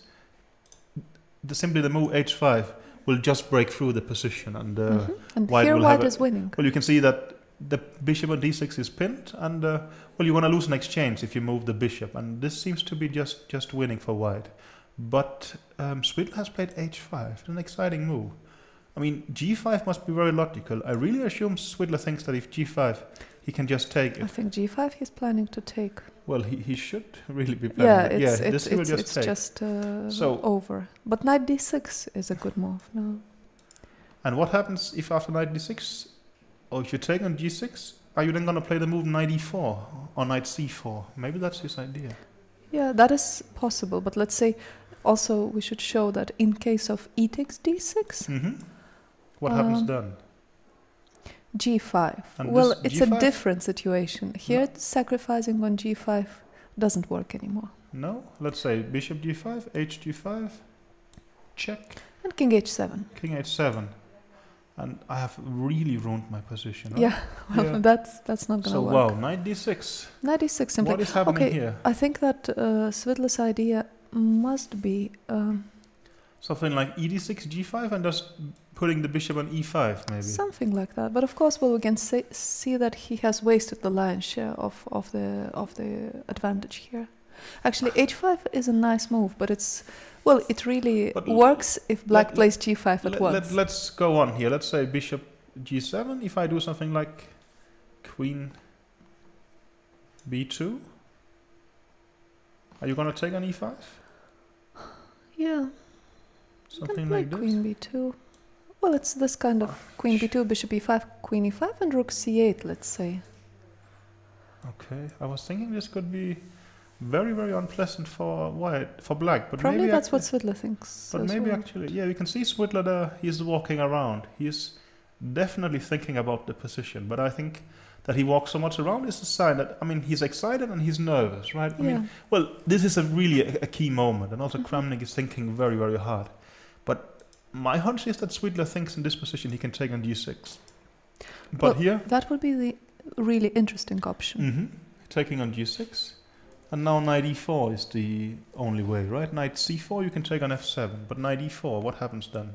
Let's see. You take on f7 with a check. And where the king has to go somewhere. Yeah, to h8. Wow. Actually, we are entering the sort of basically the really complicated computer lines again. Yeah, so to h8, and now queen e1 is the only move. Really? Yeah. Queen e1 is the only move for white to maintain balance. Okay. That's not good news for Svidler, no. if that's the case. And after rook d3, rook d3, rook d3, queen e4. Yeah. Yeah. Well. He's not going to win this. Well, there is the threat of queen g6 and kind of mate, but I don't know. How are you going to defend this with well, black? for a start, you can play either rook d1 or rook d7. I think. Like this. Well, let's see. And after queen g6, you have bishop g7 still. I thought then h6 might be hanging, but then you have some kind of yeah. Exactly. So no, it seems that maybe even in this position there is a draw like. Sorry. No, like, sorry. like queen this. g6 doesn't even work. Okay. I thought there was a perpetual here, but no. No. Okay. Well, this is very interesting, but Kramnik is running down his clock. Oh, he actually has quite more time. Yeah, but, no, of course. I mean, knight d6. He has to take knight d6. He basically has no. I mean, well, if he's convinced that knight d6, h takes g6 is resigns, he's not going to do it. But no. Well, there was hardly anything else, right? I mean, knight takes d6. Yeah. He has to. Is he really? I think that Svidler has to see that h takes g6 runs into knight e4. Is there anything he could have missed here? I don't really see what it could have been. g8-7, king h8. There is. I think. No, I don't. I really don't see it, to be honest. No. So is he really just gonna go for something like this? Well, probably e takes d6, g5, bishop e5, and well, you can argue that this is, or instead of bishop e5, you can play bishop e3 as well, and put the bishop on c5 instead. You will get it to c5. Let's say I do something like queen c6, rook c1. Okay, and you will get it to c5. Well, that could actually be. Yeah, I mean, still pleasant. Then you also block the c line. Then he's very, very passive. This is, I mean, that is not pleasant at all, actually. No, this no. I could something believe. like that. Yeah, he could be planning. That is, I think, this is a very realistic scenario. Well, he took it on d6. So let's see. I mean, let's see what Svidler does now. Really has to take back now. Hg6 is tempting, but then. But then it's actually him who has to make a draw. Him who has to work for a draw here. Yeah. So he will spend some time. He will spend some time, but. This is a very exciting and important moment. I mean, still, objectively speaking, h5 is not the best move. No, I think he could have done it better there for sure. I think we agree. But I still think if he takes back on d6, he has a very pleasant position. He did. Okay, he took back on d6. Okay, so he is just going for this positional. Well, d5. There is just no choice at all for Kramnik here, I think, right? I mean, else his structure is completely he can ruined. take on h5, but he's not going to do it. I think. Well, Kramnik, if anyone is not gonna play a move like that, I think. Probably not. No. Well, of course, if he thinks g5 is losing for some reason. No, but it's very easy tactic. I mean, taking on g5 simply leads nowhere. But it's a bit interesting after g5. You think he will go bishop e5 or bishop e3? Well, that depends on whether he thinks that bishop g7 just equalizes or that he still has a pleasant position. Well, at first I thought bishop e5 looks more logical, but sort of with hindsight I would say I think bishop e3 is a better move. Yeah, simply if he manages to put the bishop on c5 and even protect it with b4. Then you have a strong pass pawn as well as you have things under control, while the other line, actually the c line became a bit annoying for black. Yeah. Kramnik is thinking hard here. Well, actually we are... Is he really... We are quite influenced by computer evaluation, which is, I mean, it's only giving 0.18, for instance, but from a human point of view, it's a pleasant position for white. Yeah, well, it's all about the pawn on d6, right? And well, of course, it's severely blocked, and you can also argue that it's a weakness. But I think it's generally a strong pawn in some sense. But maybe. I would suspect that black still should be able to defend it, but I kind of like putting the bishop on c5 because, well, then you sort of block things there. Maybe you can put some pressure on the king side. But actually, I think Svidler has spoiled most of his advantages, to be honest. Yeah, he could have, well, again, in some not very obvious ways, he could have put more pressure or even won some material a couple of moves back. So... But you can't really blame him for that it's because been a very the complicated situation for sure. And I think he's played well. I mean, to get a good position against Kramnik in the opening and put a lot of pressure on him. I think actually no one really managed that in the last candidate. That's so right. I mean, this is. You said that he had. Well, he basically didn't have a worse position in the opening. Not as far as I remember. Apart from the last game. Yeah, well, for sure, but that was a very different scenario. But you're right. The last game was, of course, something. But there, he was really gambling. He played Pirc, which is out of character, basically. Well, very much so. So let's see. Yeah, but he's. I mean. He must be nervous about something with g5. Well, he's checking and rechecking, right? Yeah, but still, I mean... Well, it's easy for us to say. We can see that the king hides on h7. I understand, but no, he's gonna play g5. I can't imagine anything else. No, there it came. So g5. Another question is, what does Svidler do with the bishop? We kind of like bishop e3, c5. Yeah, I mean... My first instinct that is exchanging the bishops and getting the queen in on a dark square should really be the way to make progress because the black king will be rather weak, and that's what he's doing. But we think that, well, now g5, bishop e5, something like bishop g7, and well, after this exchange, rook c8. Well, of course, there is a generating. Move f4 here. But that's also very much weakening the king. But it's really weakening the king. But maybe it's a good move actually because it's weakening the black king as well. Maybe that's his plan. Yeah, it's an interesting move. You're saying just in this position to play f4 and say that yeah. what's the big deal? No, I mean, instead of exchanging on g7, you can play f4. Ah, like even this, here. you're saying here in this position. Yeah, because your plan is, well, very simply to... So you say in this position, Yeah. after bishop d7, simply to play f4. That's right. Okay. And in case you take on e5, well at that's least we have an even bigger protected passed pawn. That's actually but I don't know. good, I think. Yeah. Because, well, yeah, now, for instance, if you swap queens, you're happy as well. Well, the rook on d7 is, maybe you can play rook c8 and such and bring the king, but I don't know. I'm a bit... Oh, you see, Kramnik is catching up on time with Svidler. Quite, yeah. And, well, they actually do have 10 moves to make in less than 7 minutes each. And we have, again, to remind you, there is no increment here, so it could end up pretty wild. Let's see. I mean, bishop g7, does he have an alternative to that? Well, he has some alternatives which are not losing, but let's say that's definitely the most natural move. Maybe Kramnik is thinking that could weaken his king too much. Well, for a start, he needs to evaluate if swapping the bishops and getting into this heavy pieces position, if it's okay for him. Because with the pawn on g5, he might easily think that it's very dangerous. I mean, we know that, that rook c8 is good enough to activate his pieces, but, well, he doesn't, and that's actually, that's scary. Yeah, it's a very interesting moment here. If sort of, I mean, well, Kramnik has wriggled his out of trouble to a certain degree, but still, it's practically quite unpleasant for him. And well, you can see that. Well, at first I thought bishop e5 was good. This is what Svidler played. I mean, it wouldn't be too surprising if Kramnik has the same thought that bishop g7 is really making his king vulnerable. But he also has to weaken the pawn on g7. Okay, No, he did rook played c8. rook c8. He was afraid of doing that. Let's but okay, see. now white is better again. I mean, considerably better. For instance, the computer just wants to do it very positionally. It wants to go rook c1 and simply take charge of the c line.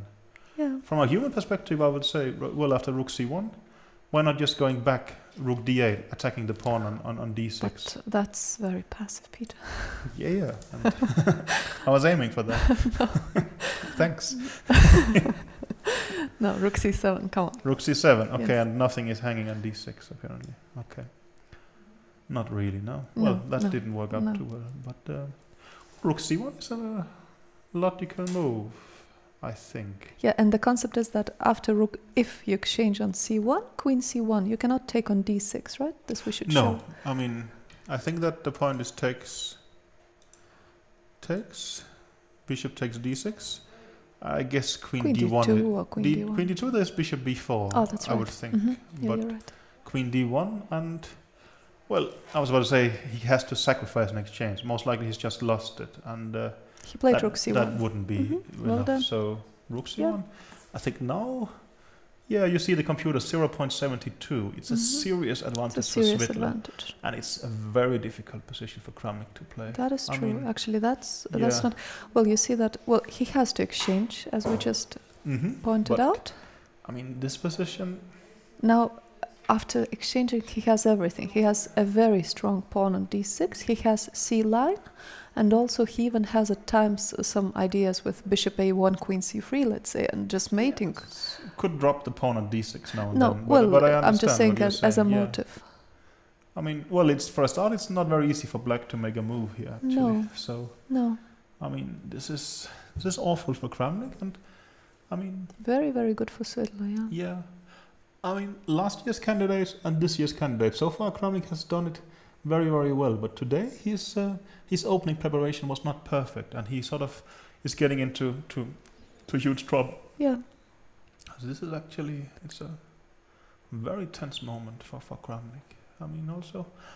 Well, what about something? No, f6, bishop f6. Yeah, I think rook d6, queen c2, and you're gonna get into g6 with a very decisive attack. That's true. Well, it's interesting. So, well, you can see Svidler. I mean, I think I can see some excitement. Maybe it's just concentration, but I think he's also excited. I think he understands that this hang on, I could be about to beat Yeah, Kramnik. but also, well, Kramnik doesn't often get to defend positions. Actually, no, there's not someone even said that. I mean, defending is not his strongest side But because he has very little practice. Exactly. I think someone was saying that about Kasparov as well. That actually, well, he's so rarely getting into. Well, he was so rarely getting into dubious positions that somehow, when he finally got it, he had forgotten how to handle this. And that's, well, that's it's a partly bit of a joke. It's a luxurious problem, one has to say. Feeling pity is too strong, but no, it is true. But he understands it. So, yeah, definitely. Well, it's more sort of a.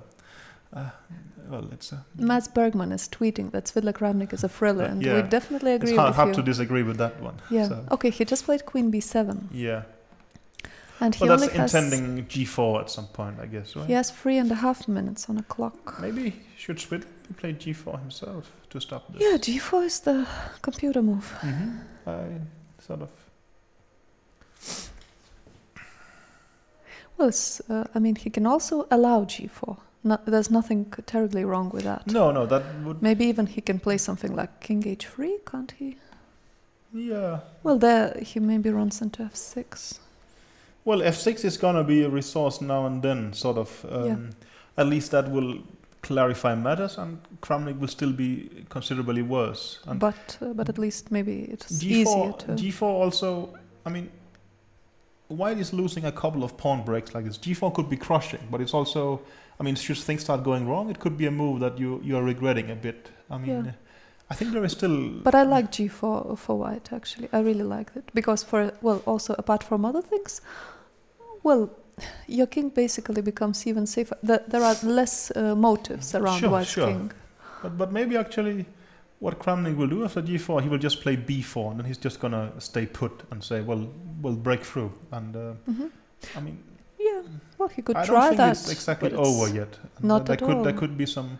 I mean, and also look at the time. It's 3.5 minutes for each player without... Yeah, 0.64. They have 8 moves to play from here. Yeah, that's actually really exciting. He played G4. He did play G4. Yeah, well, it's very logical. Yeah. And immediately? No, Kramnik is thinking. Kramnik is thinking. So they have like 30 seconds per move. Let's see if they... My hunch is that they're going to spend more than that, and it's going to be a bit complicated.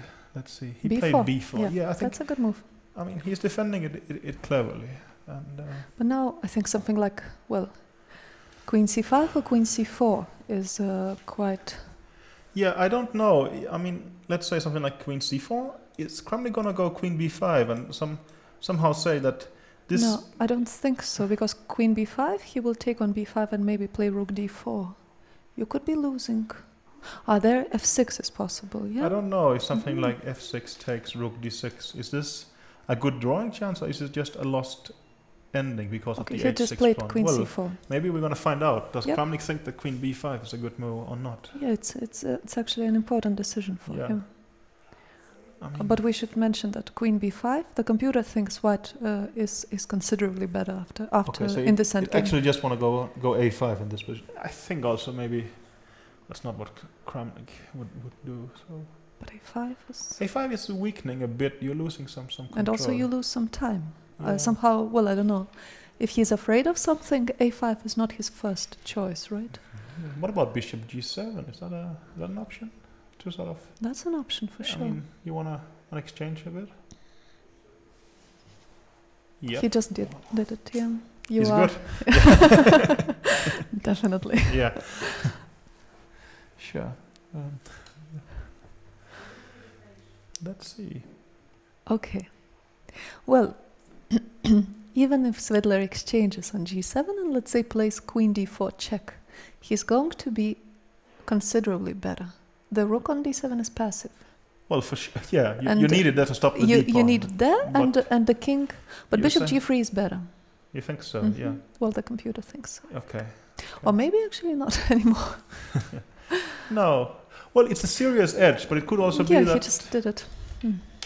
Yeah, I'm wondering if Kramnik played the move B4 to have the C3 square for the bishop. I mean, well, also, White's problem here is that he has actually gotten you know, gotten everything, but there's not yet a way through, though. Yeah.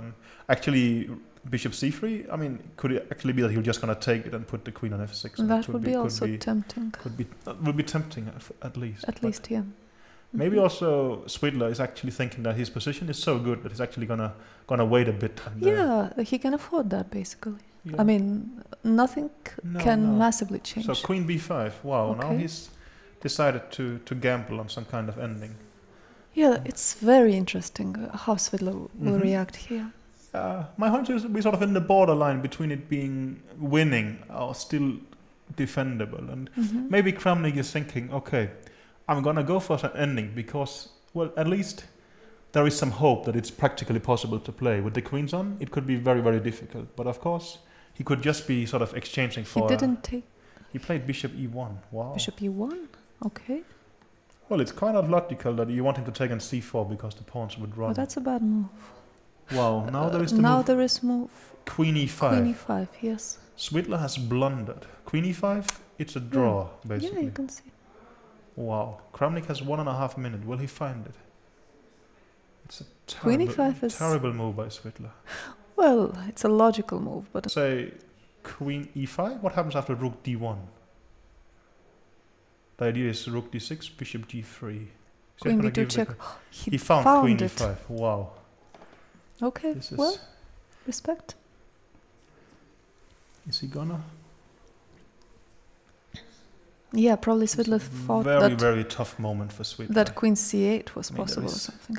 Well, Bishop g3 is still possible. But, well, the difference here is that he has allowed Black to activate Swidler, the Queen. I mean, he's already going to use some time kicking himself. How could he allow something like this? I mean, this is a tough moment for him. I mean, this... He should play Bishop g3, I think. Yeah. Queen e4, then... Queen e4 or Rook d6. Yeah, then you take on b4. Maybe he thought that Queen c8 check is possible or something like that. Yeah. Maybe, you know, and he missed something there. But actually, after Queen c8 check, you should show maybe... The only move is the Bishop move f8. Bishop f8. And, wow. Swidler is down to 43 seconds. For 4 moves. And remember, no increment. He Bishop played G3. the move Bishop g3. That's a good move. That's the best one, yeah. So what's Kramnik now going to do? He's going to give a check. Queen e2 check. He has to play that. Well, I mean, he still has the same position, just a much more active queen. Well, the queen on e2. Well, maybe the... Yeah. Queen e2, bishop f2. It can also work out to Swidler's advantage in the sense that he had difficulties breaking through, but now Kramnik has misplaced his queen. But I don't think so. Very amazing. Kramnik is doing the very best moves. He's making the best moves now. Now, I mean, well, Swidler has to be careful here, right? I mean, he's about to drop a pawn. I think the computer wants him to go Rook d4 now, but it's not a simple move. 20 seconds left. 20 seconds, that's for scary. 2 moves. Oh, he took on a6. Queen a6, and now Kramnik has to find Queen e5. Wow. If he does that, that is just, well, okay. Then he's just kind of saved it. Then he saved it, and then it's just amazing. He has half a minute for 2 moves, so he has to find Queen e5. I think he's going to do that. You think so? And then I think Swidler's going to go Bishop g3, and then they're going to repeat once, and Swidler will think for a long time afterwards. No, he played e5. Wow. Wow, yes. And Swidler has... Queen c4. Queen c4 was the best move. Swidler made it.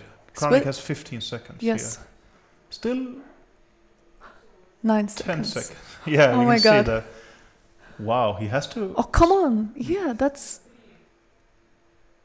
Okay. Yeah, he made it on 2 seconds. Yeah, but what did he do to his position? Well, he didn't draw it. No. He's a pawn down. Yes, that is hard to argue against. Wow. This we saw some drama here. Up and down here, yeah. Well, and I think it's not over at all, right? No, not at all. But no, you see, just well, I don't know.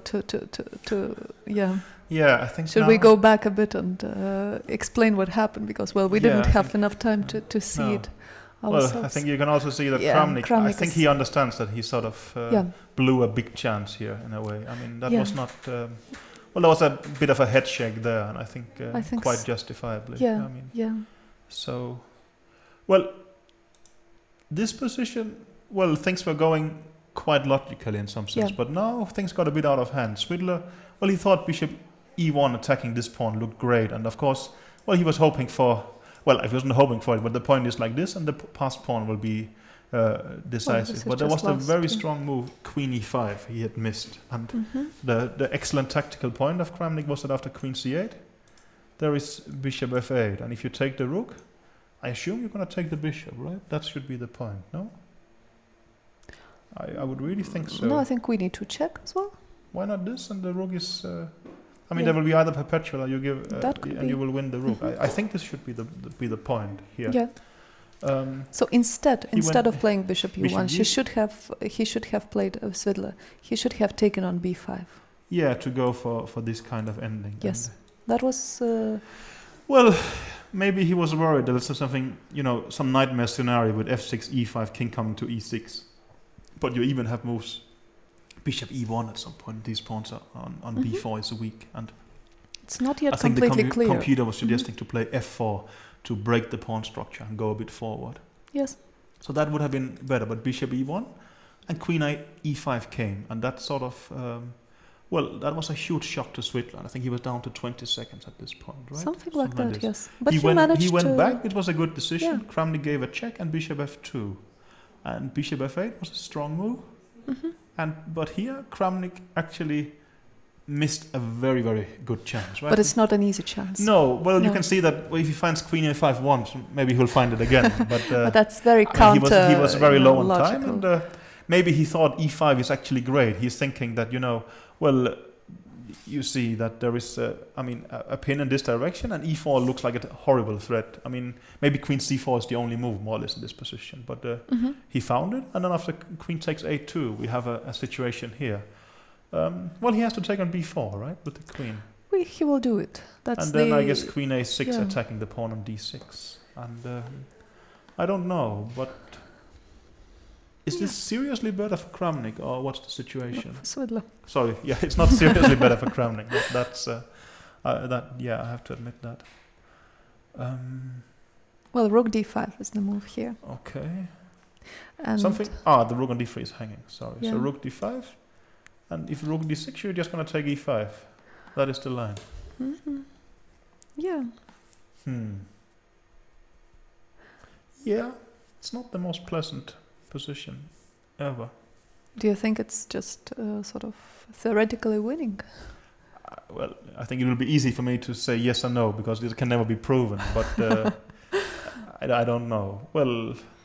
Yeah, okay. Well he will actually, not swap queens. Well, let's say easily, something right? like this. Maybe you have to move queen b5 here, actually. Okay. I mean, what I was wanted to say that with queens on, I guess it could be a bit difficult, but with queens off is, of course, huge progress in that sense. So well, that's I think my he's point. just going to take the pawn. Queen before he has to play. But now I think, I mean, we can really enjoy the time control here in the sense that they actually have a lot of time left. I mean, now they have an hour, and even after that, they will get 15 minutes plus 30 seconds per move. That's right. We could be here for quite a while. Yeah, I mean, well, just a few minutes ago, it could all have been over, but now we could have 2-3 hours of entertainment left, I would think, because, well, Swidler is considerably better yet again, but there is still quite some work to sort of break down the black position, I think. Definitely. I don't know. My hunch is actually white is very close to winning here, but we will see. Well, also with a pretty simple queen takes b4, he wins a pawn. It's not like he has to make a very difficult and also, decision. I mean, earlier he had some very attacking options against the king, but now, I mean, well, you just have to hang on to your pawn and do it very sort of positionally, I would say. So he will take his time now, of course, and after a wild time trouble you have like to get this, your pulse down on this kind of stuff, right? I mean, this we could see that Kramnik was down to 2 seconds when he made the last moves. No, he was not close to losing on time, but I mean, he was hesitating. He was not far either. No, sure. But it was. Well, yeah, but that would actually have been criminal because we were talking about this before. But I mean, of course, he has a bad position, but still to lose it on time would be, well, basically, on the sort of unforgivable, I would say, in a way. I mean, that would be very easy for us to speak. Sure.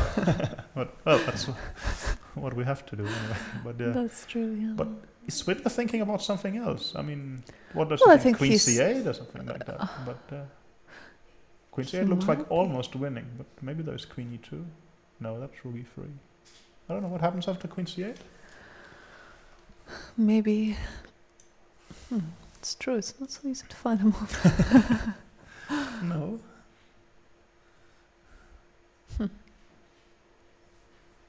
Well, maybe Queen E2, Rook E3, Queen B5. Yeah, that could be. Well, even there I can take Of an course it take is. an then D6 will be hanging. So you Yeah. think that really he has to play Queen E2 here? Well, definitely Swidler should consider such and think about. Probably that's those exactly what moves. he's doing. Yeah. Yeah. I mean, No, he's. Well- Okay, no, he's adjusting a piece. Okay. oh really? Okay. No, So- it looked for a second like he was already making a move.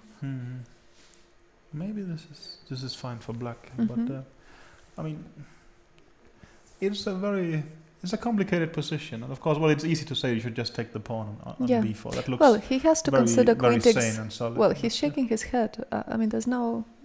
Peter, there's no reason to shake your head. Well, but it's true. Both of them seem deeply disappointed with the time travel phase. I mean, yeah. yeah. He didn't. I think he's just calculating. In Yeah, a way. I think so, also. maybe, Well, right. I mean, Mhm. they should be allowed a bit of, Yeah, I freedom. think Freedom. I mean, it's yeah, it's been a tough game. for sort of. sure. After queen takes b4, queen a6, I'm wondering about one thing. Maybe we should put it on. Mhm. So we want to play rook d5. Yeah. Also, And- my short-term memory is not so good. This is the first time we are over 4 hours actually in this Yeah, tournament. It for is. sure. It is the first time in the tournament. And what happens in case of bishop d6? Is there a bishop c5? No, but No, I then wouldn't queen think e2 so, but exists. Maybe something like Queen d2, simply. Queen d2. There is bishop b4, if I'm correct. But maybe you can do something like, I don't know, Queen c4, yeah. or queen a4, some move like Yeah, this. that's a and scary. then you will just put the queen on d3, and he's gonna be yeah. horribly pinned, right? That's Something like that's this. it basically. Yeah, And I then think- b pawn and if will you go can't forward. really wriggle out of it like this because bishop b6 is gonna win then. Mhm. So maybe, yeah, it's easy for us to say, okay. He's I think calculating. He's calculating. Yes. Yeah, this is. I mean, This is the typical sort of. this is yeah. actually, believe it or not, this is full focus. It's not. Yeah. So sort of. Yeah. No. You see. Well. Mhm. He does look a bit tired though, but it is round 3. He had some tough games so far. Yeah, well, I think he's tired of this game. I mean, it was I mean, incredibly I'm tense. sure that on Monday he's going to be back in shape for sure. But he really wants to do this exactly. I think he's most likely. I mean, if he's calculating something deep, it has to be Queen C8, right? Queen C8 is the very critical move here. I mean, Queen D4 is the simple move in some sense. But what is the computer saying after Queen C8? Actually, you're the one with the computer here. I am. So. Let's see. Yes, Queen C8. Oh, the computer is saying E4. No, Wow. actually. Okay, that's a bit embarrassing if... Well, it's saying E4 is the only move, actually. Yeah, Queen E2, which we have mentioned before, is not a good move. No, then Rook No. E3 is actually good, but he Yeah. has to find E4. Wow. And after... Mhm. So, yeah. And after F takes E4, Queen E2 exists. And after Queen D7, it's actually black who has the fastest D pawn, right? Yeah. It's pretty amazing, yeah. Yeah. That's the case, yeah. So after F4, Queen E2, he's creating serious counterplay. Okay, then that's why he's shaking his head. I think he would really like to make this work. Yeah, but, yeah. He really wanted this to win. Yeah, I think so. I mean... Well, it's quite understandable. But, so, yeah. But he also has Queen C6 to consider as well, right? Mm-hmm. But Queen C6 also runs into E4. Really? Wow. E4 is a huge, actually it's a huge resource for black. Actually, E5 by Kramnik was not a good move, but it could be the one that still is saving him in some sense. There was, at least Kramnik understood that E5, E4 is creating a lot of counterplay in this position. That there was an even better solution is something else. Well, it was a bit random that Queen E5 was such a good solution. No, but also you see here, I mean, there is some luck in chess after all, right? I mean, they have this wild time scramble, and now there is some tactical variations, which there is no chance the players have calculated. They have just, well, you call it intuition, or you can also blindly went into this. Yeah, basically. or in some sense. I mean, it's a mixture of intuition and hope, I would say. So, so sort of they stumbled up here, and now they have to sort of figure it out in a way. And, I don't know. Maybe actually with this increment, we would sort of not get this kind of situation. That's true. I don't know if it's good or bad. But, well, probably it's bad for the players. It's good for the spectators. I mean, this is but also, more or less.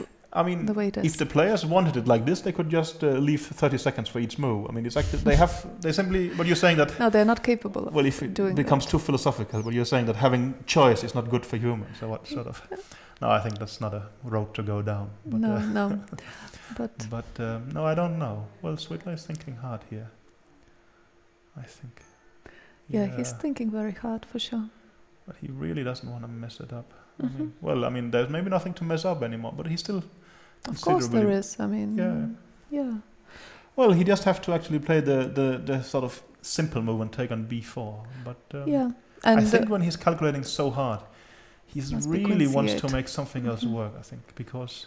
Well, queen takes b4, you know, it's a long game ahead of you, and it's not going to be too easy. While the other lines, of course, it could be over in 2 minutes. He calculates well, so maybe he's he's going very deeply into queen takes b4 as well. I mean, yeah.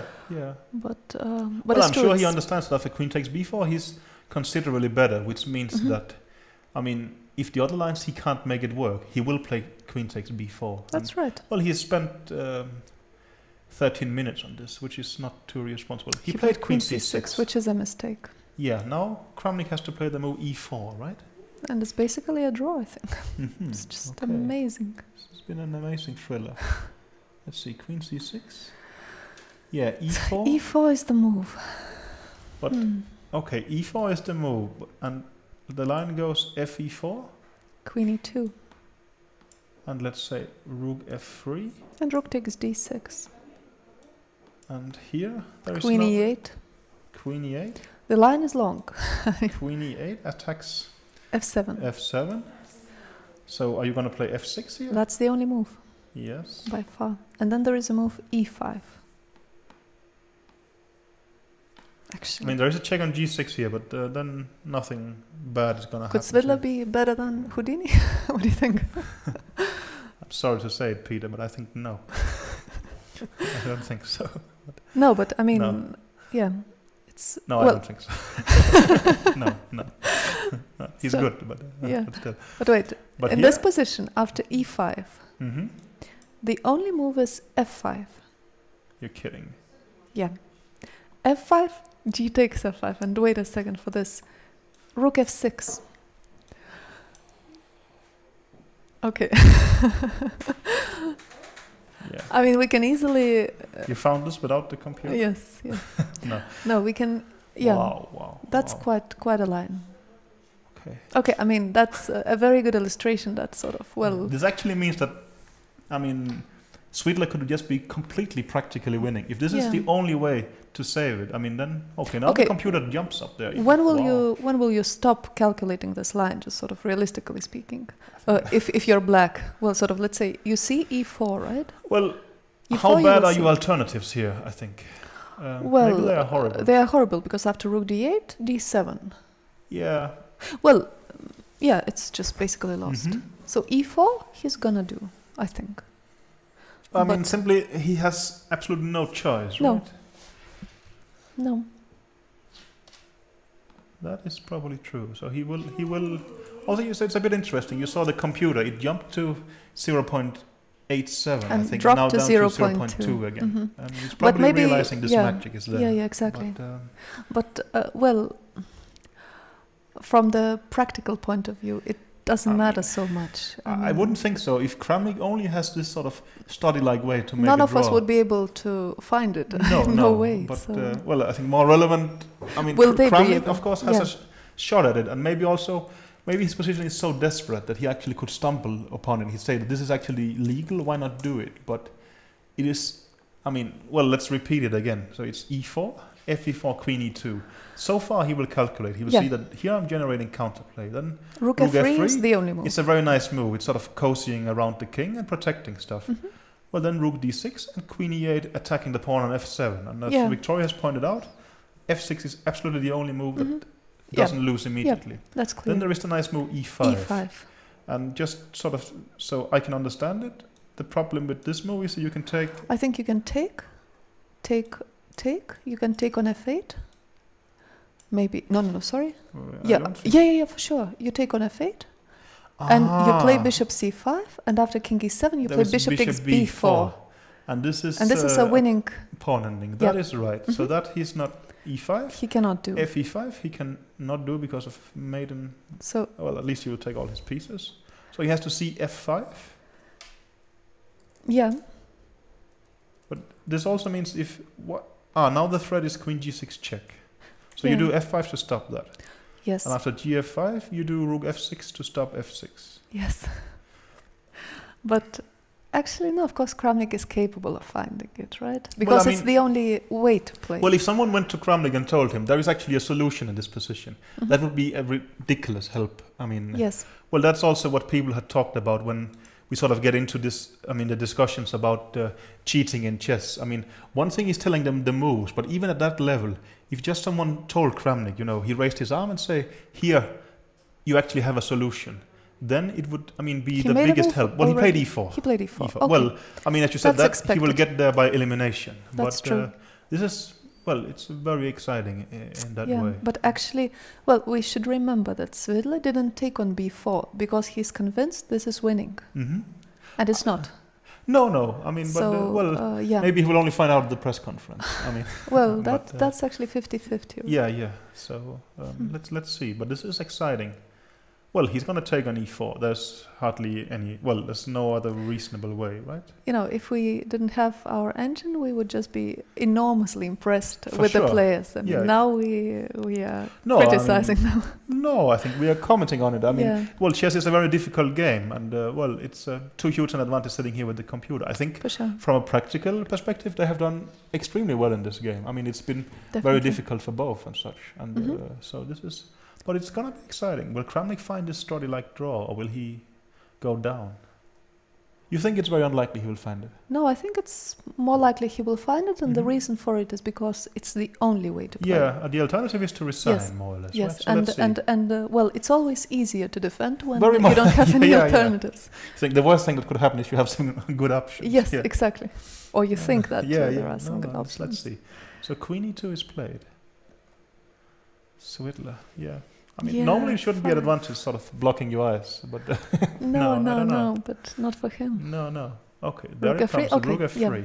Yeah. I am convinced that Svidler is thinking of this queen e8, f6, e5. For sure. And f takes e5. Well, queen takes e5. There is this nice pawn ending. Well, I think he thinks he has mapped it out completely. Yeah. And I think he has. There is this miracle save by Kramnik and with rook f6. But let's say, even if you knew that this resource existed, wouldn't you prefer this to queen takes b4? It's, still very likely. No. No? You would take the pawn. Okay. I would take the pawn. Yeah. I would play this. At least the game will be over quickly. You win or it's a draw, but you get... but it's a huge disappointment if you did it and you thought you were winning. I understand. But I understand. So then let's see. Rook f3. Again, absolutely no choice here for Kramnik, right? Not really, no. Not at all, actually. Rook takes d6 is the absolutely only move here, and Svidler will do queen e8. That's his plan. Maybe we should have a slight Twitter poll. The spectators, will he find it or not, Kramnik? Yeah, will he find this miracle line or not? I don't know. You see, the computer is showing 0.21, right? But it is a miracle save. But the players could be thinking that it's +3 for white simply because it's only based on this. Well, let's repeat it. Rook d6, queen e8, f6 is the only move, and then after e5, f5, gf5, rook f6 by a miracle. And I'm not sure. Well, do you understand why is it a draw? I guess that's something with because g4 of G4 and things like maybe that. queen e4 or something like that. But it's true. I'm using the word maybe a lot here. Yeah. Well, king g3 exists, for instance. Yeah, it does. I don't know. Well, I mean, this is the way to stop the.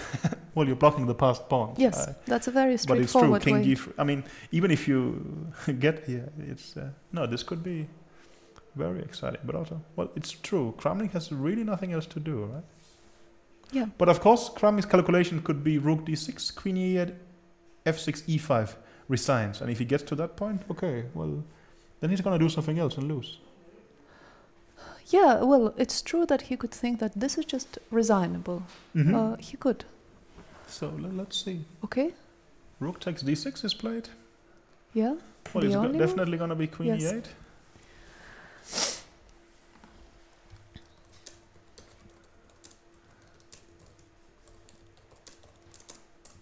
Let's see. That's going to be queen e8.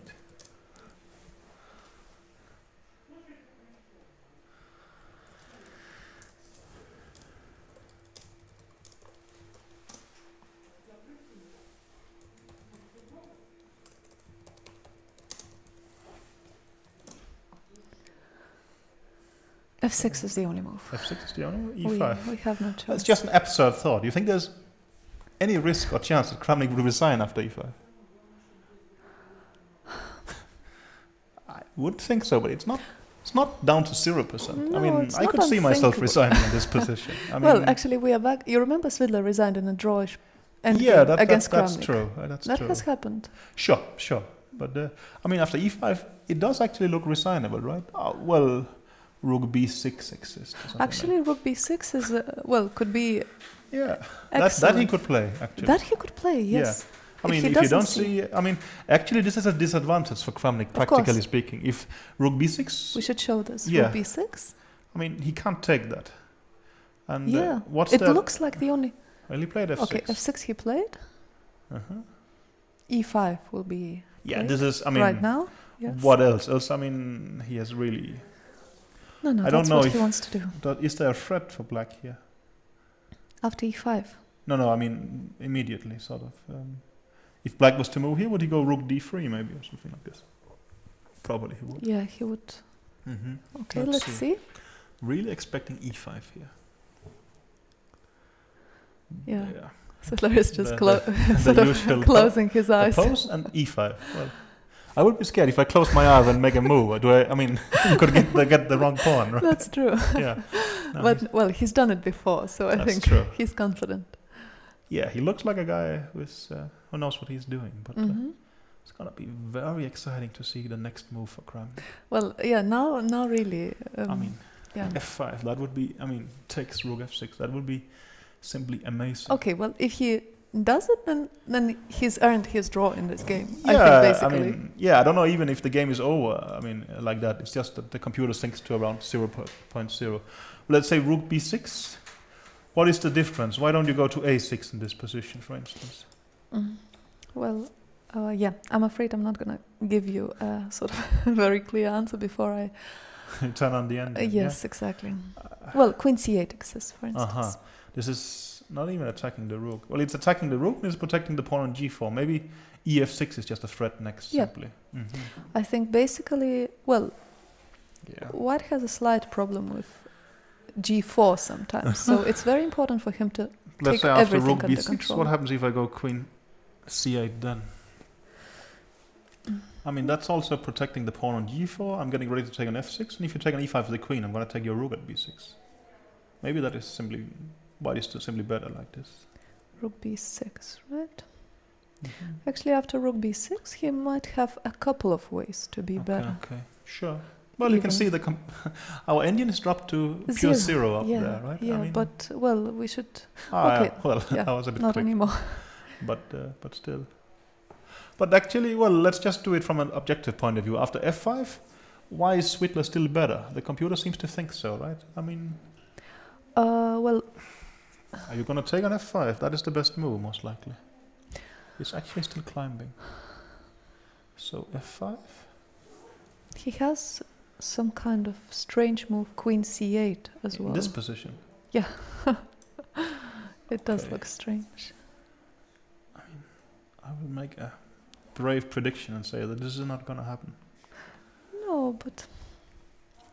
Maybe it could happen, but is he gonna do after that? But then rook d1. Rook d1. And okay, Can't I mean, you just play queen f5? yeah, we are. Yeah, it's impossible. Simply, I think Queen it's f5? impossible to understand these lines. And then after, what are you gonna do? Just bishop g7 or something? Oh, queen f1 check, king g3, and bishop g7. And there's no mate here. Yeah, and that's apparently a 0-0-0. Yeah, no, the king is weak now, and somehow. Yes. Yeah. But okay, after f5, he must have planned g takes f6. But I actually think it's not unlikely that after e5, Svidler has stopped calculating. Well, maybe he sort of realized at this position. Yeah, it really he's winning. looks like e5 and wins, right? Yeah, exactly. I mean, you have, the moves you will be checking is that after e5, well, rook d3 is not working, and after rook d1, you are probably winning by something. Something like queen g6 check, I guess. Yeah, queen g6 check, I would guess. Yeah. And bishop g7, well, e6 takes is rather f6, good, and after yes. king h8, I would expect, I don't know, maybe queen f7 is a good move. Yeah, because, well, you only have one check on f1 I think so far. I would really, without engine, say that this move Yeah. is kind of winning. That would really be my hunch. So yeah, I think, well, it's going to be interesting here. Well, Kramnik has 47 minutes. I mean, yeah, it would be absolutely nothing wrong if he spent 30 minutes in this. Well, I don't know. Well, he has to see this resource, but I mean Kramnik is a great he's player. not known for his calculating skills, but that's kind of a myth. I mean, I've played him once in Dortmund, and well, he beat me, but where he most impressed me was when we analyzed the game afterwards. Well, in the game, I actually struggled for quite well. But when we were analyzing afterwards the line he had seen, well, I mean, that was just spectacular in some sense. So, I mean, well, Svidler, of course, as well, is an excellent calculator. But right now, it's Kramnik who has to find, a beautiful study, basically. F5 takes rook f6. F5 takes rook f6. Is he gonna see this? Well, one thing is seeing it, another thing is understanding that it's actually good. Yeah, well, but he's just, 1.5 moves away from it. That is true, but, well, what is the point? We debated, for instance, what happens after king g3. I mean, yeah, if you don't look at the engine, you'll tell me, now you did, but sort of... well, queen e4. Queen e4 is the only move. Yeah. Well, that is maybe not rocket science to find. No, so because the queen is coming to h4, and f5 he's hitting. So in this position, after... I think also it's an extremely crucial point in the tournament for Kramnik. If he finds it, he's still going to be on +1. He has had 2 blacks, and he will get a boost for drawing a difficult, even lost position with a brilliant sort of study. And should he sort of lose it, he's down to 50%. And he will think that he has blown some very good chances. I mean, he was outplayed. He got queen e5 in. He missed it. Then he got another chance. He missed it. I mean, it's actually a psychologically huge moment in the tournament for Kramnik, I think. So let's see here. But of course, it's a huge moment for Svidler as well. Svidler as well. I mean, Svidler will think that he... But okay, at least should this study happen, I mean, Svidler will think he's been part of, a beautiful study, and there will at least be some kind of comfort there. Maybe, well, there will be a bit of comfort, I would say. Yeah, but of course, I mean, he will go back to thinking, why didn't I take on b4? I mean, well, but that's, I think he would think earlier, why did I allow queen e5, for instance? Yeah, that's true. But, of course, I mean, you can't say that he didn't spoil his chances anywhere. I think it's a huge moment. Well, it's obviously a huge moment for both players in that sense. So let's really see. I mean, but basically, well, after f5, g takes f5, rook f6, it's a draw. It seems to be just a draw, and everything else is kind of hopeless. Yeah. So, well, where is Kramnik looking at the board? Is he looking around the f6 square? Well, I mean, he could be thinking about rook b6, I think. Yeah, that would be logical. I mean, if you don't see this f5 move, right? But let's see. Yeah. It is. I don't know.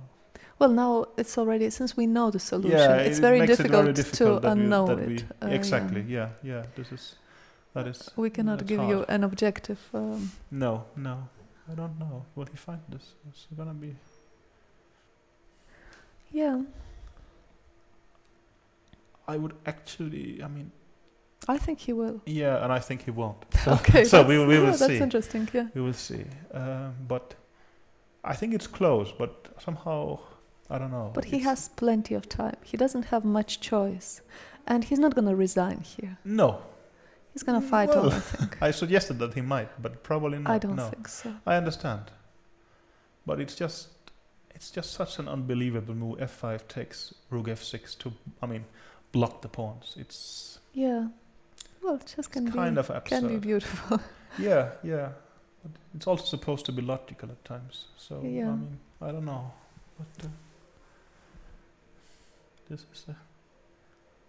But this is really a huge moment early in the tournament. I think sort of. Mm-hmm. I understand it's only half a point, yeah, well, of course. They will have maybe we will witness plenty of such. Well, I think maybe you're right that somehow when we think about the candidates tournament last time, when the really crucial moments was in the last couple of rounds, and now we are only in the last. No round, one remembers what happened in round 3. Well, okay, yeah. actually, I think maybe you do. Carlsen won against Gelfand, so I do remember. Yes. But still, yeah.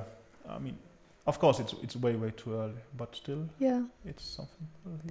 Well, actually, if he plays... He looks a bit resignatory to me, I have to say. To me as well, but, well, it could be...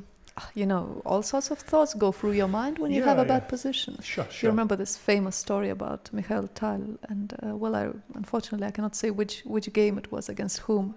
Everyone thought that he was completely, absolutely lost, and he was sitting there by the board and remembering some stupid children's song about how do you get a behemoth out of the lake, and he was thinking about it. Maybe you need to bring a very, very big car and things like that. And he spent about half an hour, and suddenly he thought that there is this actually maybe an interesting chance. Sure.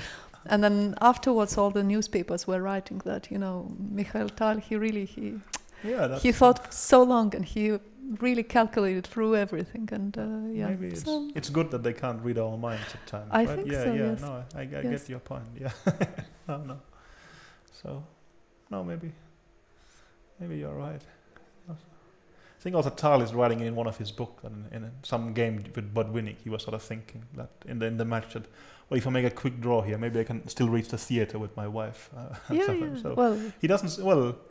Yeah, he was extremely gifted and a fantastic player, but maybe not the most disciplined ever. He was not overly fixated on chess, maybe. Not always, at least. Well, right? I think he really loved chess, but maybe he was overly fixated on the result, but he sort of just really enjoyed life and the game. But it also should be mentioned that in case Kramnik sees this, considers this f5, g takes f5, he could also think about rook d3 instead of rook f6, which is, after all, a more human move, and which is not losing at once either. Well, I assume takes, right? Yeah, for instance, takes, and... Well, you do have a check on e6 and such. Yeah, queen e6, but I don't know if it's completely no, of course there is but some hope of some checks actually turning out rather well for you. So I really don't think he will resign. No, he's not going to resign. That would be too much, I would say. But no, the fascinating thing is he going to find f5? Well, yeah, f5. That.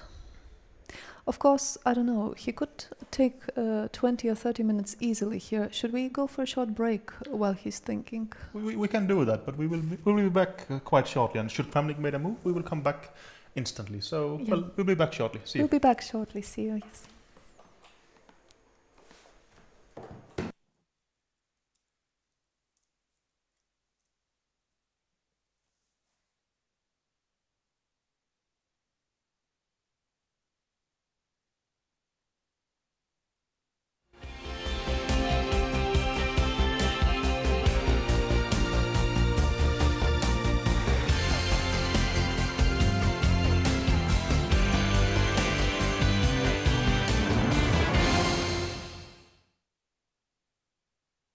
Vladimir Kramnik was born in Tuapse into a family of painters. His father taught him to play chess. Vladimir quickly made the grade and then became a candidate master, his city's champion among adults. When Kramnik was 11, he came under the influence of Botvinnik, who praised the young talent and invited him to his chess school. Kramnik progressed rapidly, won under-16 and under-18 World Junior crowns, and in 1991 became an international grandmaster. His first major success came at the Olympiad in Manila in 1992, when the young grandmaster scored 8.5 points out of 9. Since then, Kramnik has been a permanent member of Russia's national team. He played his part in the team's victories at the 1992, 1994 and 1996 Olympiads. And by 1993, Vladimir was already a candidate for the chess crown.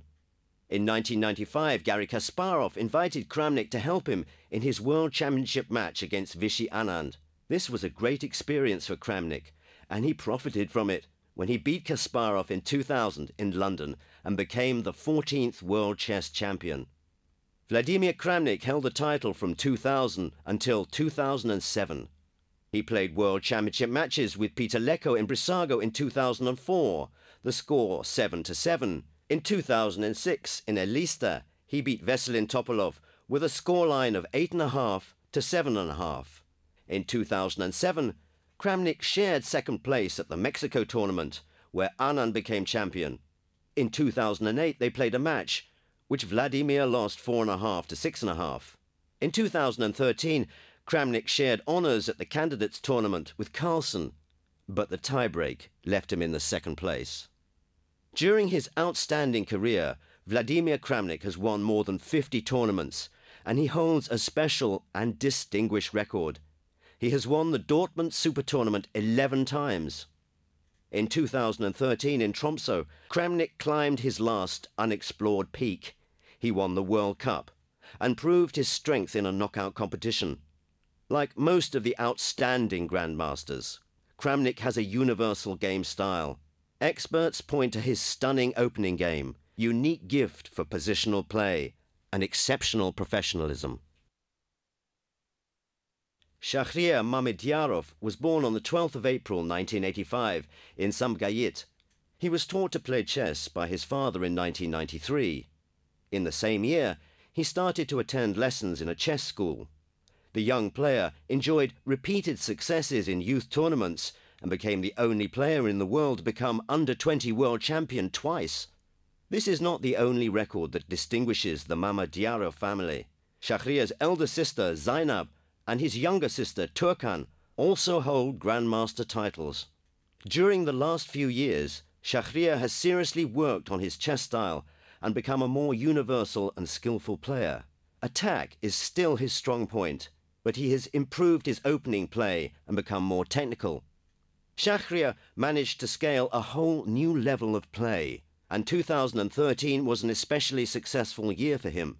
In June, he won the Rapid World Championship and shortly after consolidated his success by winning the prestigious Rapid event in Geneva. Being one of the winners of the tournament in London and victorious at the stage in Beijing, Mamedyarov took overall second place in the FIDE Grand Prix 2012 to 2013. Shahriar has definitely proved to his opponents and fans that he is ready to conquer the highest peaks in the game. Peter Svidler was born on the 17th of June 1976 in St. Petersburg, where he still lives. He started playing chess in 1983, and it wasn't long before he had some significant successes. In 1991, he shared a win at the USSR Junior Championships. In 1994, he became under-18 world champion and gained his grandmaster title. In the same year, he became Russian champion for the first time. He has claimed this title on a further 6 occasions, an absolute record. Peter quickly entered the peloton of Russian players and subsequently the world elite. For many years, this grandmaster from St. Petersburg played for the Russian national team, and usually very successfully. He has 5 gold and 2 silver Olympic medals and wins at the World and European Team Championships. Despite the impressive results, many specialists think that Peter is yet to fulfill his fantastic chess potential. Svidler is a superb tactician with many beautiful games and victories against the world's best players to his credit. The leading Bulgarian grandmaster was born on the 15th of March 1975 in Rus. Veselin learned to play chess at the age of 8 and very quickly proved to be one of the most promising players of his generation. In 1989, he became under-14 world champion and runner-up in the 1990 under-16 world championships. In 1992, Topalov gained his Grandmaster title and entered the chess world's elite. From the mid-90s, this ultra-talented Bulgarian won tournament after tournament and soon became a candidate for the champion's title. In 2005, Topalov proved his strength and superiority by winning the FIDE World Championship in St. Louis. In 2006, in Elista, Topalov lost a controversial rematch with Kramnik on a tiebreak and so lost the crown. After a small loss of form following the match, Topalov had regained the #1 spot in the ratings by the end of 2008. In 2009, he won a candidates match against Kamsky and earned the right to face world champion Anand. The match for the title was held in 2010 in Sofia. Although Topalov lost to Anand, it was very close, and it went down to the last game to decide the outcome. In the candidates match of 2012, Topalov was defeated by Kamsky, but he did not give up on his championship ambitions. Having won tournaments in London and Zug, the Bulgarian was the overall winner of the 2012-2013 FIDE Grand Prix Series and is again one of the main candidates for the title match. Topalov is known for his robust, uncompromising style. He plays every game to win, and the combination of a sharp tactical eye coupled with fine positional skills lets him create chess masterpieces of exceptional vigor and beauty.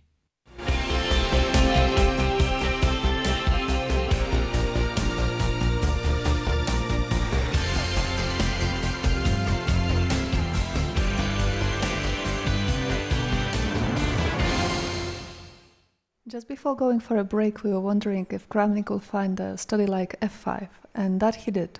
But now the question still remains if he will play rook f6 or if he will go for a more natural-looking rook d3. Yeah, I mean, still it's very difficult for me to believe that Kramnik actually both can find it and evaluate it correctly. But most likely he'll find rook f6. But at least he's managed one out of the two very difficult tasks yet in this game. And no, this could be a spectacular save from the ex-world champion and a very important one for him. But still quite some action, I think. For sure. Well, he's thinking again, and yeah.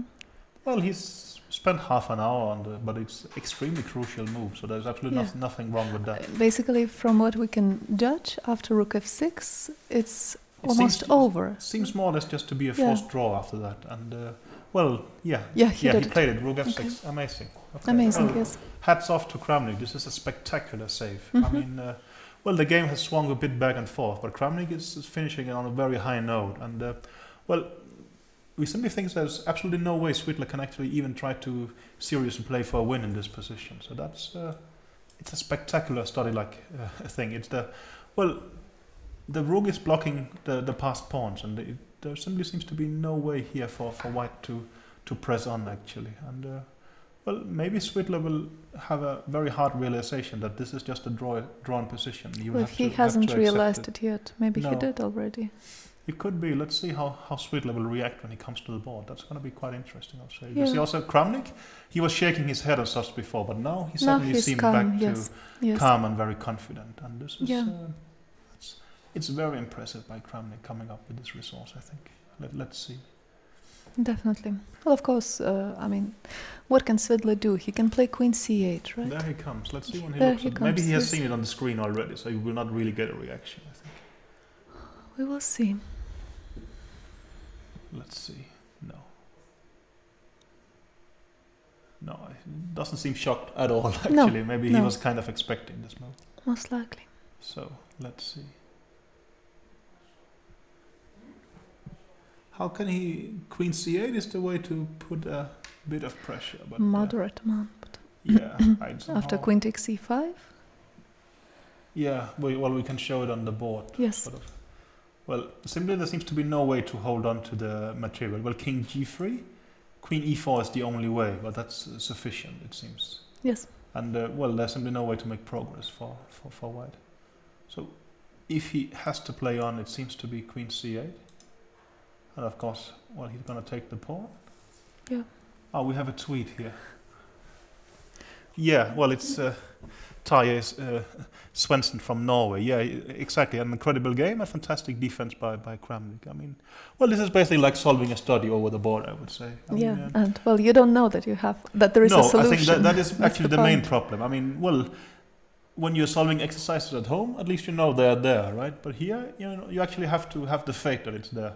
And well, maybe Kramnik was helped by the lack of options, but still, at least for me, it's a very impressive performance. Yeah. What about this? Is there can you play this realistically for a win? It really seems very little to me, right? I mean, you're gonna give a check or something like this, I would presume, and put the bishop on g3, but. Yeah, queen c4 check, rook f7 most likely. Yeah, that's the only move clearly. And bishop g3. Yeah. Is white still slightly better here? I don't know. Possibly, yes. Queen c5. But that's, well, it's really a shadow of what it used to be.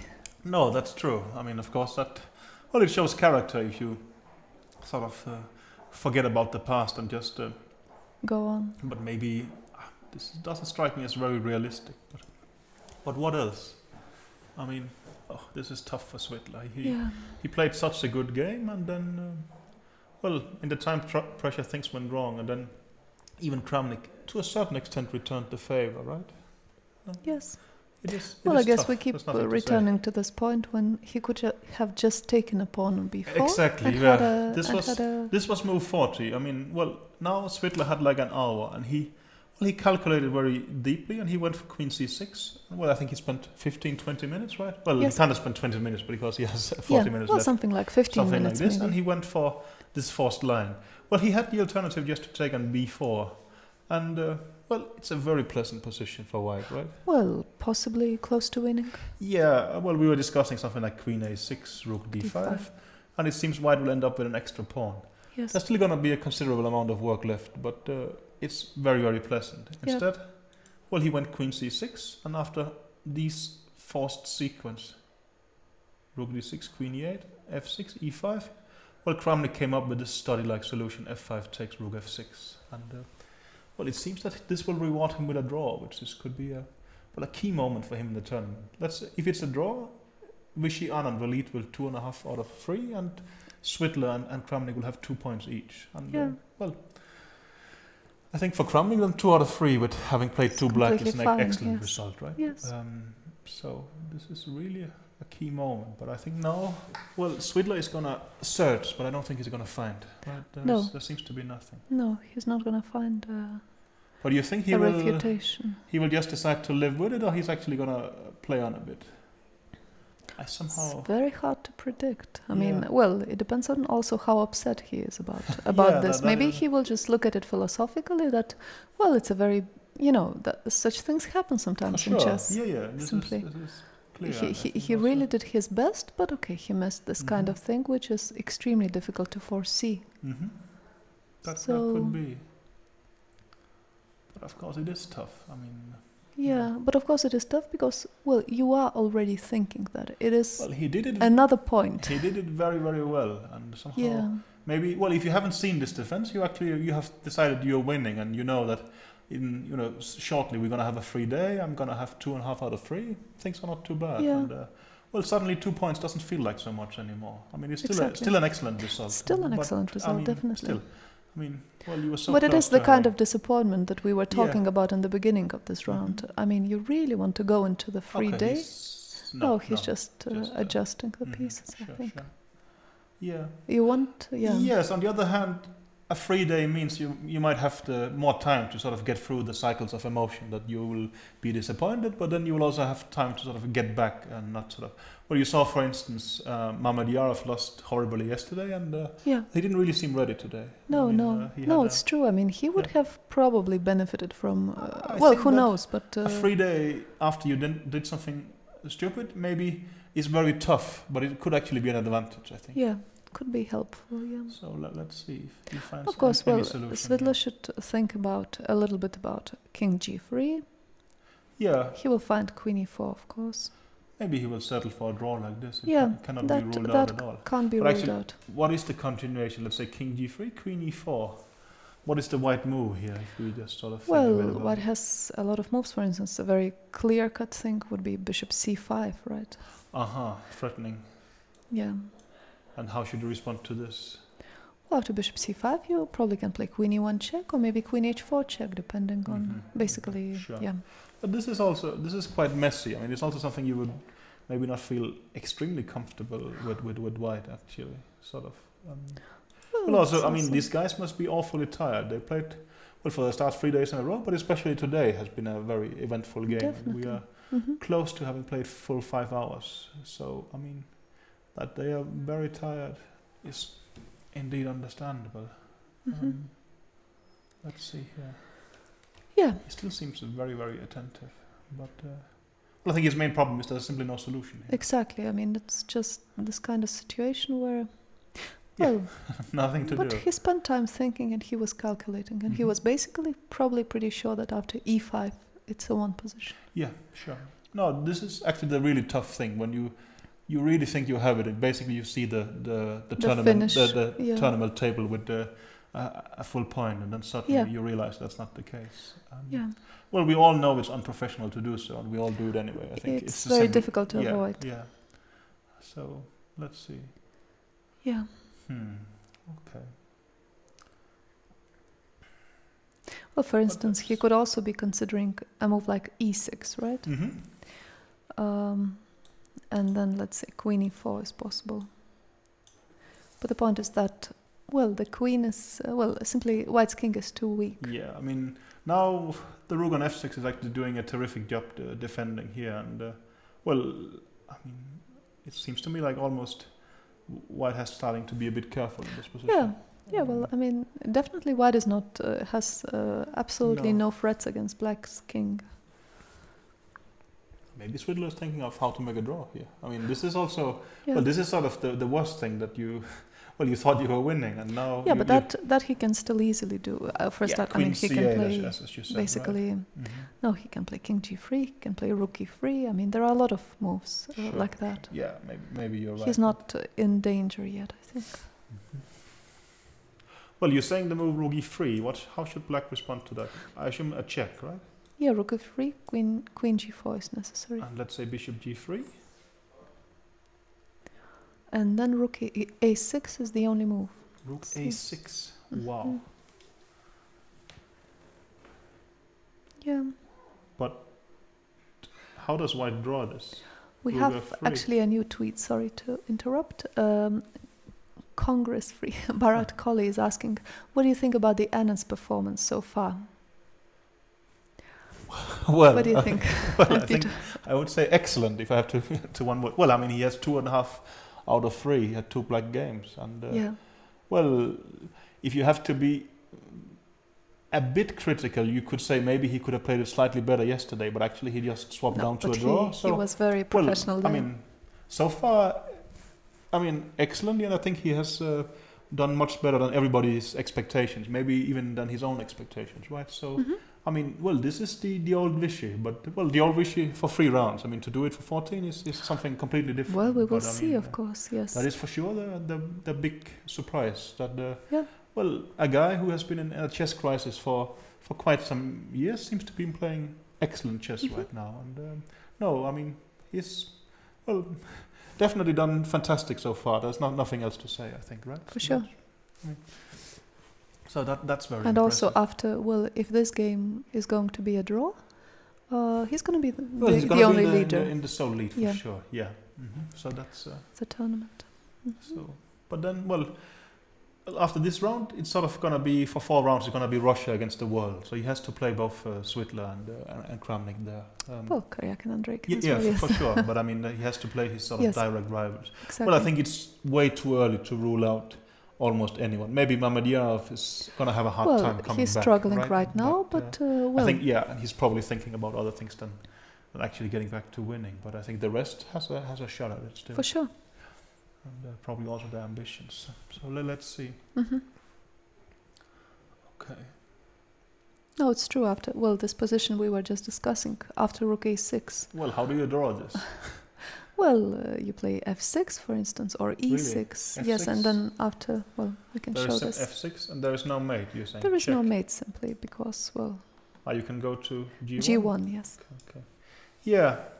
Well, but at least there is perpetual for black, right? But, I mean, it is very complicated lines, and you have played 5 hours, you're tired, you have been through various strong emotions and such. Definitely. I mean, this is, well, I I mean, think... It could be over soon, but it could also end up in, fireworks still. Yeah. I somehow think it will come to a quiet end, but I don't know. Let's see. King g3. Okay. Well, that could be the way to get it over with. King g3 is actually a very reasonable move. Well, Queen e4 is the only move, but also it's a very simple move, right? For sure. Mean, this I think, well, Svidler sees it and Kramnik probably sees it as well. There's nothing else to do. No. So Queen e4 is going to happen. And let's see how he will respond to that. And here, well, we're just going to see some sort of perpetual check. Most likely, right? It sounds very likely, I would say.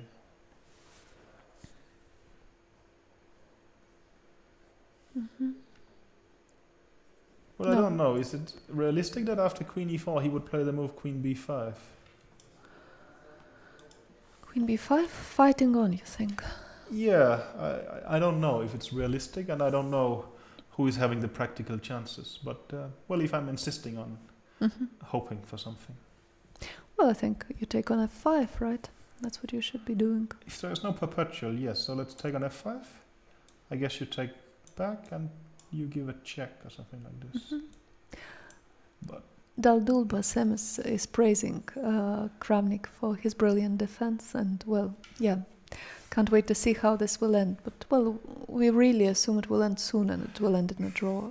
I would guess so, but I mean, well, let's say that the position we have on the board down there, this could happen, and, well, you could still play on here a bit. I mean, I don't know who is having the best practical chances, but, well, I mean, king goes somewhere and you play e6. I mean, this is still a kind of messy position. Do you remember yesterday we had a tweet asking us about the player's form and about, well, the fact that Kramnik hasn't played for quite some months, and we were not sure about how good his form is. But let's say today's game shows that. No, well, yes and no. I mean, well, he also had his weak moments in this game. But I mean, but maybe let's say this last moment, it really. Yeah. Well, this is kind of important moment. That's true. But so he played Queen e4. Let's see if Svidler. Well, but I mean, this is. It's a complicated position. I mean, if we didn't have the computers here, we would also be kind of troubled, I'm sure. So let's see. But well, I think Svidler has a lot of moves which maintain the balance, but not more than that. No, I'm saying that sort of playing a move like bishop c5. It's not something you do very confidently. No, I don't think it's something that you do very lightly. No. And you also, well, you will lose a bit of confidence in your calculations when something like this happens, right? I mean, if you sort of thought you were winning and oops, something you missed, right? I mean, you will be scared to miss it again. I mean, well, bishop c5, there is queen c2 check. Well, the rook on f6 is going to be hanging later, so it's not going to work. But still, I mean, well, I'll be curious to see how he handles this one. So this is quite. It's been a fascinating game. There's nothing to say. It has been, yes. So it's definitely not a boring game in any way. I'm not sure we had any boring games so far. Well, there is games that hasn't been, I mean, that sort of spectacular. Well, for instance, let's say Andrei King against Kayakin. Not too much happened today. No, it's true. That was a quiet game. Yeah, but I mean, well, that's how it is. I mean, also, it's easier these days to be well prepared with black than with white, right? So. But I think today could be the fight back of the black pieces. Well, if this game is going to be a draw, actually black will win this round, right? Yeah, that's before right. White having a dominating lead. That's well, right. He still does, but let's see. Yeah, computer is down to a flat 0. So we have it there. Okay, no, it's quite interesting in a way. Let's see. Well, bishop c5 is sort of very straightforward, but again, as you just said, it feels a bit loose in some way, just flipping out the bishop there. But you have to make some kind of move. Okay, he's actually going to make some kind of move. Yeah. Oh, he got it. He did it. Okay, all right. Bishop c5. Bishop c5. Yeah. And is the game just going to end by perpetual? Or Well, we are assuming that Queen H4 is the most straightforward. what about Queen E1? Do you have any other move than Bishop F2 here? Well, you have Rook F2 maybe, but Yeah. that doesn't change much either. No. No, it's true. I mean, Maybe that's now also- it's Kramnik who can choose So, which way he wants to make Yeah. a draw. so actually this exciting game could be over very, very shortly. But let's see. They still have a bit of work to do. And well, I mean, when players are tired and such things could happen. But Yeah. Well, you see, I mean, some half an hour ago, it seemed almost unbelievable. Kramnik will save this, but well, he he's found, managing. well, hang on. What is this? The computer is saying 1.08 up there.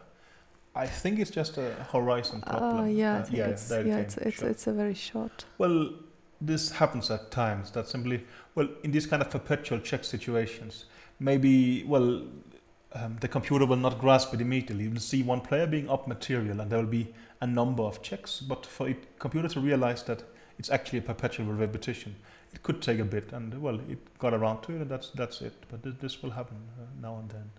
Mm-hmm. So let's see. That's right. Well, he's taking his time. Bishop on c5. There we go. So we think Queen H4 or Queen E1? Both checks are actually Both fine. checks are... Well, he could also even play Rook F7, but it doesn't make any sense.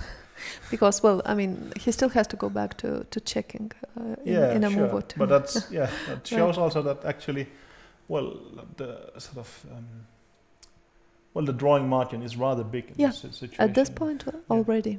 Mm-hmm. Yeah, Rook F7. That he's not going to play, I think. No, that would be a bit crazy, I agree. Even if it's still objectively fine. Mm-hmm. Yeah, that's... Wow.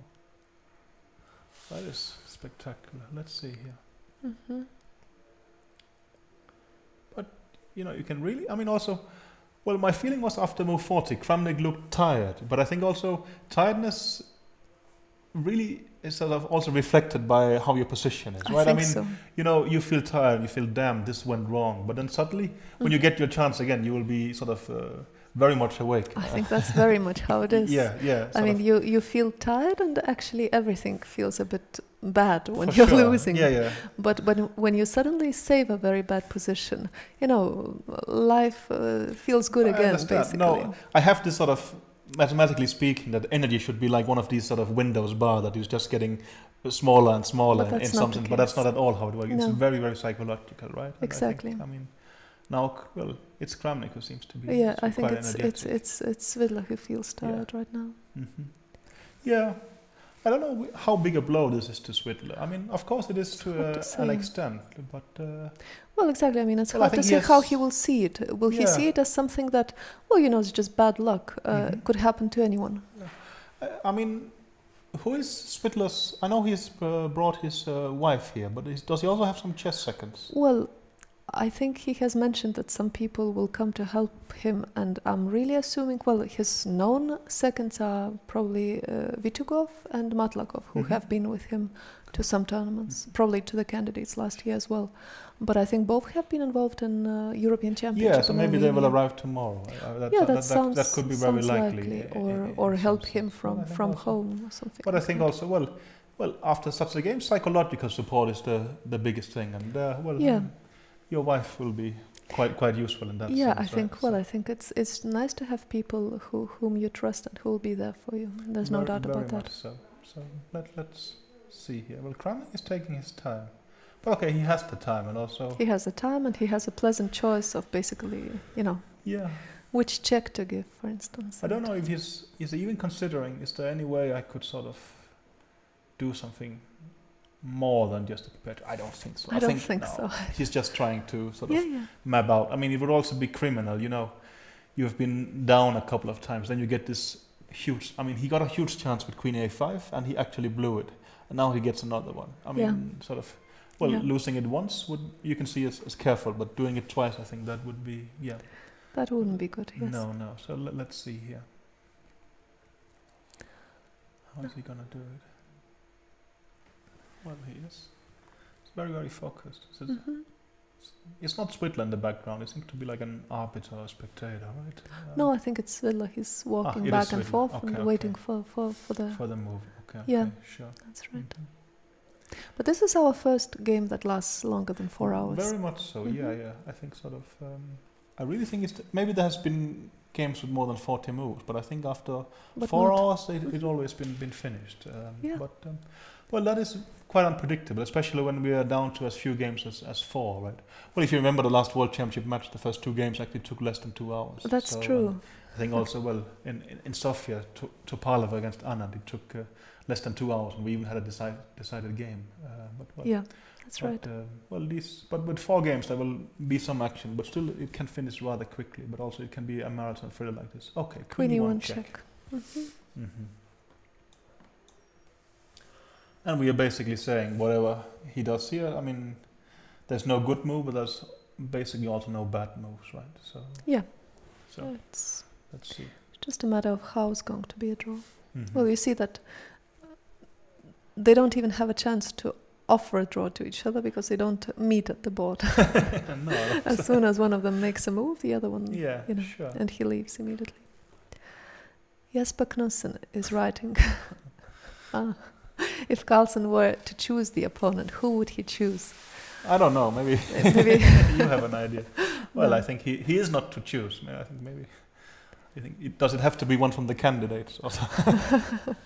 I think it's probably best to ask him, right? Yeah, maybe we should do that at some point. But I mean, I think also. You have to play the one you get to play in some sense. That is now okay. The computer is doing the trick again, but we do think that this is just the usual. It's sort just of a temporary. horizon problem. Yes, it shows temporarily a big advantage for White, but then it switches back again. But I think it's who he wants to choose. I don't know, but I think some point when I was the second of Vichy, I mean, one would pay a lot of attention to the candidates tournament. Sort of, would it be better to play this guy and that guy? And you would follow them with quite some excitement. But I think the right attitude is just to think that, the best guy will win the candidates, and I'm looking very much forward to that challenge. And somehow, instead of going very much into hoping this guy or that guy, you should just sort of enjoy it as a chess tournament and be happy that you don't have to qualify. You're actually already there. Yeah, it's not very maybe reasonable to lose a lot of energy hoping for someone or against someone. That's probably true, but still, I think. I remember when there was this candidates in Kazan. I was following it quite intensely, but I was at the golf course at the time. But, my golf didn't go well because they had these blitz playoffs. But it was exciting at least. So. For sure. Well, the tiebreak. The tiebreak, not the golf. No. That's nothing particular. Okay, you see it's dropped to 0 again there. Yeah, and, definitely. I guess Swidler have had enough of this game, and he's just gonna go bishop f2. I mean, there it comes. So let's see. This could be over very, very quickly. And I think blaming the players for not playing on and giving us more excitement, that would actually be a bit unfair. That would be wrong, yes. Yeah, that would be a bit unfair. I think this game was... But you're right, they are actually not at the board at the same time. No, I don't think so. I mean, so let's see. I think Kramnik is checking, but no, you can't claim a draw yet, I think. No, not yet. No. So you have to. Sometimes people get into this kind of psychological battle that they don't want to be the one claiming the draw. I think that happens quite often in women's tournaments. Yeah. I think generally, female players for some reason have a slight aversion to making draws as compared to most of the male players. Yeah. Well, we are generally more aggressive. Okay, Queen e4. Yeah, let's see. Now Kramnik stayed. Maybe. Yeah. I think. Basically. Bishop c5. Okay. What we are seeing here is the end of the game. Mm-hmm. Yeah, this is just formalities. They're getting in the perpetual and repetition, and that's gonna be it. It's tough for Swidler. I mean, he's played a great game, but I think tremendous excitement for the spectators, and also, even though there were mistakes, I think it was a very high level game, so. And you can only praise the play. I mean, Swidler tried really hard to sort of break one of the tournament favorites. He got a good position in the opening, and I think he played an excellent game. But sort of well, Kramnik also came up with some resourceful defense, especially the magic here in the end. And yeah, but as you have mentioned, it's extremely unusual for Kramnik to get outplayed in the opening. Well, not really outplayed, but to get an unpleasant position out of the opening. Yeah, well, maybe he can be outplayed in the opening, but yes. actually that sort of Kramnik plays the system he wants to and still gets a worse position. Yeah. I mean, sort of, if I just have to go by memory, it's been a while. I mean, sure. well, I'm sure it has happened, but still his preparation is generally just excellent. So this is quite impressive. Okay, Svidler gives it some thought. Well, yeah. There's a free day tomorrow, so there's no point in sort of not spending a bit of energy. But let's see. But there's really nothing he can do, I think. Well, he can. Yeah, I mean, well, he will run nothing he can do wrong either. But exactly. So if rook f2, the check is going to be on e5. Okay, that would actually be that is something you can do wrong. What do you mean? No, no. That if they could delete that clip, it would be nice. Well, even commentators are getting a bit tired, which is no surprise. We can also only having a free day tomorrow, yes, so that's nice. We can only admire the players who are still. Oh, now it's saying 0.04. That is a strange evaluation. Is there any way that's not a perpetual here? No. Well, I mean, rook. Yeah, not sure what it means. We probably, yeah, it's just some blip of the engine. Yeah. No, what I mean is that plus 1.2 I can understand because it thinks that white is material up, but 0.04, that is a strange evaluation to come up with in a way, I would say. But yeah, well, we can't really ask it. Let's see. No. Yeah. Well, it's almost like Kramnik has the hand ready to accept, right? That's true. I think he's just stretching it. So. No, that's true. Yeah. He must be quite happy with himself. Well, I think so. I mean, he's. Well, it's not his best game ever, but it was a very nice save, and it was a very important save. And of course, he should find a lot of confidence in that. I mean, that's for sure. But also, most likely he'll have to study a bit of c4 because players would think if you can get that kind of position, then I think they're really going to try that. That's also a bit naive, right? Yeah, it's true. He might play e5 next time. That's true. You can get away with it once, but twice is maybe asking a bit much. Yeah. Let's see. Okay. Svidler. Let's see. Well, he's probably struggling with himself a bit at this moment. Yeah. Bishop f2 means. Well, that means. Yeah. That's it. It's over. But well, okay. It's easy for us to say that this position is just a draw, but of course, I mean, well, he would be nervous that. Is there actually some kind of hidden win he's missed here? But well, there isn't. But he doesn't. Well, he can't know for sure. No. So it's actually very professional giving it a final look.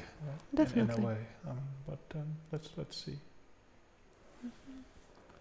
So we were debating what happens. Rook f2. Where are you going to check me? Well, I think Queen g1 is a possibility as well. Queen g1, and now. And after Rook g2, Queen e1.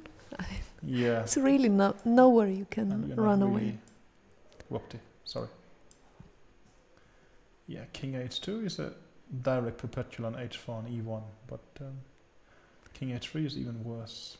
No, this is not really working. So Queen e1 and King g2. The check is coming from. What is the move after King g2? Queen e2. Queen e2. And after, after bishop f2. Well, we had a very similar. Did we have this position 3 times already? Well, after Queen e4, I think so. No, that was the king was on g3. On g3, yeah. But I mean, now maybe I've managed to lose a tempo. This is actually. Well, this could be a brilliant study where you sort of lose a tempo, but it's not really. So you go Queen e4 anyway. It doesn't make a difference. No. Let's see. But it's nice that they're really giving a few extra minutes for the spectators, Yeah. Let's see. Svidler.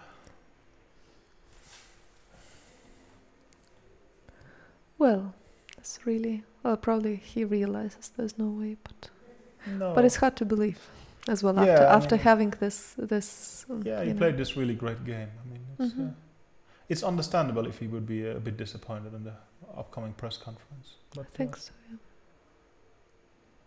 Well, he should also find a lot of confidence in that he's actually played extremely well in this tournament. Well, if he's capable of outplaying Kramnik, there's, remember the first game with Kayakin? Kayakin played some quite unexpected idea in the opening, but Svidler reacted well, and he could even maybe have played on in the final position, but got a comfortable draw with black. Yes. Then he outplayed Andreikin in a nice style. Very nice game. Yes. And today he was outplaying Kramnik, and Kramnik found a fantastic resource in the end, and it was a draw. I mean, it still sounds like excellent result, and if he's just sort of gonna get the mood a bit back, I think the FIDE will take care of that.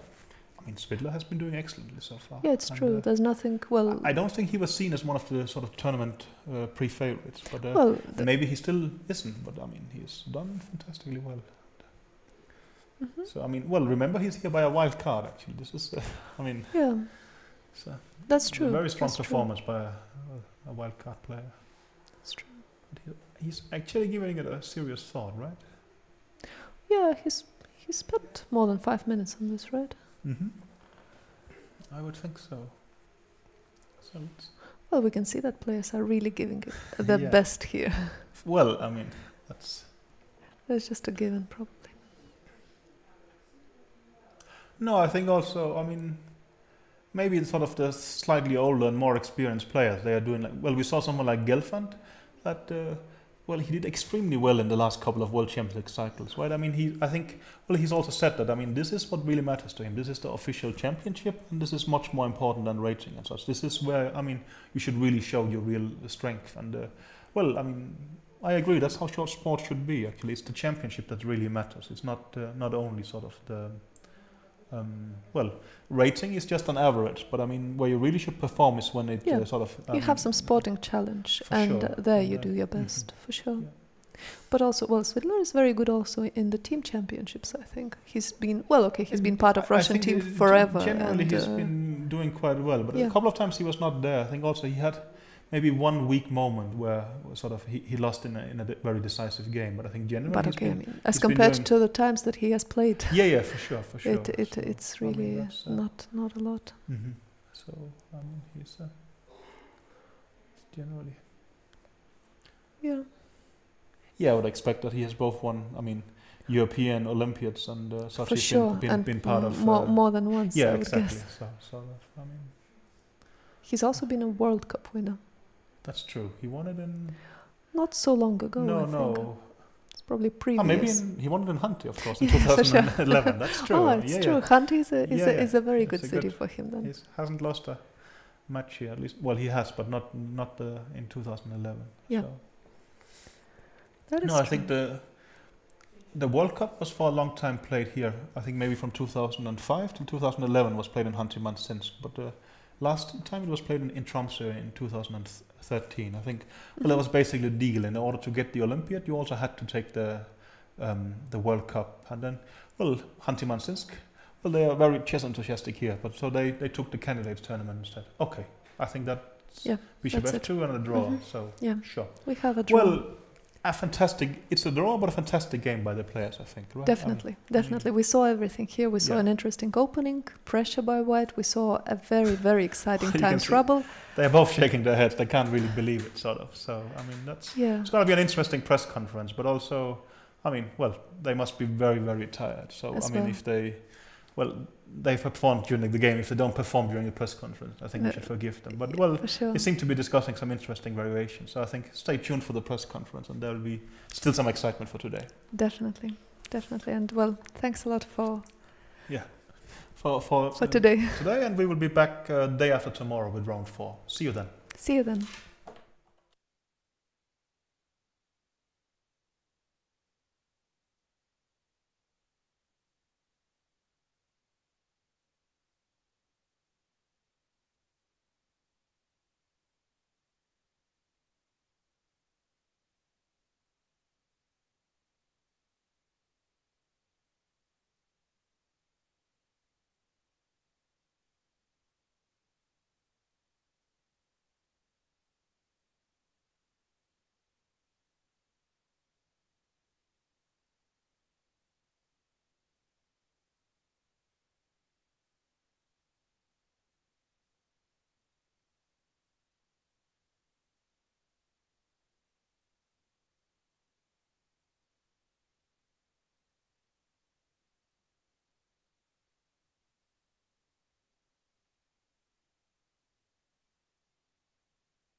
Dear ladies and gentlemen, we'll start the last press conference of today.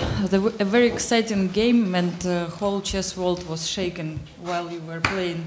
So, can you please show us some key moments? I can understand. Yeah, it was so Дорогие long. друзья, we should try and make it briefer than usual, I think. Дорогие друзья, мы начинаем нашу последнюю пресс-конференцию сегодняшнего дня. Партия, конечно, была настоящим триллером. Просим показать ключевые моменты партии.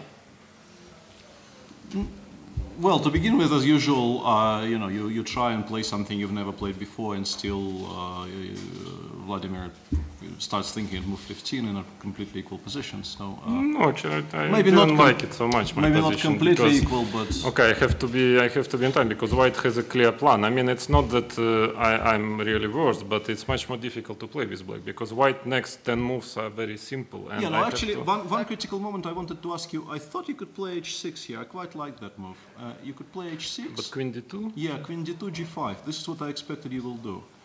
And if bishop takes d6, because the big thing is I cannot take with the rook. But even bishop e3 I don't like, then bishop Петр d2. говорит, что он предполагал, что так белые будут играть. And at bishop d6, then rook d8, and for instance, bishop e7, rook d3, ed3, rook d7, and black has fantastic compensation for the pawn because g4 is coming. I think I have to take on f6. You have taken knight e4. I think White should be better. No? Well, maybe a little bit, but I don't know. Bishop d4, f5. I think you will have decent play for the pawn here.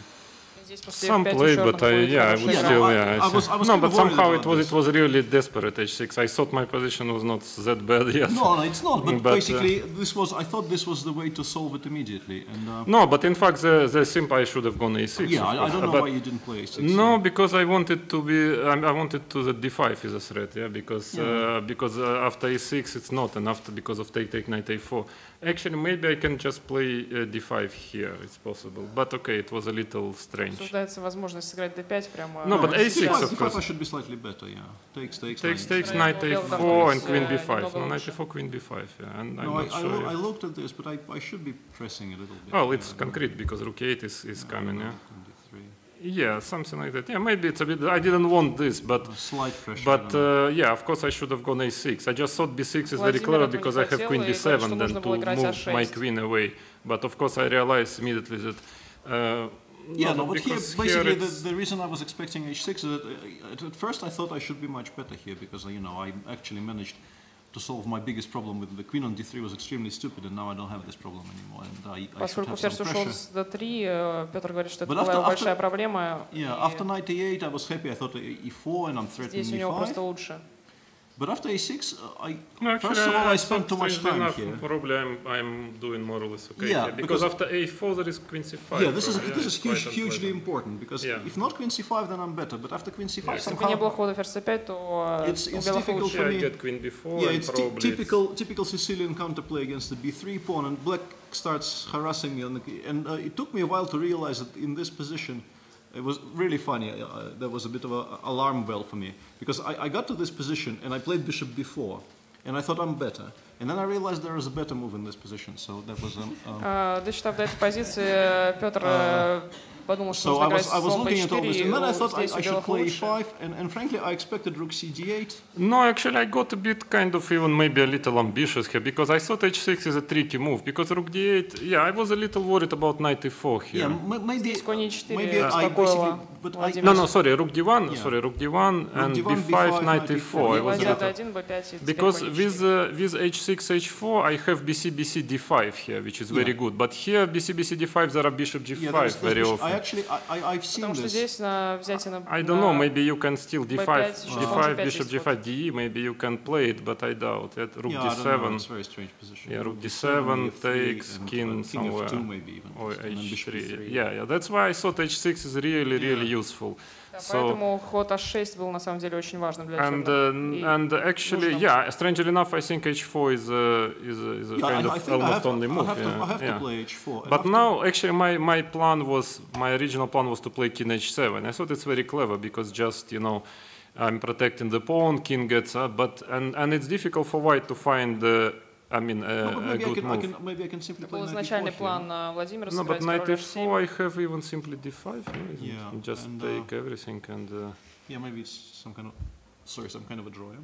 Да, и здесь, если конь 4 d5, то все разменивается. But basically, I thought that in a position like this, maybe I can just take on d6. That was I thought e5 and rook d6. Bishop e3. Yeah, and rook d6. I don't know. I thought because of the king, because of white king, I get some I don't know, some kind of pressure. Здесь, вероятно, из-за слабого короля у черных есть. Some kind of an endgame like this, I thought, I shouldn't be. Well, it's not an endgame yet. Yeah, it's not an endgame. I think I will not go to them. But yeah, I mean, I retain some pressure. I mean, yes, you're right. But actually, rook d8. But also it would have been just very good if not c5 because it's kind of only. No, but I have a lot of possibilities here. I thought it's a kind of only move. No, I thought it's only move. У белых очень много возможностей.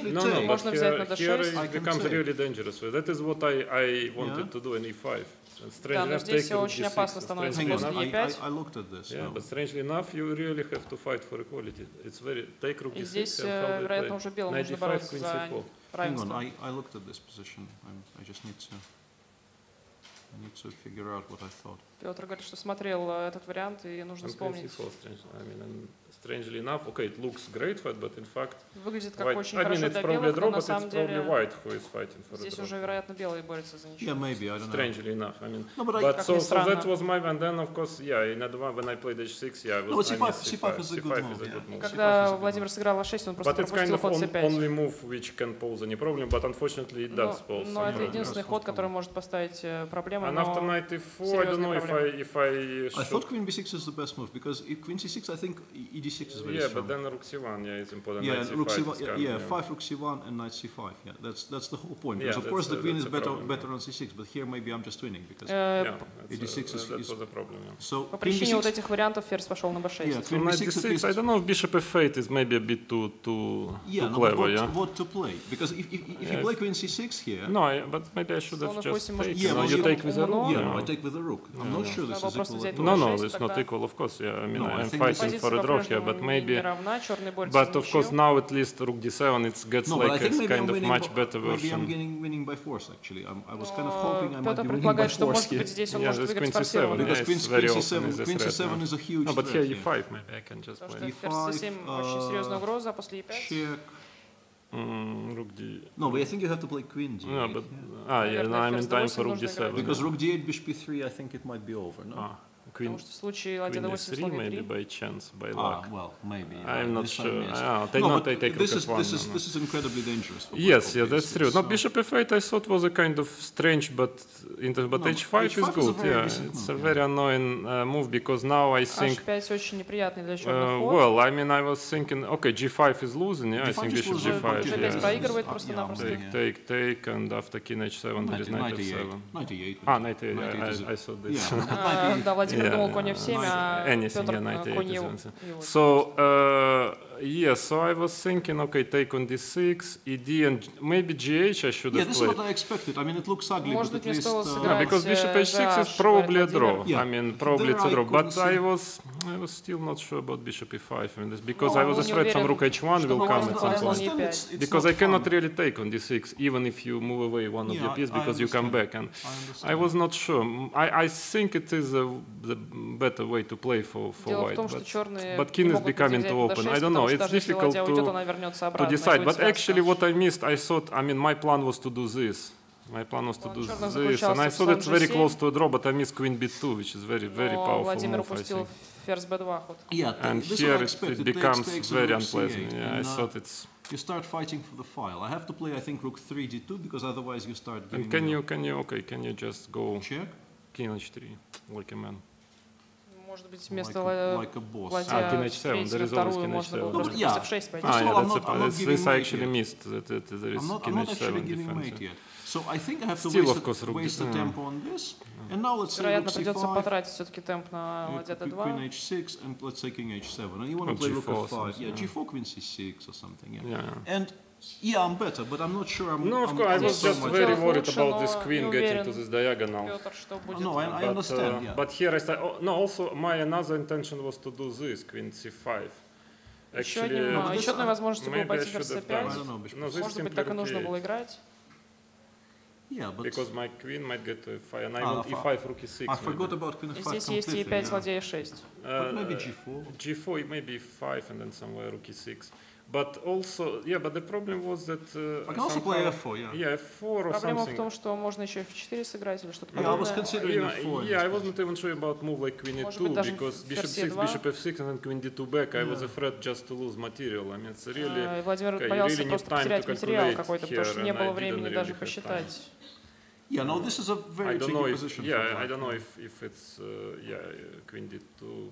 It might end badly. I don't know, Queen F5. Yeah, все может закончиться плохо Yeah, для who knows? черных. But okay, yeah, very little time here and difficult to calculate. So this is no, of course here, of course, Rook C8 is a bad move here. I mean, I'm lost. C8 плохой ход, и вероятно черных просто проиграно.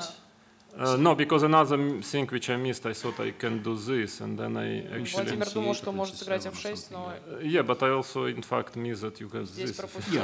Queen gets to G6. I mean, this is приходит на really G6. probably a killer with a Queen on G6. So finally, okay, here I have... No, but the problem, maybe I should have gone before, Может but быть, I стоило was сыграть afraid of B4, Queen C7, actually. I was Queen afraid. B5? Ah, no, because here there is Queen B5, yeah. Before, and Да, actually, но what did Владимир I... боялся C7, но там можно ферзь because... B5 сыграть.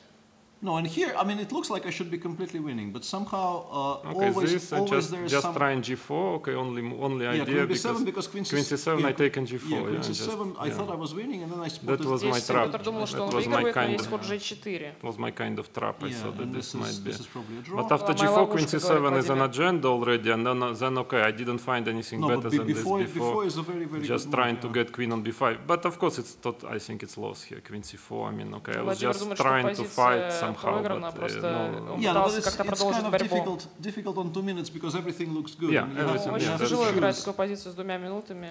Также завел, потому что все кажется хорошим. Basically, I thought what I did was very clever, and I missed Queen E5. Looks logical. And this, basically, after Queen B5, I think I should just make some kind of a you waiting. can pass, you can do anything. Some kind of a waiting. Yeah, actually, I was very. I mean, I really was very worried about Rook D1. Maybe then I thought maybe I should try to get my bishop here. No, if can I? No, I cannot take. Yeah, I don't know. Basically, at least here I blocked the C file, but then yeah, no, I don't know, Queen somehow C7 again. Yeah? Slowly something will happen. Здесь черным удалось заблокировать линию C, но все равно что-то постепенно должно произойти. Yes, no doubt it's a bad position for black. I mean, yeah. So basically, the thing was in this position I had a bit of a brain fade because I saw Queen E5 when you were thinking about Queen B5. And then you went Queen B5, and I completely forgot about it. Дело в том, что Петр говорит, что он видел ферзь E5, когда еще ход ферзь B5 не был сделан, но когда ферзь B5 уже сделан... Basically, I had about a minute here for 4 moves, and I thought, you know, I have to play a move here, and I thought, okay, Bishop B1 looks like it's completely winning. Yeah, but actually after Queen E5 I was getting very optimistic because you know it's very difficult for white when you miss it all of a sudden some little threats and actually I mean Peter was very doing well that he managed to keep cool and you know not to because there was very little time. Suddenly the landscape changed completely. Петру удалось как-то сохранить холодное I сознание. think I played well. I think actually this is, because actually what I thought Bishop F8 and I thought I'm even better. And Queen F6 is maybe only move, not to be worse. But I missed Queen A6. I just missed it. No, but I shouldn't be worse yet. I mean, it would be a bit strange if I was suddenly worse. Слон F8 Владимир думал, что может быть у него уже даже лучше будет, но I just thought that he cannot protect anymore the pawn. Yeah, but Queen A6 is very annoying. Because I thought it's spin and you know. But I was then thinking maybe now Rook D8 I should have. No, but actually, I mean, you play D5 and it looks incredibly ugly. But maybe it's the only move because after Rook D8, I thought maybe Rook D8 would be. No, but maybe Queen C4 is winning. And Rook A8 or something like this. Some kind of strange stuff. I don't think this will work. Но Петр не думает, что это сработает. сработает. Queen D4, I think none of this will ever work. Yes, that's true. No, I mean, I was very happy when I saw E5 because I thought, okay, with this, когда увидел ход E5, you know, with this kind of structural problems now, I thought everything should be winning, but in fact, it's hugely important that black has this E4 resource. And I don't know. I mean, E4 is a huge threat, so I think I kind of have to play.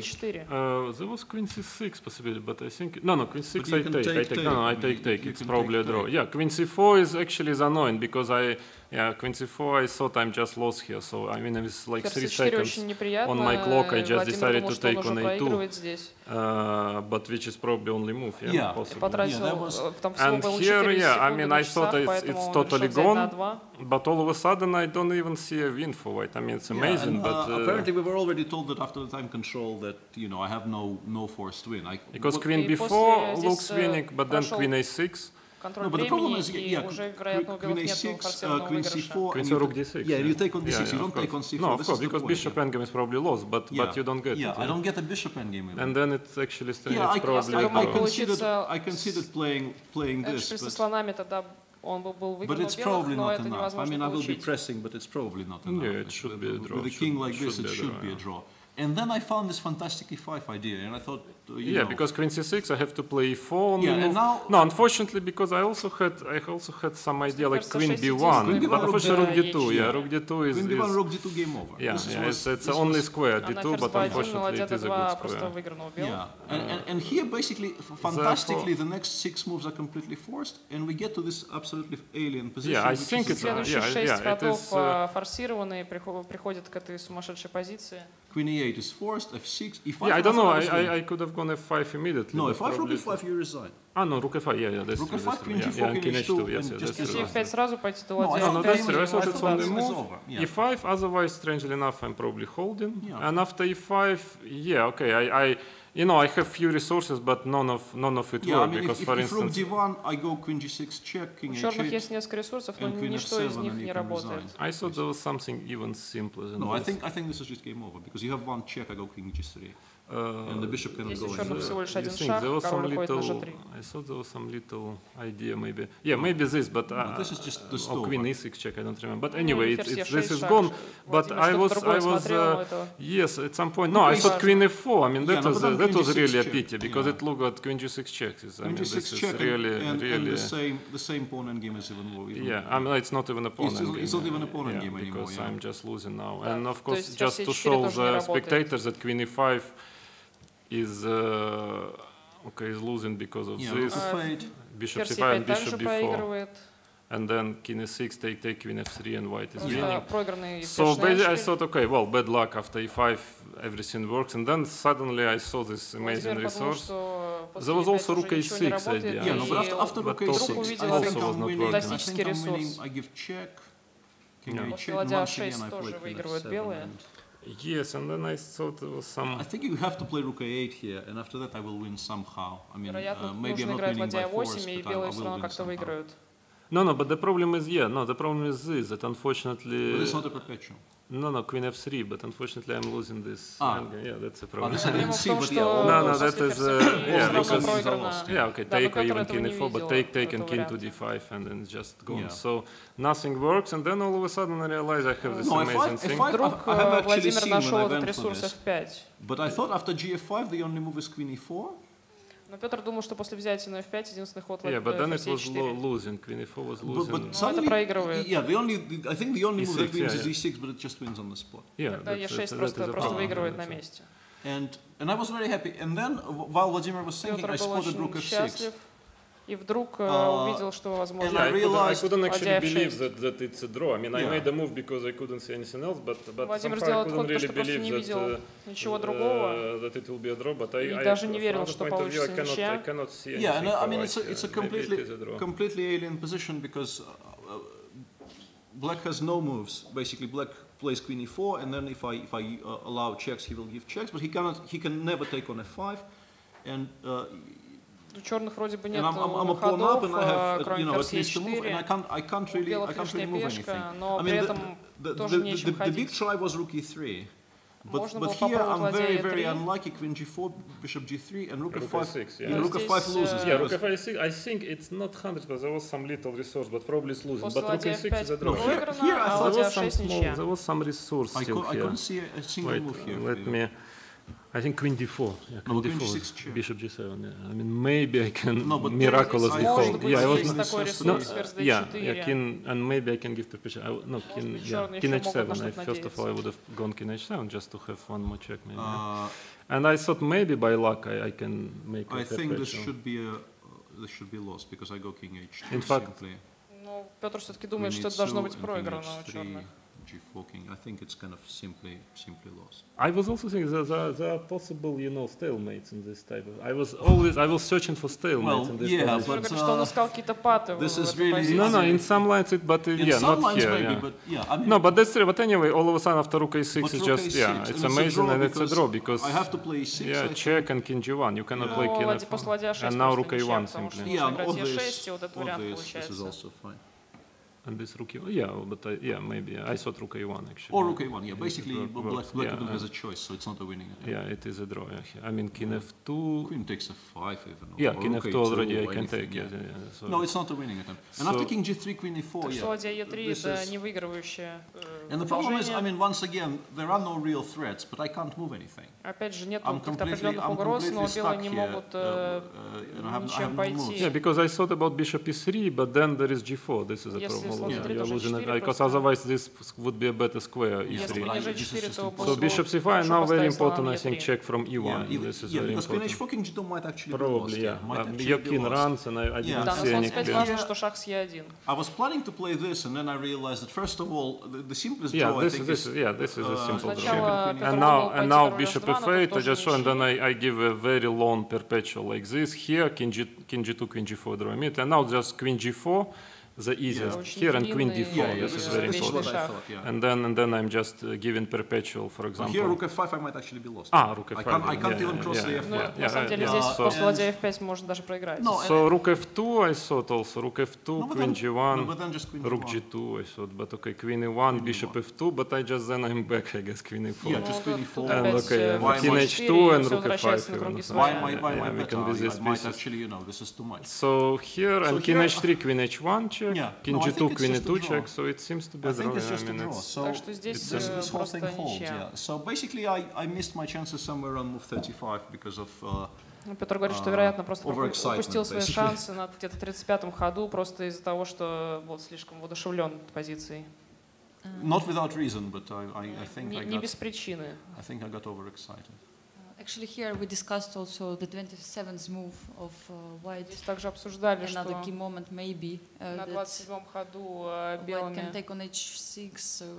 Yeah, I considered this bishop b5 and something like a h5 or something. Yeah. Yes. Yeah, but I don't know, even it doesn't look like you're going to mate me. I don't really have much time at this point, and it's difficult to mate. Even d5. Yeah, d5 how are you playing? Because rook will protect. Yeah, with 40 minutes on the clock, I would have seriously considered this. I was not so worried about it. I was a bit worried about ed, but it seems that it works. Yeah, for me after ed f5. It seems that I'm just in time here because after bishop e3 I have queen b8, fortunately, and knight c5, rook d6, and everything works, I think. This is hugely important, but this I think holds. Yeah, this seems to hold. That's why I was a bit worried about ED. But well, all in all, was a very interesting game. Yeah, that was a decent game. Интересная партия. Yes, for sure. Okay. So, any other question, please? Ну, Another был, question да, about 27th move, bishop e3 was possible. Смотрели. Я что-то такое это я видел, да, но я как-то не был уверен, что это так хорошо. Конь c5. Knight c5. Не, ну я зевнул. No, I thought black has to play queen c6 here, actually, not queen b8. And if white is winning here somehow, then... Yeah, I thought also queen c6, no, but probably we are missing something. The thing is, I was worried about queen c6, but maybe it doesn't change much, maybe knight c5 anyway. Yeah, maybe knight c5 anyway. Здесь оба соперника смотрели fc6. Yeah, exactly. Well, okay, it's bad position. Take on h6. Yeah, take on h7. Yeah, it's bad. Yeah. No, but basically, first of all, I thought I'm better after knight d6, and secondly, I couldn't really work out all of these things correctly. I saw bishop b3, but I forgot I can still play knight c5 after queen c6. Просто не мог все возможности рассмотреть в этот момент и думал, что у него, в общем, хорошо после конь d6. It's difficult. I mean, it's difficult to assess all the possibilities you have in this position. There's just too much. Да, очень много возможностей и просто очень сложно оценить все их. H3, yeah. H3 looks good. После контроля ничья уже? Видимо, да. Okay. Thank you very much. Спасибо большое.